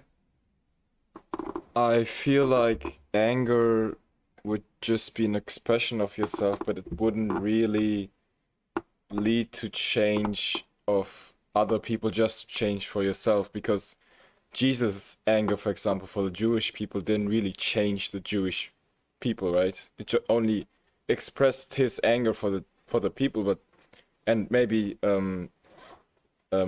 like made his disciples maybe more believe in him, but it didn't change anything for the people he was angry about. So I feel like anger wouldn't really be the solution. Okay, yeah, okay, so you're agreeing with the Buddhist monk. Anger's not the solution, yes. Edward? Is it that wrath is wrong, but wrath can be justified if it's divinely aligned? Okay, what do you mean by that? Like in regular, ordinary life, wrath for, I don't know, because I'm annoyed and frustrated about something, this is a problem of me projecting on someone else. But if it is truly, and I suppose only God can judge this, if it is truly from a place of pure love and therefore divinely aligned, then wrath in this context can be justified. Okay. All right. Sure. Fred? I have to say that I don't think there's any wrath in paradise. Like, I think to human minds, divine justice and the action of the just, to human minds seems like anger. And probably if you were God and really powerful, you'd think, how should I come across such that my message has an effect? But I really don't think God, or in fact Beatrice, is like that angry. They just are trying to take the path of greatest efficacy. Okay. So like, there's wrath in purgatory, wrath in hell, but the wrath in heaven is just what Dante perceives as anger. Like, this all seems like violent to Dante, but is really just metaphorical violence. Okay, so again, the thing about Divine Comedy that's very important for us to remember is that we have the intuition to understand everything, okay? So if we're not able to express ourselves clearly, if it's not Occam's razor elegant, then we're not approaching the truth enough, okay? So I understand, yes, maybe we're not interpreting it properly, but no, I think there's something else going on. Damien? The anger in heaven might have come from a place of love, but the wrath in like hell and purgatory might be coming from like your temper. Andy? I've been wrestling around about this idea of like, if the world around us is poor, it is unjust. A lot of Dante's individuality would be like, yeah, just be aligned with God and stuff like that. But Dante's wrath seems to be in this same scenario of like the Catholic Church is led by the Antichrist, and that's Yes. an unjust situation on earth. Yes. And where we're like, hey, I don't like this president, or there's this bad social situation going on. Dante's taking that for the most ultimate cause, which is the Antichrist is leading the flock astray. And so I need to not just get myself aligned with Christ, or with God, but I need to fix this social Yes. situation as well. Yes, exactly. Okay, that's exactly right. Did you want to add something? Yeah, I was just gonna say that at least the way we're told, it's or at least in heaven, paradise, there is no anger. Then of course, like souls are able to feel anger, like Beatrice, for example. But there is no need for anger in paradise, and paradise is kind of the destination, the ultimate destination of what everyone should aspire to. And my understanding of this is that anger is only good insofar as it is a means to set people on the right path towards a destination of no anger. So anger is only good insofar as it is a means to the place with no anger. Okay, so again, there's a lot of anger in paradise. Okay, so I want to elaborate on Andy's point because Andy got it completely right. Look, compare and contrast. Okay, back in Donnie's time, the corruption of the church were like the Antichrist. Let's go and do something about it. Right? Today, look at the world around us. Right? Blatant corruption, blatant inequality. Donald Trump is president, for God's sake, and we're like, let's go watch porn, guys. Yeah, let's go watch porn. Oh, let's play video games. Let's, like that's literally what we're doing. Okay? So the issue is not anger. The issue is how we choose to channel our anger. Okay? Yeah, Damien? I would just like to ask, like, who was the Antichrist at that time? The Pope. Donnie thought the Antichrist was the Pope. Pope Boniface. Okay? Yeah, David? I think by putting the church militant behind church triumphant, and putting the conflict and anger and chaos right at the end of Purgatory reveals Dante's eventual pessimistic attitude toward human society. Although he believed in the harmonious development, eventual salvation of individual, maybe he has still quite a and calling his work commedia, he still think that human society is not able to save itself. Okay, all right. Okay, so let's talk about wrath, okay? This is really important for us to understand. So wrath is punished in hell, right? Anger is punished in hell by what? By boiling, right? So you are being boiled in a lake. Now, there are two types of angry people. There are people who are just angry, but there are people who hide their anger or they suppress their anger. And the worst are those who suppress their anger because they are drowning. They're suffocating inside this lake that's boiling, okay? Okay, that's hell. Then you have purgatory, and it's black smoke, which blinds you, right? Okay? So that's what Don is saying here. Anger is not channeled correctly. If it's not directed towards justice, it blinds you. It festers, and it corrupts you, and you suffocate under it. But if anger is directed towards justice, towards, as Edward says, towards a divine alignment, towards love, then that's a good thing. Do you understand? There's nothing wrong with anger. It's how anger is used, how anger is channeled, right? Dante is angry at the church. Dante is angry at Florence, so Dante is angry at his enemies, and that's what leads him to write the Divine Comedy, right? Because where do his enemies go? They go in hell. Where do his friends go? They go in purgatory.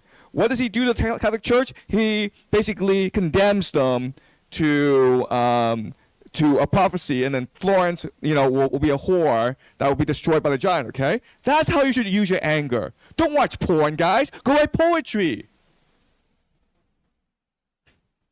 Is that a revelation? Are you? Okay? Right? Yes, Brad? I'm just thinking about the future. Anger is super useful, but I find that because young people today are getting more and more sensitive, anger makes them disassociate. So I'm thinking that in my mission for the future, I probably want to try and psyops people into being better and not be angry at them. You're taking action. That's right. That's what we should all be doing, okay? Don't be like, there's nothing I can do about it, and I don't be angry because angry makes me look bad. And people will say, oh, don't be angry, you know, go see a therapist, right? Like, oh, are you angry? You should be on Valium. Oh, are you angry? Oh, yeah? I'm more asking, how would you advise people in my generation to present their anger? Because I feel like being angry now drives people away even more. So I'm thinking that even if I'm angry inside, I don't want to hide my anger, but like, I have to be so seductive to people to change them now, because any condemnation immediately shuts people off. Sure. Okay. Yeah, continuing off his question is, what I hear a lot is the "how dare you" meme, like is how people now show anger, and I think that's not the right way to channel. So it's follow up to his question. Look, clearly I'm an angry young man, okay? I'm not young anymore, but I'm clearly an angry person. And I'm angry because I have 3 kids who are growing up in this screwed up world, right? We're led by idiots. There's so much corruption, inequality in this world, and all they're doing is screwing things up even more, right? And so I'm angry, and I have 3 young kids, and I'm like, you know, I need to channel this anger in creating a better world for my 3 young kids. And the only thing I can do is teach, right? I need to take action. I can't be at home making YouTube videos all day and complaining about it, right? I could make a lot of money doing this, guys, okay? Seriously, I could be doing geopolitical analysis and bitching about the world, and I would have a huge audience. But I'm like, no, I need to take action. So rather than like go bitch about it, let me do something about it and teach Dante to the world so that you could be inspired to take action yourself, to expand your imagination, to learn the power of love, to show compassion, empathy to others, and take action for yourself. And that's why I tell you, what I want from you in this class is to lead this class and teach it to someone else.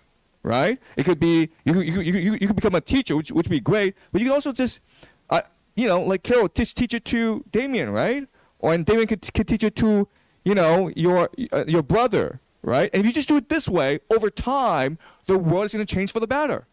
And I already see it because I see all the changes in you guys.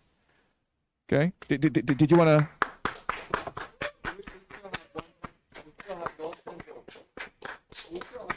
I know. We'll finish at 4, okay? Okay? But that's what Dante's saying here. Be angry. Anger comes from a place of love, but channel your anger into action that benefits humanity, okay? And that's why he wrote the Divine Comedy. Yeah. I think something that we need to be particularly aware about, especially today for youth, is that there is a tendency, at least in my opinion, at least as far as I've noticed, there is a tendency that is becoming more and more widespread to make extremes look good, or like to think that it's fine and okay and even wise and reasonable to pursue extremes, or that it's a cool thing. And I think we should, if there's something that we should at least try to go back to, is to appreciate nuance always. And I don't know, personally, a lot of the anger I see in youth today, because like as we said, like the world is so screwed up, right? And there are so many problems, arguably more than in the past few decades. We need to like resist the temptation to, just because we are so angry to just be radical. We should resist that temptation and stay in nuance and in always seeing both sides, and there's still ways of channeling that anger without always shouting, because like I feel like there is like now it's such a fashion now to like shout in a metaphorical way, of course. Okay, all right, thank you for that. Okay, so this is the last canto, guys, okay? We've come to it. We've come to the very last canto. We've done it. We've read the entire Divine Comedy, all right? But here we go, the very last canto of Purgatory.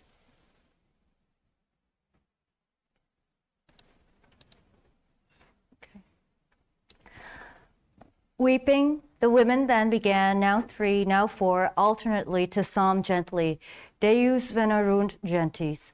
And at this, sighing and full of pity, Beatrice was changed. She listened, grieving little less than Mary when, beneath the cross, she wept. But when the 7 virgins had completed their psalm, and she was free to speak erect, her coloring like ardent fire, she answered, Modicum et non vedebitis me, et iterum, sisters delightful to me, modicum et vos vedebitis me. Then she set all the 7 nymphs in front of her and signaled me, the lady and the sage who had remained, to move behind her. So she advanced, and I do not believe that she had taken her 10th step upon the ground before her eyes had struck my eyes, and gazing tranquilly, Pray, come more quickly, she said to me, so that you are more ready to listen to me should I speak to you. As soon as I, responding to my duty, had joined her, she said, Brother, why not try, since now you're at my side, to query me? Like those who, speaking to superiors too reverently, do not speak distinctly, not drawing their clear voice up to their teeth, so did I speak with sound too incomplete when I began. Lady, you know my need to know, and know how it can be appeased. And she to me, I'd have you disentangle yourself from this point on from fear and shame, that you no longer speak like one who dreams. Know that the vessel which the serpent broke was and is not, but he whose fault it is may rest assured. God's vengeance fears no hindrance. The eagle that had left its plumes within the chariot, which then became a monster and then a prey, will not forever be without an heir, for I can plainly see, and thus I tell it, stars already close at hand, which can't be blocked or checked, will bring a time in which, dispatched by God, a 510 and 5 will slay the whore together with that giant who sins with her. And what I tell, as dark as Sphinx and Themis, may leave you less convinced, because like these it tires the intellect with quandaries. But soon events themselves will be the naiads that clarifies its obstinate enigma, but without injury to grain or herds. Take note, and even as I speak these words, do not transmit them in your turn to those who live the life that is a race to death. And when you write them, keep in mind that you must not conceal what you've seen of the tree that now has been despoiled twice over here. Whoever robs or rends that tree offends with his blaspheming action. God, for he created it for his sole use, holy. For tasting of that tree, the first soul waited 5,000 years and more in grief and longing for him, who on himself avenged that taste. Your intellect's asleep if it can't see how singular is the cause that makes that tree so tall and makes it grow invertedly. And if, like waters of the Elsa, your vain thoughts did not encrust your mind, if your delight in them were not like Paramus staining the mulberry, you'd recognize in that tree's form and height the moral sense God's justice had when he forbade trespass. But since I see your intellect is made of stone and petrified, grown so opaque, the light of what I say has left you dazed. I'd also have you bear my words within you, if not inscribed, at least outlined, just as the pilgrim staff is brought back wreathed with palm. And I, even as wax the seals impressed, where there's no alteration of form, so does my brain now bear what you have stamped. But why does your desired word ascend so high above my understanding that the more I try, the more am I denied? That you may recognize, she said, the school that you have followed, and may see if what it taught can comprehend what I have said, and see that, as the earth is distant from the highest and the swiftest of the heavens, so distant is your way from the divine. And I replied to her, I don't remember making myself a stranger to you, nor does conscience gnaw at me because of that. And if you can't remember that, she answered, smiling, then call to mind how you today have drunk of Lethe. And if smoke is proof of fire, then it is clear we can conclude from this forgetfulness that in your will there was a fault. Your will had turned elsewhere. But from now on the words I speak will be naked. That is appropriate if they would lay bare before your still crude sight. More incandescent now, with slower steps, the sun was pacing the meridian, which alters with the place from which it's seen. when just as one who serves as escort for a group will halt if he has come upon things strange or even traces of strangeness, the 7 ladies halted at the edge of a dense shadow such as mountains cast, beneath green leaves and black boughs on cold banks. In front of them, I seemed to see Euphrates and Tigris issuing from one same spring, and then, as friends do, separating slowly. O light, O glory of the human race, what water is this, flowing from one source and then becoming distant from itself? Her answer to what I had asked was, ask Matilda to explain this. And the lovely lady, as one who frees herself from blame, replied, he's heard of this and other matters from me, and I'm sure that Lethe's waters have not obscured his memory of this. And Beatrice, perhaps some greater care, which often weakens memory, has made his mind, in things regarding sight, grow dark. But see, you know, as it flows from there, lead him to it, and, as you're used to doing, revive the power that is faint in him. As with the noble soul, which offers no excuse, but makes another's will its own, as soon as signs reveal that will, just so, when she had taken me, the lovely lady moves forward. And she said, with womanly courtesy to Statius, come with him. If, reader, I had ampler space in which to write, I'd sing, though incompletely, that sweet draught from which my thirst was limitless. But since all of the pages predisposed for this, the second canticle, are full, the curb of art will not let me continue. From that most holy wave I now return to Beatrice, remade, as new trees are renewed when they bring forth new boughs. I was pure and prepared to climb unto the stars. Okay, so now Dante has been completely purified and purged of all sin, of all doubt. He is fully committed to his love for Beatrice, and now they will climb to the stars. They talk about the tree of knowledge. Why did God let us eat the fruit from the tree? Yes? Because the gift was free will to Adam and Eve. And I think that there's only one real choice you can make in life freely, and that's whether you want to know whether things are good or bad or not. Yeah. Otherwise, you're just like a monkey or a cattle or whatever. That's right. Yeah, thank you. Okay. All right.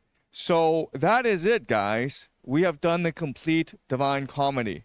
Any questions about today? Are we clear about what Dante's message is?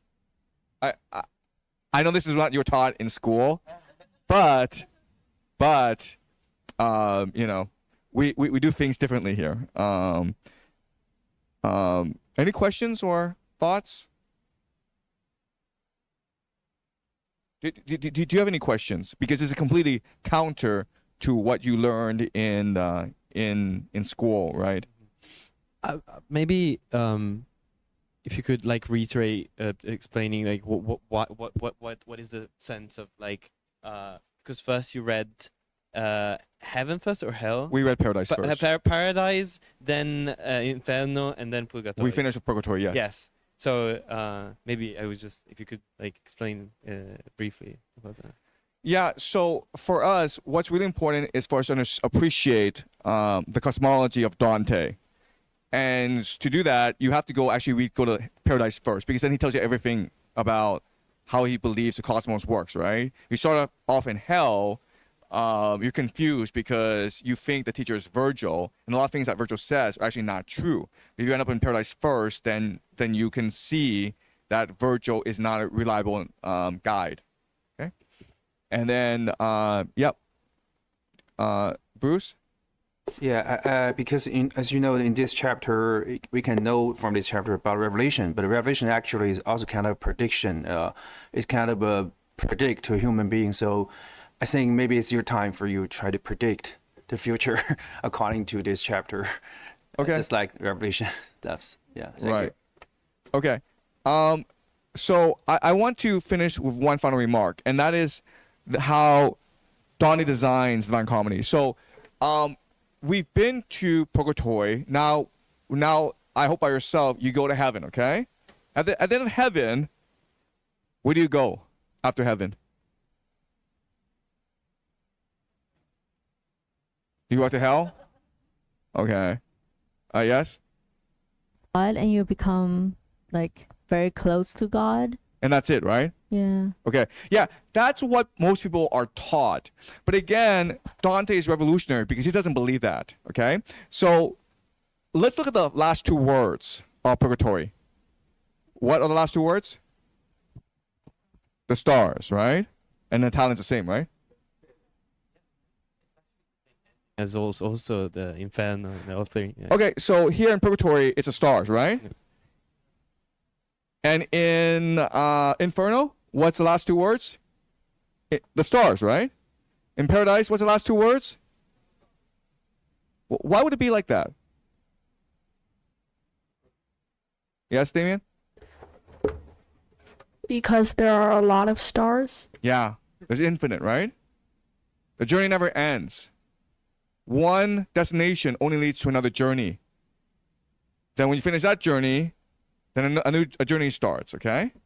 So another reason why I want to do Paradise first is to show you this journey will never end, okay? Hopefully you'll go back and read Paradise again, and then you'll see, when you read Paradise again, you'll see it completely differently, okay? So it's meant to be a loop, it's meant to be eternity, but it's also meant to be infinity, okay? Yes, Damien? I'd just like to ask, what did the Pope do to make Dante hate him so much? So at this time in history, the Catholic Church is divided into many different factions, and they're fighting over who should be the legitimate Pope. And right now there are two major centers of Catholic power. There's one in Rome, of course, where the Catholic Church is based, but there's also one based in Avignon, which is sponsored by the Holy Roman Emperor, okay? And this is leading to wars throughout the entire of Italy. And so Dante is concerned about the factional struggles within the Catholic Church, but also at this point in history, the Catholic Church is extremely corrupt. You can buy indulgences, and this will get you access to purgatory, even though you could be the worst person in the world. If you just have enough money, you can always buy your way into heaven. And Dante just finds this appalling. And then there's like a million things that Dante is pissed about. Yes. Fred? So I'm drawn to action definitely by the study and reading of this, of the Divine Comedy. My action is basically directed towards increasing the free will of everybody in the world, trying to fight against wrong ideas, biases that are forcefully spread on people and that they pick up. What would your tips and short advice be to me and other people who are trying to act towards this end? So if I want to increase the free will of other people, there's teaching, which you do amazingly, but I don't know if I'm a teacher. But if I'm trying to invent something or create something, what principles should I keep in mind? Okay, so this is a great segue to our next section, okay, the final section, which is self-reflection. And so maybe yeah, we can engage in a process of self-reflection. And if you need to run or something.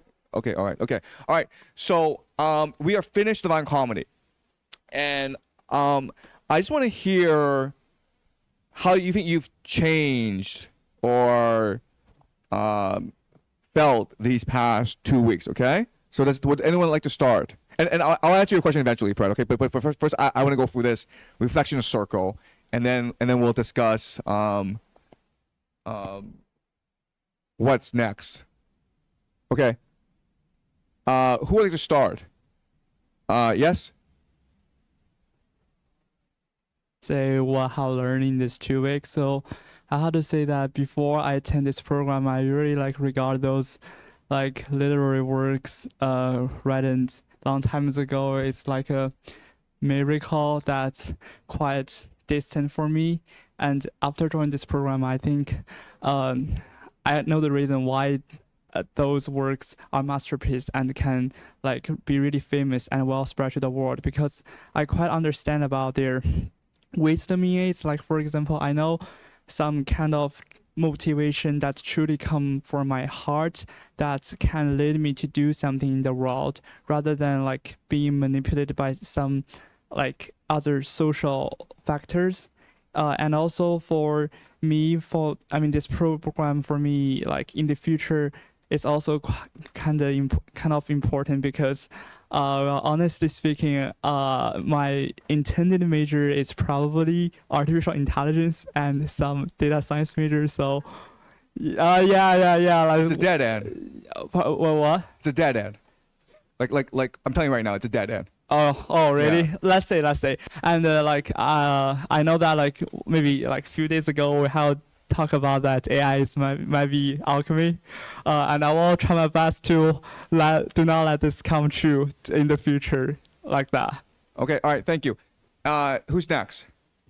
Who would like to? If you don't speak, I'm just gonna call on you. Okay. Let's start with Francois. This course I did lost the sense of time. It went like super fast, and our attention was really focused into knowledge, self-improvement. So like we didn't think about like, oh, I'm on vacation or I have other things to do. I do feel a bit lighter. But a thing about me in this book, I feel like I didn't start from zero. There are still some topics I understood before starting reading this book, especially about love, I feel like.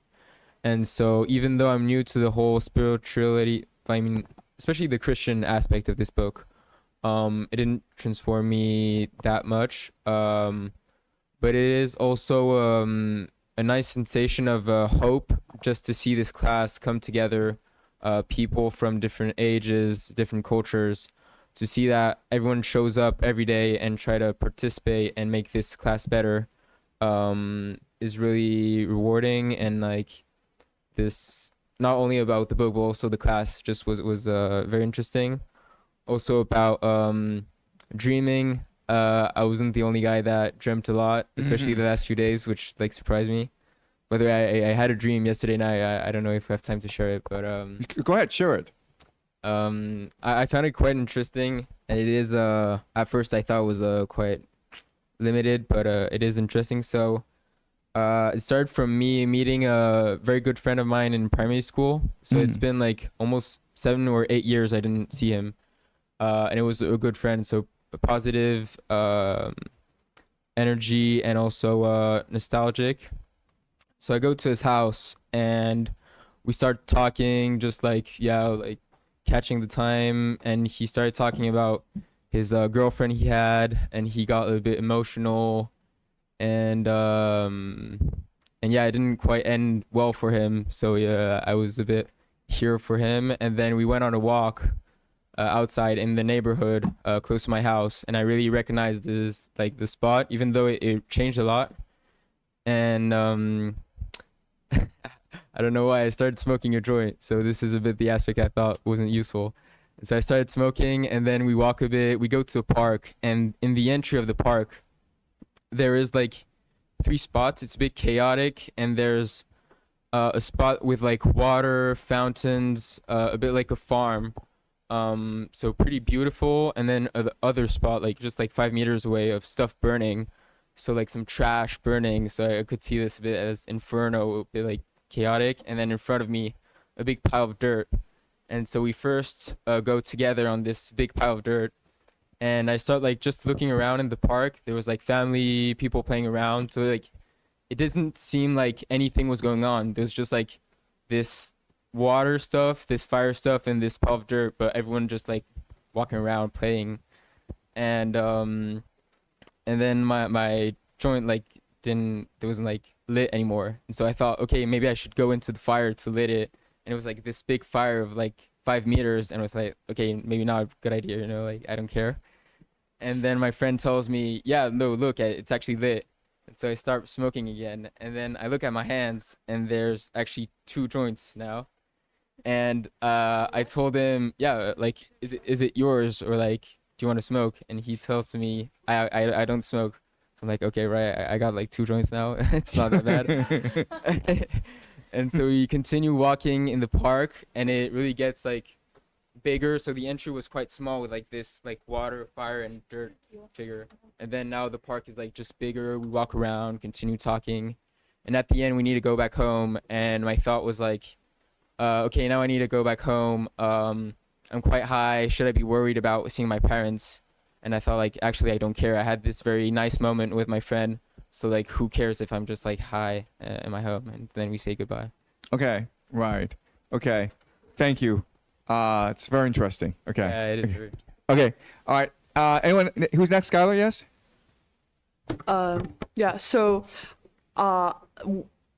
before, my understanding of Divine Comedy and Dante is, it's something that you have to learn in history class. It's very important. That's all I knew about it. But after reading it, I think I have 4 main takeaways. First of all is love is the answer to all. And if you let love guide your actions, it's kind of like your intuition, where that way it's always going to lead you in a path that your heart desires. So, for example, when we're reading Divine Comedy and some things you don't understand, you think of it from the perspective of, your mother or your wife or your children. So now when I'm reading a book that I don't understand, I know that the tool is to try to use love to understand it. That's my first takeaway. My second takeaway is I really think that reading Dante, because it's so foundational in Western thinking, especially after the Renaissance, it's helped me as a Chinese person gain more thorough understanding of Western culture. It's kind of like if you're a Westerner and you read 论语, that way you understand Chinese culture more and the things that it values. For example, the emphasis on free will and really using your free will. In Divine Comedy, if you don't use your free will, you are literally going to hell. So, this idea of it being democratic, it being accessible, of love thy neighbor. And so a lot of those values are really, really deep in Western culture and how it manifests in the real world and how it manifests and how I interact with Westerners. I've gained a more thorough understanding through reading this. My third takeaway is, we are lost because of fear. That's something that you said that really stuck with me, Dante, the reason why this book was really revolutionary was because back then people were really afraid of God. People were afraid of the unknown. They didn't know what heaven looked like, what the afterlife looked like. So a lot of things that they were doing on earth were fearful, or they were very scared to do anything, and that was because they're lost because of fear. So I'm going to be entering college. It's a different life. I don't really know what I want to major in. I don't know what my future looks like. So in a way, I am also lost because of fear, but I know that that's okay. And reading good books can show you a path. My fourth takeaway is the value of art. I remember you said this line, poetry is aimed to put you in awe, not to put you in fear. And Divine Comedy is meant to inspire you to reach higher heights. You also said, poetry embeds itself into the collective conscious and embeds itself into how you see the world. So reading Dante, especially listening to it in Italian, it's something that's a little bit more emotional, and you art, it like you said, it embeds into how you see the world. It lets you rise beyond the material world, beyond grades and tests and the mundane, and it's a reflective experience. And so those are my 4 takeaways. That's wonderful. Thank you so much, Skylar. Okay, Damien.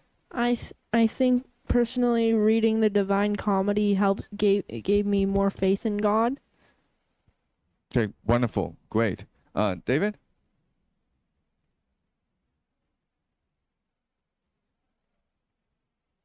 So I just created this just a few minutes ago. So I think there are so many layers of understanding the lecture theory. I think on the fundamental level, this lecture gave me experience that is and basically the first induction into the world of literature, because before going into these lectures, I thought Divine Comedy is just a traditional moralistic allegorical installation where you have very well-structured universe of different figures that will give you very clear idea about the medieval or late early Renaissance, a great wise man's admonition as to how to lead life, righteous life.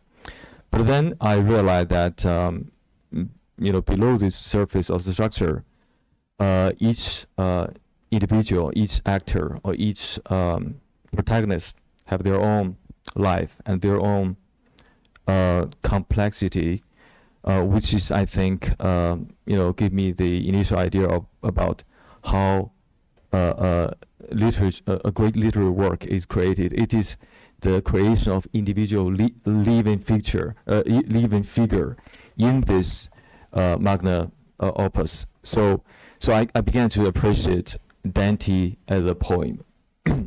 But then I realized that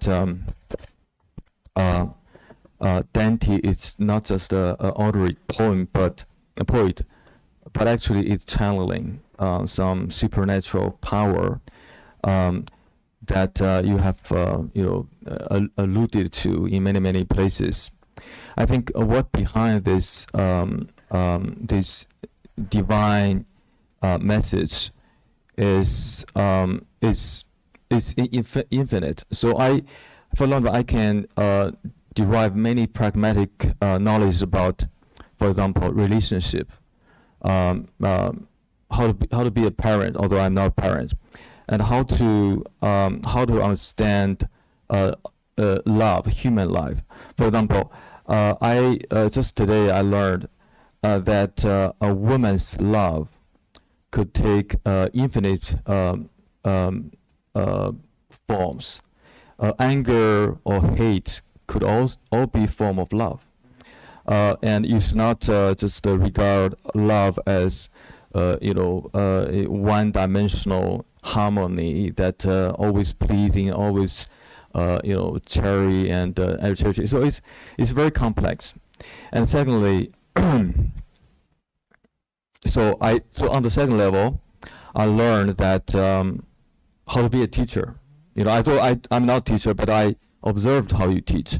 I think this class is also a performative experience where you let the student to co-create with you.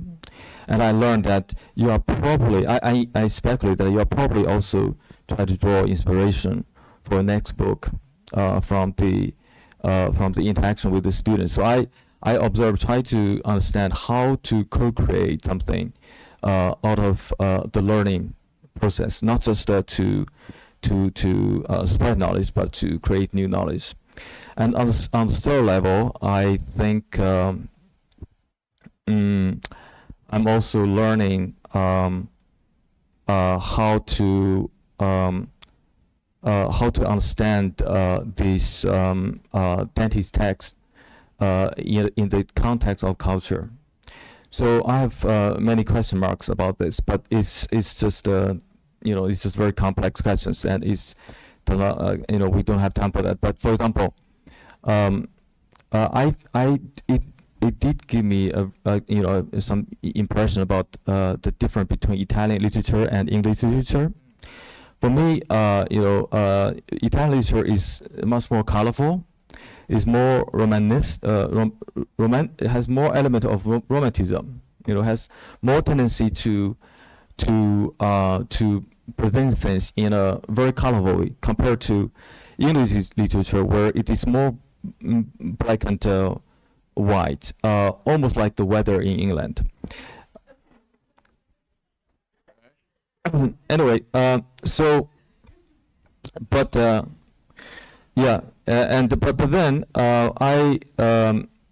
that makes Dante's work very, very unique, because Dante does not have the luxury of writing on the so-called coattail of the English Empire, British Empire, which makes it much more difficult for people outside Italy to appreciate Dante.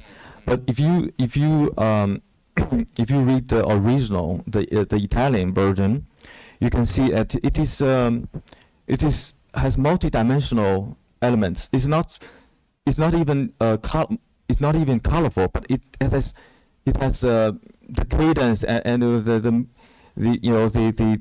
tonality of this literature is immense. So and on the last level, I think from the Chinese perspective, you know, the message, every message, whether it's from God or from a poet, it is conditioned on the language. So fundamentally, we are viewing or reading this text, you know, in the context of a culture that is that was formed by or shaped by Christianity. Every person's name, at least in today's world, from the reader's point of view, every reader's name, I'm David, or we have also Fred, and we are already put within the drama of Christianity. You know, we don't have, we cannot call ourselves some strange African name or Chinese name if we want to be in the classroom in the first place. So this raises some very challenging questions about how to transpose Dante into Chinese consciousness.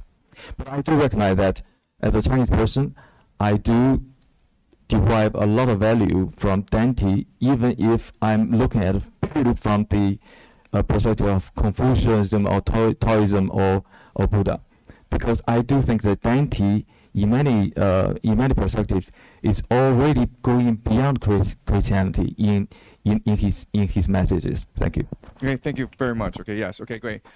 Who's next? Julian.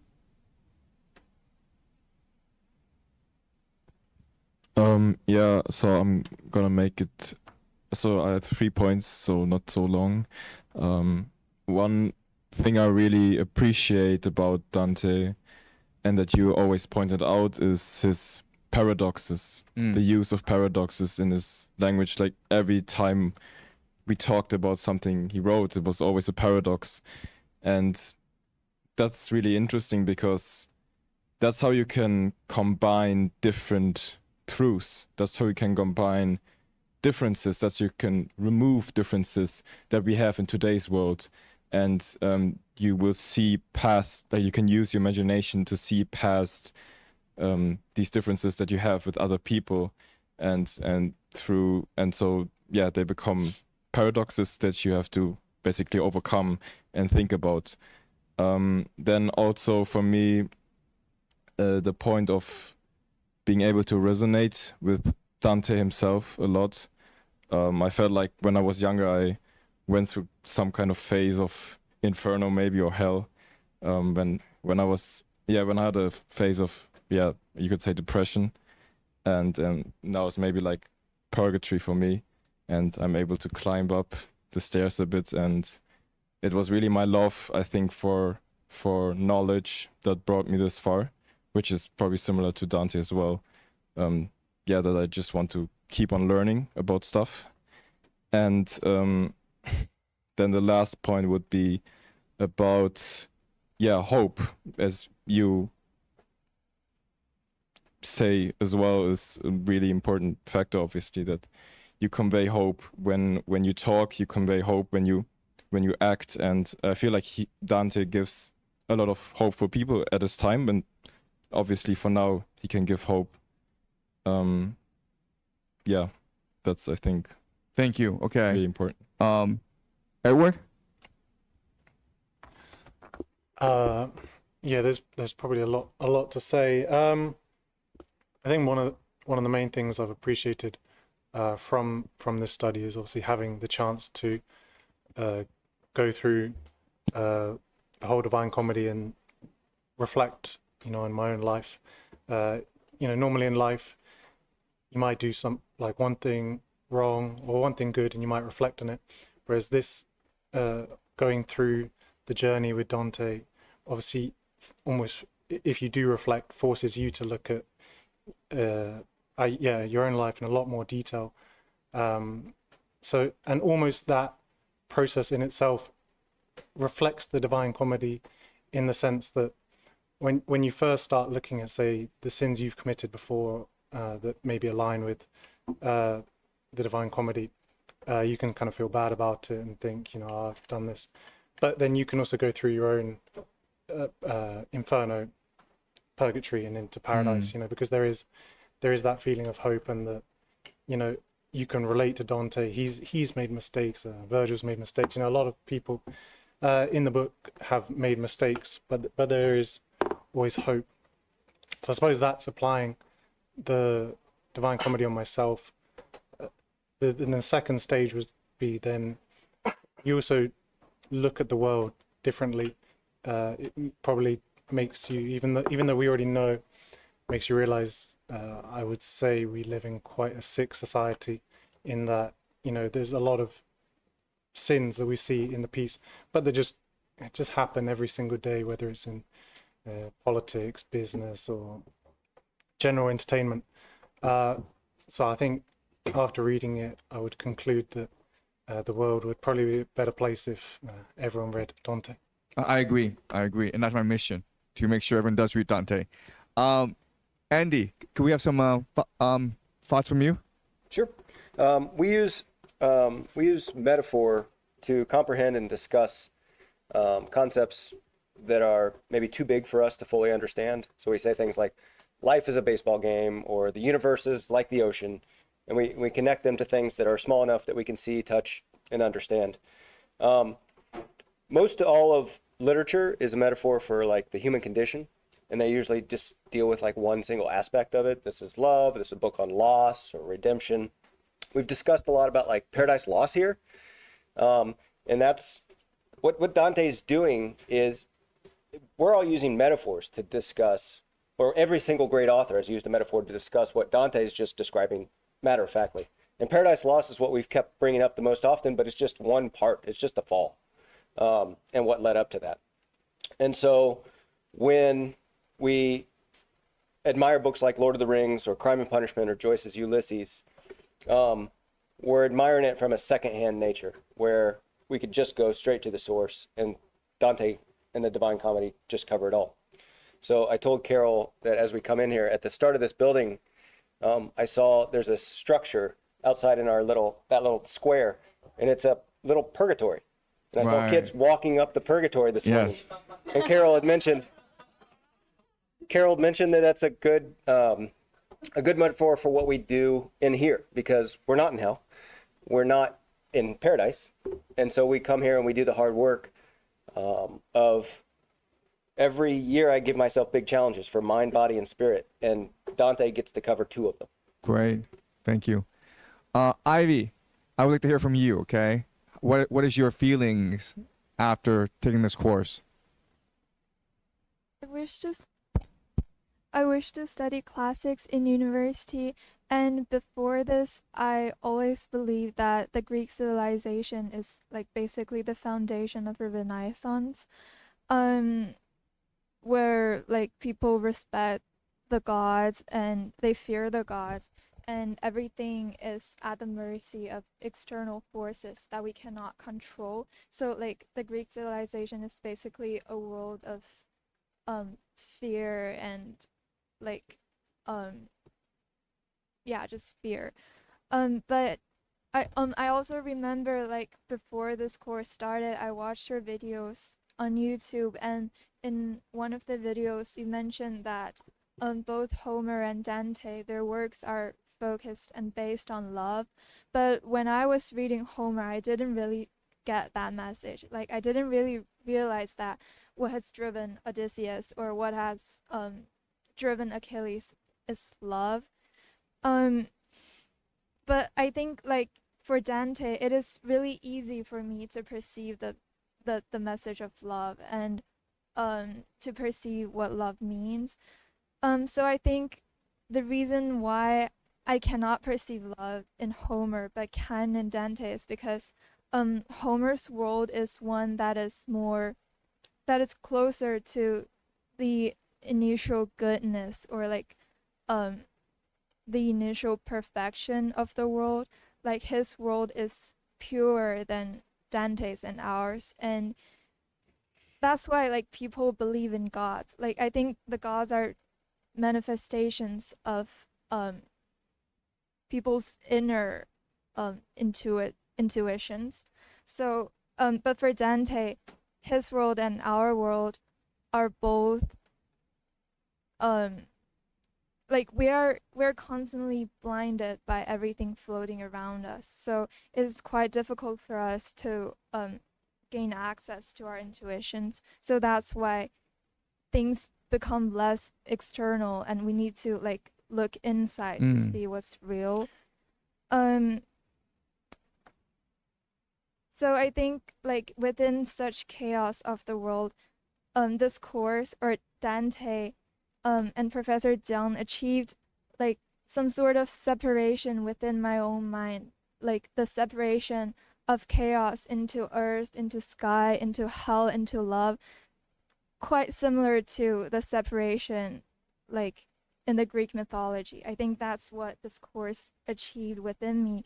And so I think this is really a beginning for my journey to the future. And I am also always conscious of the importance of faith.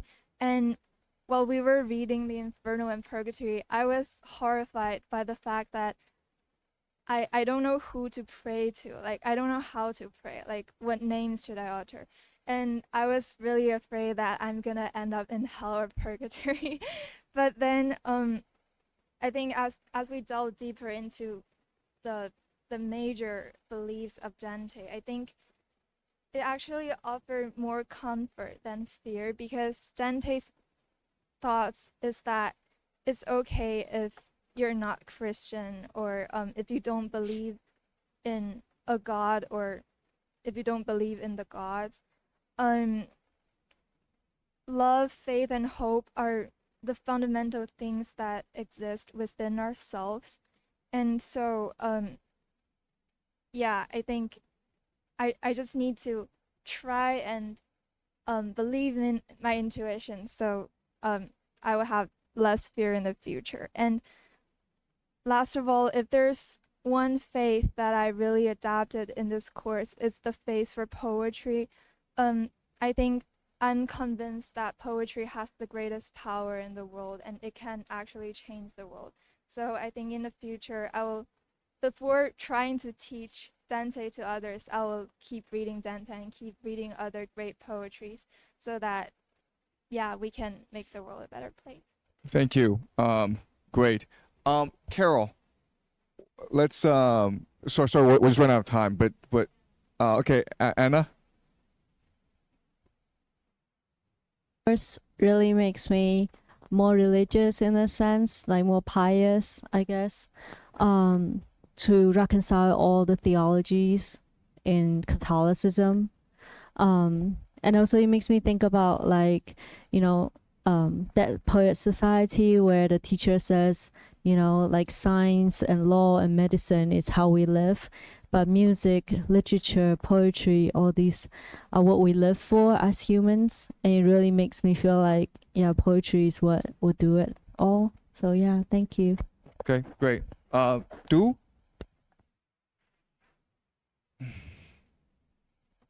So one of the things that amazed me the most during this seminar is that, like, your ability to get into the author's mind, right? What you call close reading. I mean, I think like this is like a high level demonstration of close reading, right? And I always wondered, like, how could you find all those hidden details in history and then connect the dots together, right? Like, for example, when you're reading, you mentioned before, like when you're reading Frank Jacob, right, and you understand the mentality of his philosophy, and so thus you can speculate you can propose a certain theories that enables you to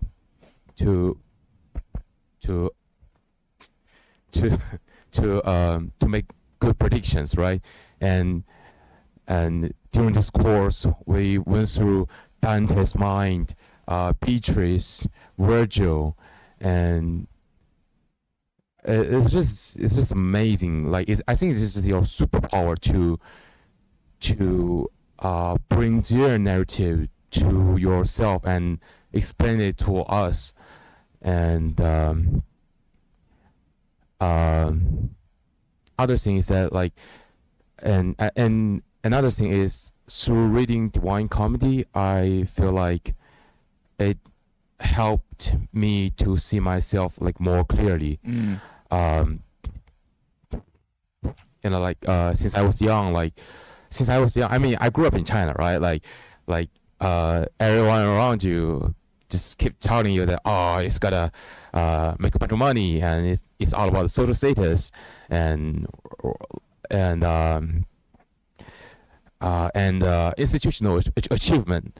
But like since I was young, I always knew that I always felt like there's something wrong about it, and I always had faith in my intuition, but I just couldn't articulate it. Why I should not think or live that way, right? And through this course, I came to understand more clearly that this divine spark has always been within me, and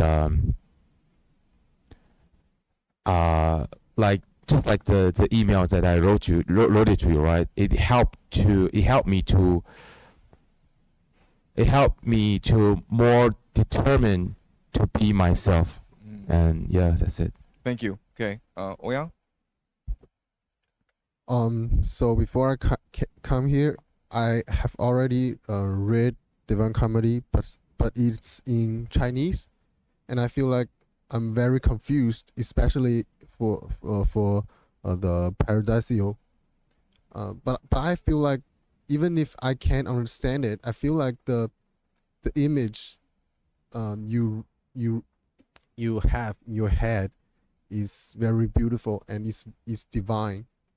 And when I come here, I feel like the learning journey of Divine Comedy is just like Dante. At the first, I'm very afraid to ask any questions or to express my opinions, but over time, I feel like I've gradually gained a deeper understanding on Divine Comedy and the connections between these ideas and my own life, and how should I become in the future.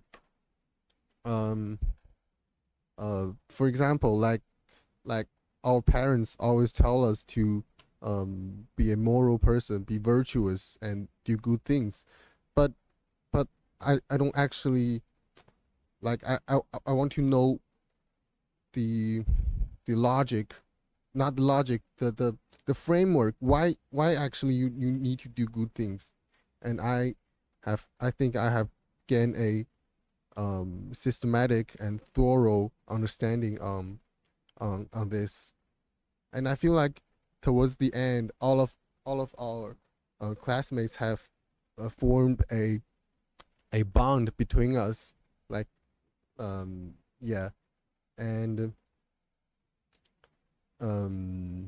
I have a question. So like many others, they have their dreams, right? I have my dreams, but I feel like my dreams are very strange and different from like their dreams. It's feel like it has a storyline, right? I feel like in my dreams there are fractions, and it's like watching a movie behind a curtain, and I try to understand all of the bizarre things in my dream, but I can just it's like I don't understand it. It's like watching a cloud. Okay. Yeah. Okay, thank you. Okay, anyone else? Crystal, then Bruce. Okay, so I'll try to be quick here, but then like basically I think this is a very rewarding experience for me to be able to engage in such a diverse cohort with people from different backgrounds, different age groups, from different career paths and whatever to discuss the same work. And then like before I came here, like my perception on Dante's Divine Comedy is basically like it's a fiction and it's very imaginative. Basically, like Dante's going on this imaginative journey where he goes through these three different regions and whatever. But then I was kind of impressed to see that there are a lot of real life connections that still applies today. For example, we can use like very common logic to interpret some of the words of Dante. I think that is very amazing, and I feel like what I feel, well, this might not align with Dante's cosmology, is that even the most divine has like these like human features or like human nature within it. So it's like okay for us to be flawed. And then also like I feel pretty mentally and physically like stressed throughout this journey because I think this is such a masterpiece, and I feel like at the same time through this seminar I kind of feel the greatness of art, like how it's capable to unite all of us together, and how, for example, we cannot understand Italian but we can still feel like all the emotions within those languages. And I cannot understand my handwriting, but I think this is also like a great opportunity for me to get to know like Western culture and literature a lot more. I feel like it kind of connected all of the works that I read in literature class together. For example, like, I don't know, the Odyssey and also Paradise Lost and etc. I really appreciate that, and I feel like I would really want to reread the Divine Comedy and then try to understand more of it in the future. And also, despite that I study a major that is completely the opposite of classics, I think I will want to spend some time to read other relevant works, and I feel like it's pretty worth it. And then yeah, I just want to say thanks for this opportunity and for everyone. Okay, Yeah. thank you. Bruce? Yeah, okay, so I've been reading a lot, I've been reading many more words, but I don't want to read it because I think there are two things. The first one is collectivism, because as we know that has been taught in China and all of things about collectivism, which means you have to love your country, you have to love your family, you have to love your company, and all of things good. It's really good. It really can help me a lot by being a good person, right?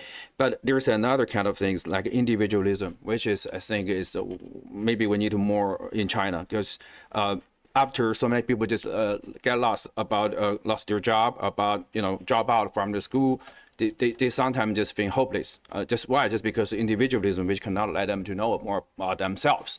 So if there's if there are no authority who guarantee you that you can be perfect, then you just be hopeless. But individualism, which can really let you to know who you really are and really can make you feel peace and comfort, even though you've been denied by this whole system, like school or whatever. But if you do believe yourself, you can be better. And I think that is really impressive. And I think this is very good opportunity for me to be here, to be taught by Jiang. And I think she's hero. You're a hero. Sorry, you're a hero. And yeah, you are heroes. And you just give us the way to see ourselves in ourselves. Yeah, not deny ourselves by other kind of things like be rich, be powerful, be famous. No, not of things, but you have to believe yourself. That is what it really important. Thank you. Okay. Fred? I haven't been here for a very long time. Okay. I guess the question was, how has it changed you? Well, it's made me realize you have to do things in the real world, and it's important just to get to places and do things and speak to people. Like, a lot of theorizing is useless. And I'm very glad that I got to sit in this room, because I guess people who started from the beginning weren't really watching the live streams, but I was watching the live streams, and I just had a vision of what it would be like to sit at the desks, and I just really, really, really wanted it to happen. And then it happened. So on the first day, I thought I'd be really, really nervous and my heart would be racing. But then for some reason, the in-tuneness of this group made it feel natural immediately. It was really strange. Like, I'm a really big fan of you. I've been I watched like every one of your videos from when you were only writing on a whiteboard, when you had no screen. Okay. And so I thought I would feel so nervous even answering a question, but it felt so natural, and it's difficult to explain that other than love and learning and all these good things make what would otherwise have been nervous situations feel natural. Thank you. Okay. Carol. Yep. So I love the star metaphor because I believe in Latin and perhaps in Italian as well, the word for desire is desiderare. Oh. And actually, the short form of it is decidere, which means from the stars. And I think this whole journey has reminded me, and possibly more of you, that we're all from the stars. And that desire is that calling to go back. And I really love Francois' imagery of, and you putting the web, Indra's web in my mind.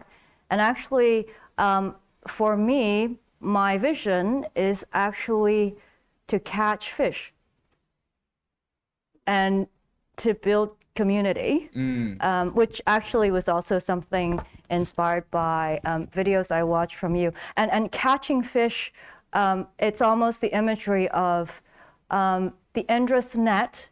There seems to be a lot of souls caught in the web and in the nets, and some are freer, some are less free. And I want to help free people. You can go freely in and out, but you know, hopefully retrieving your route back to the stars. And that's my vision, and it was actually a lucid dream. Wow. Okay. So thank you. Thank you very much for this experience. All right. So first of all, I want to express tremendous gratitude. This is the last day. I'm feeling nothing but gratitude for everything, to everyone.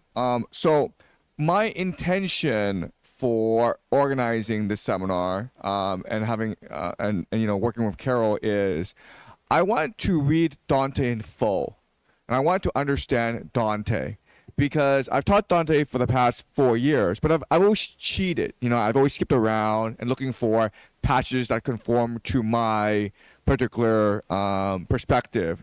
And I said to myself, that's not really fair. What I want to do is I want to read Dante in full, but I also knew that you cannot actually read Dante unless you read it from a place of love.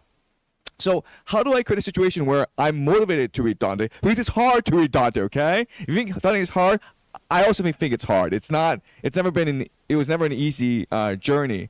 So I thought that if I read it with students and I'm able to inspire them to love Dante, then that will inspire me to truly understand Dante.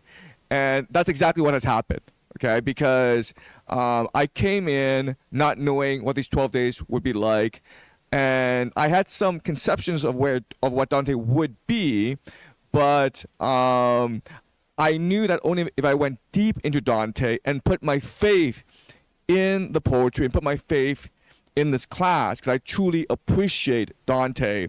And so what would happen is we would have these great discussions during the day. I go home and I spend all my time just replaying in my head what we discussed and looking for problems, looking for areas in which I could expand. Then I go to bed. Then I would have actually no idea what I would teach in the morning.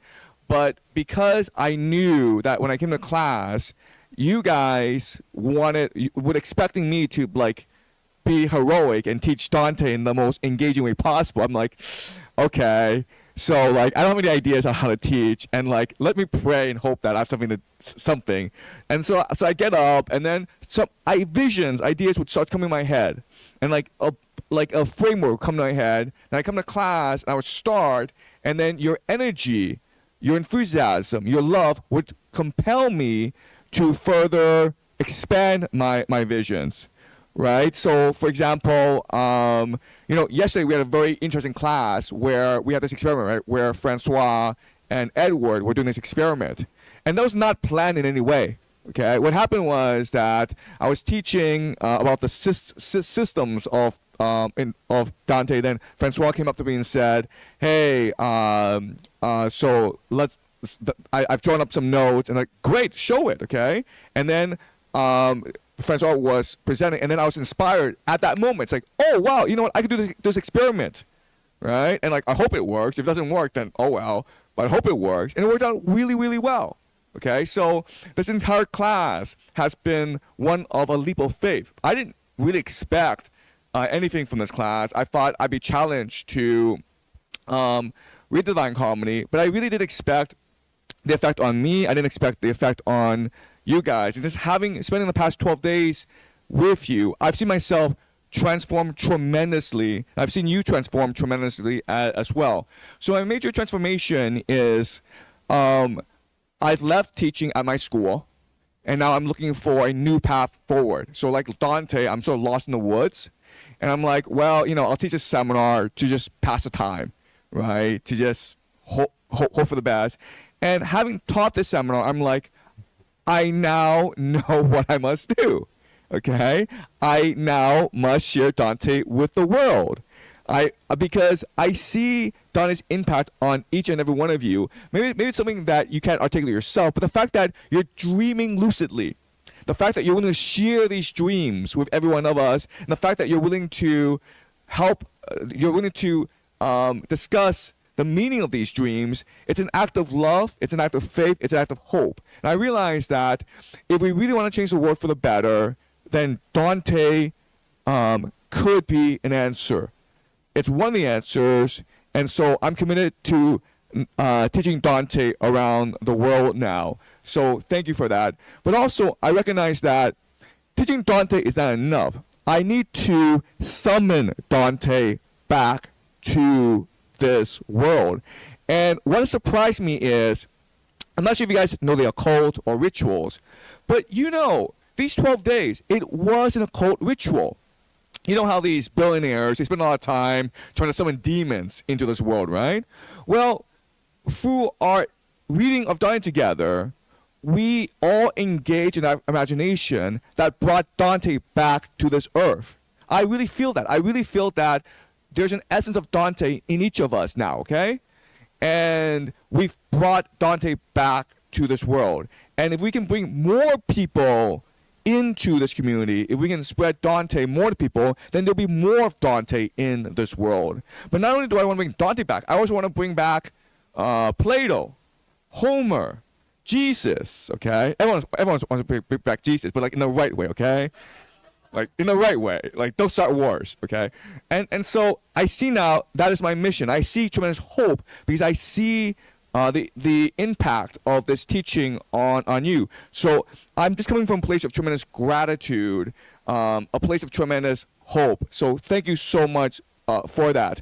I would like to thank above all Carol, okay? Because this is our first time working together, and I can't show enough appreciation for you and your team because it's actually hard to put these things together.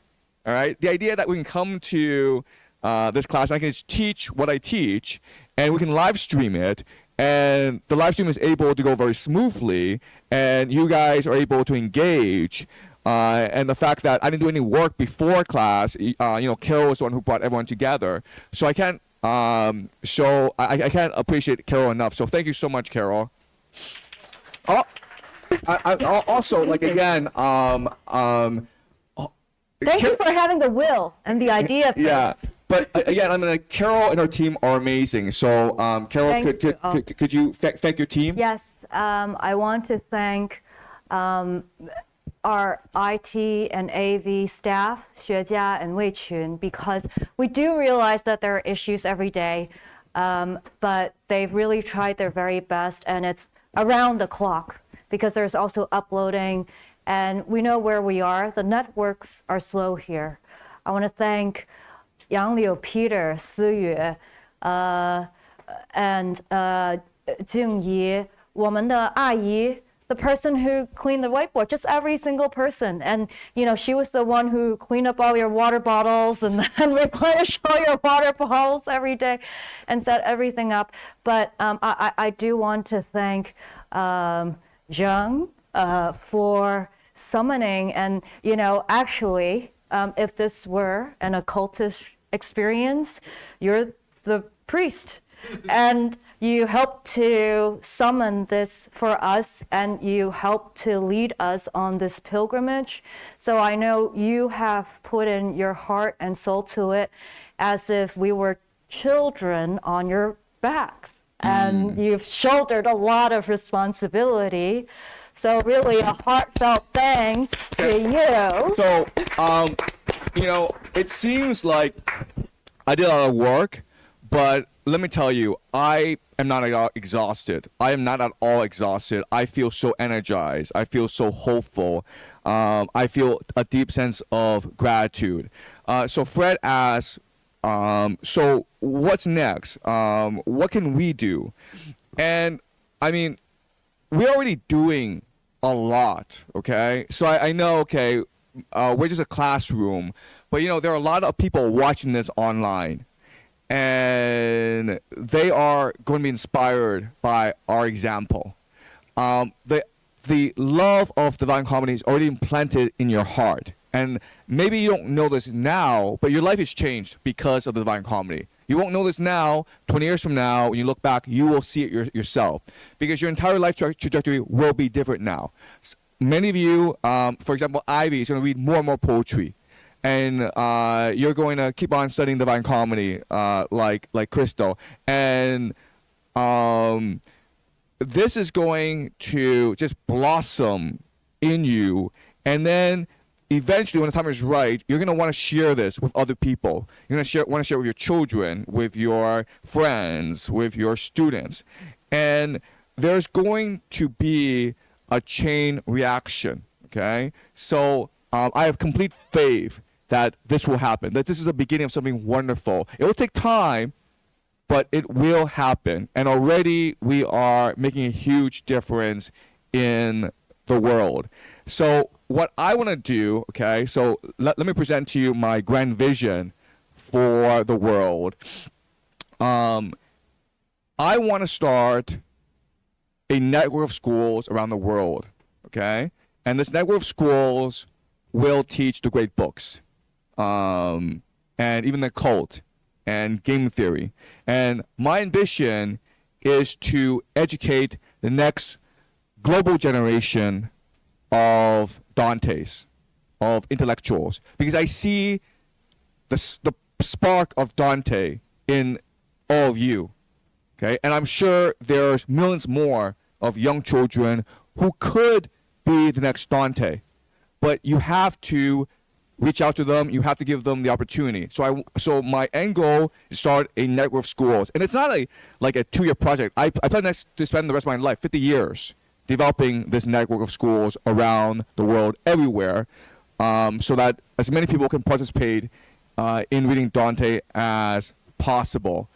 And my invitation is to all of you to consider one day joining this network of schools. Okay, so you could go off on your own path and see the world, because as Dante would say, life is a journey, and you have to go through hell and purgatory before you can reach heaven. Okay, so I'm not saying my schools will be heaven, but I'm saying like you all have an open invitation to come to the school, and you can come as whoever you want. You can come in as a student, you can come as a teacher, you can come as just maybe a volunteer. But I want to stay in touch, and I feel that we came here for a reason. It is the will of the universe for us to come together. And why that is, we don't know, but I hope we can stay in touch. And I'm going to build these schools, and my mission now is to travel around the world, spread the message of Dante, and teach more classes. And I think eventually these schools will naturally blossom, because I think that I've seen the future. these visions keep on coming in my head, and the universe did not will it, then we would not be here today.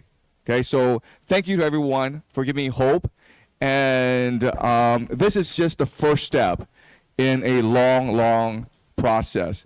Yes? Are we the first generation of neo-dentists?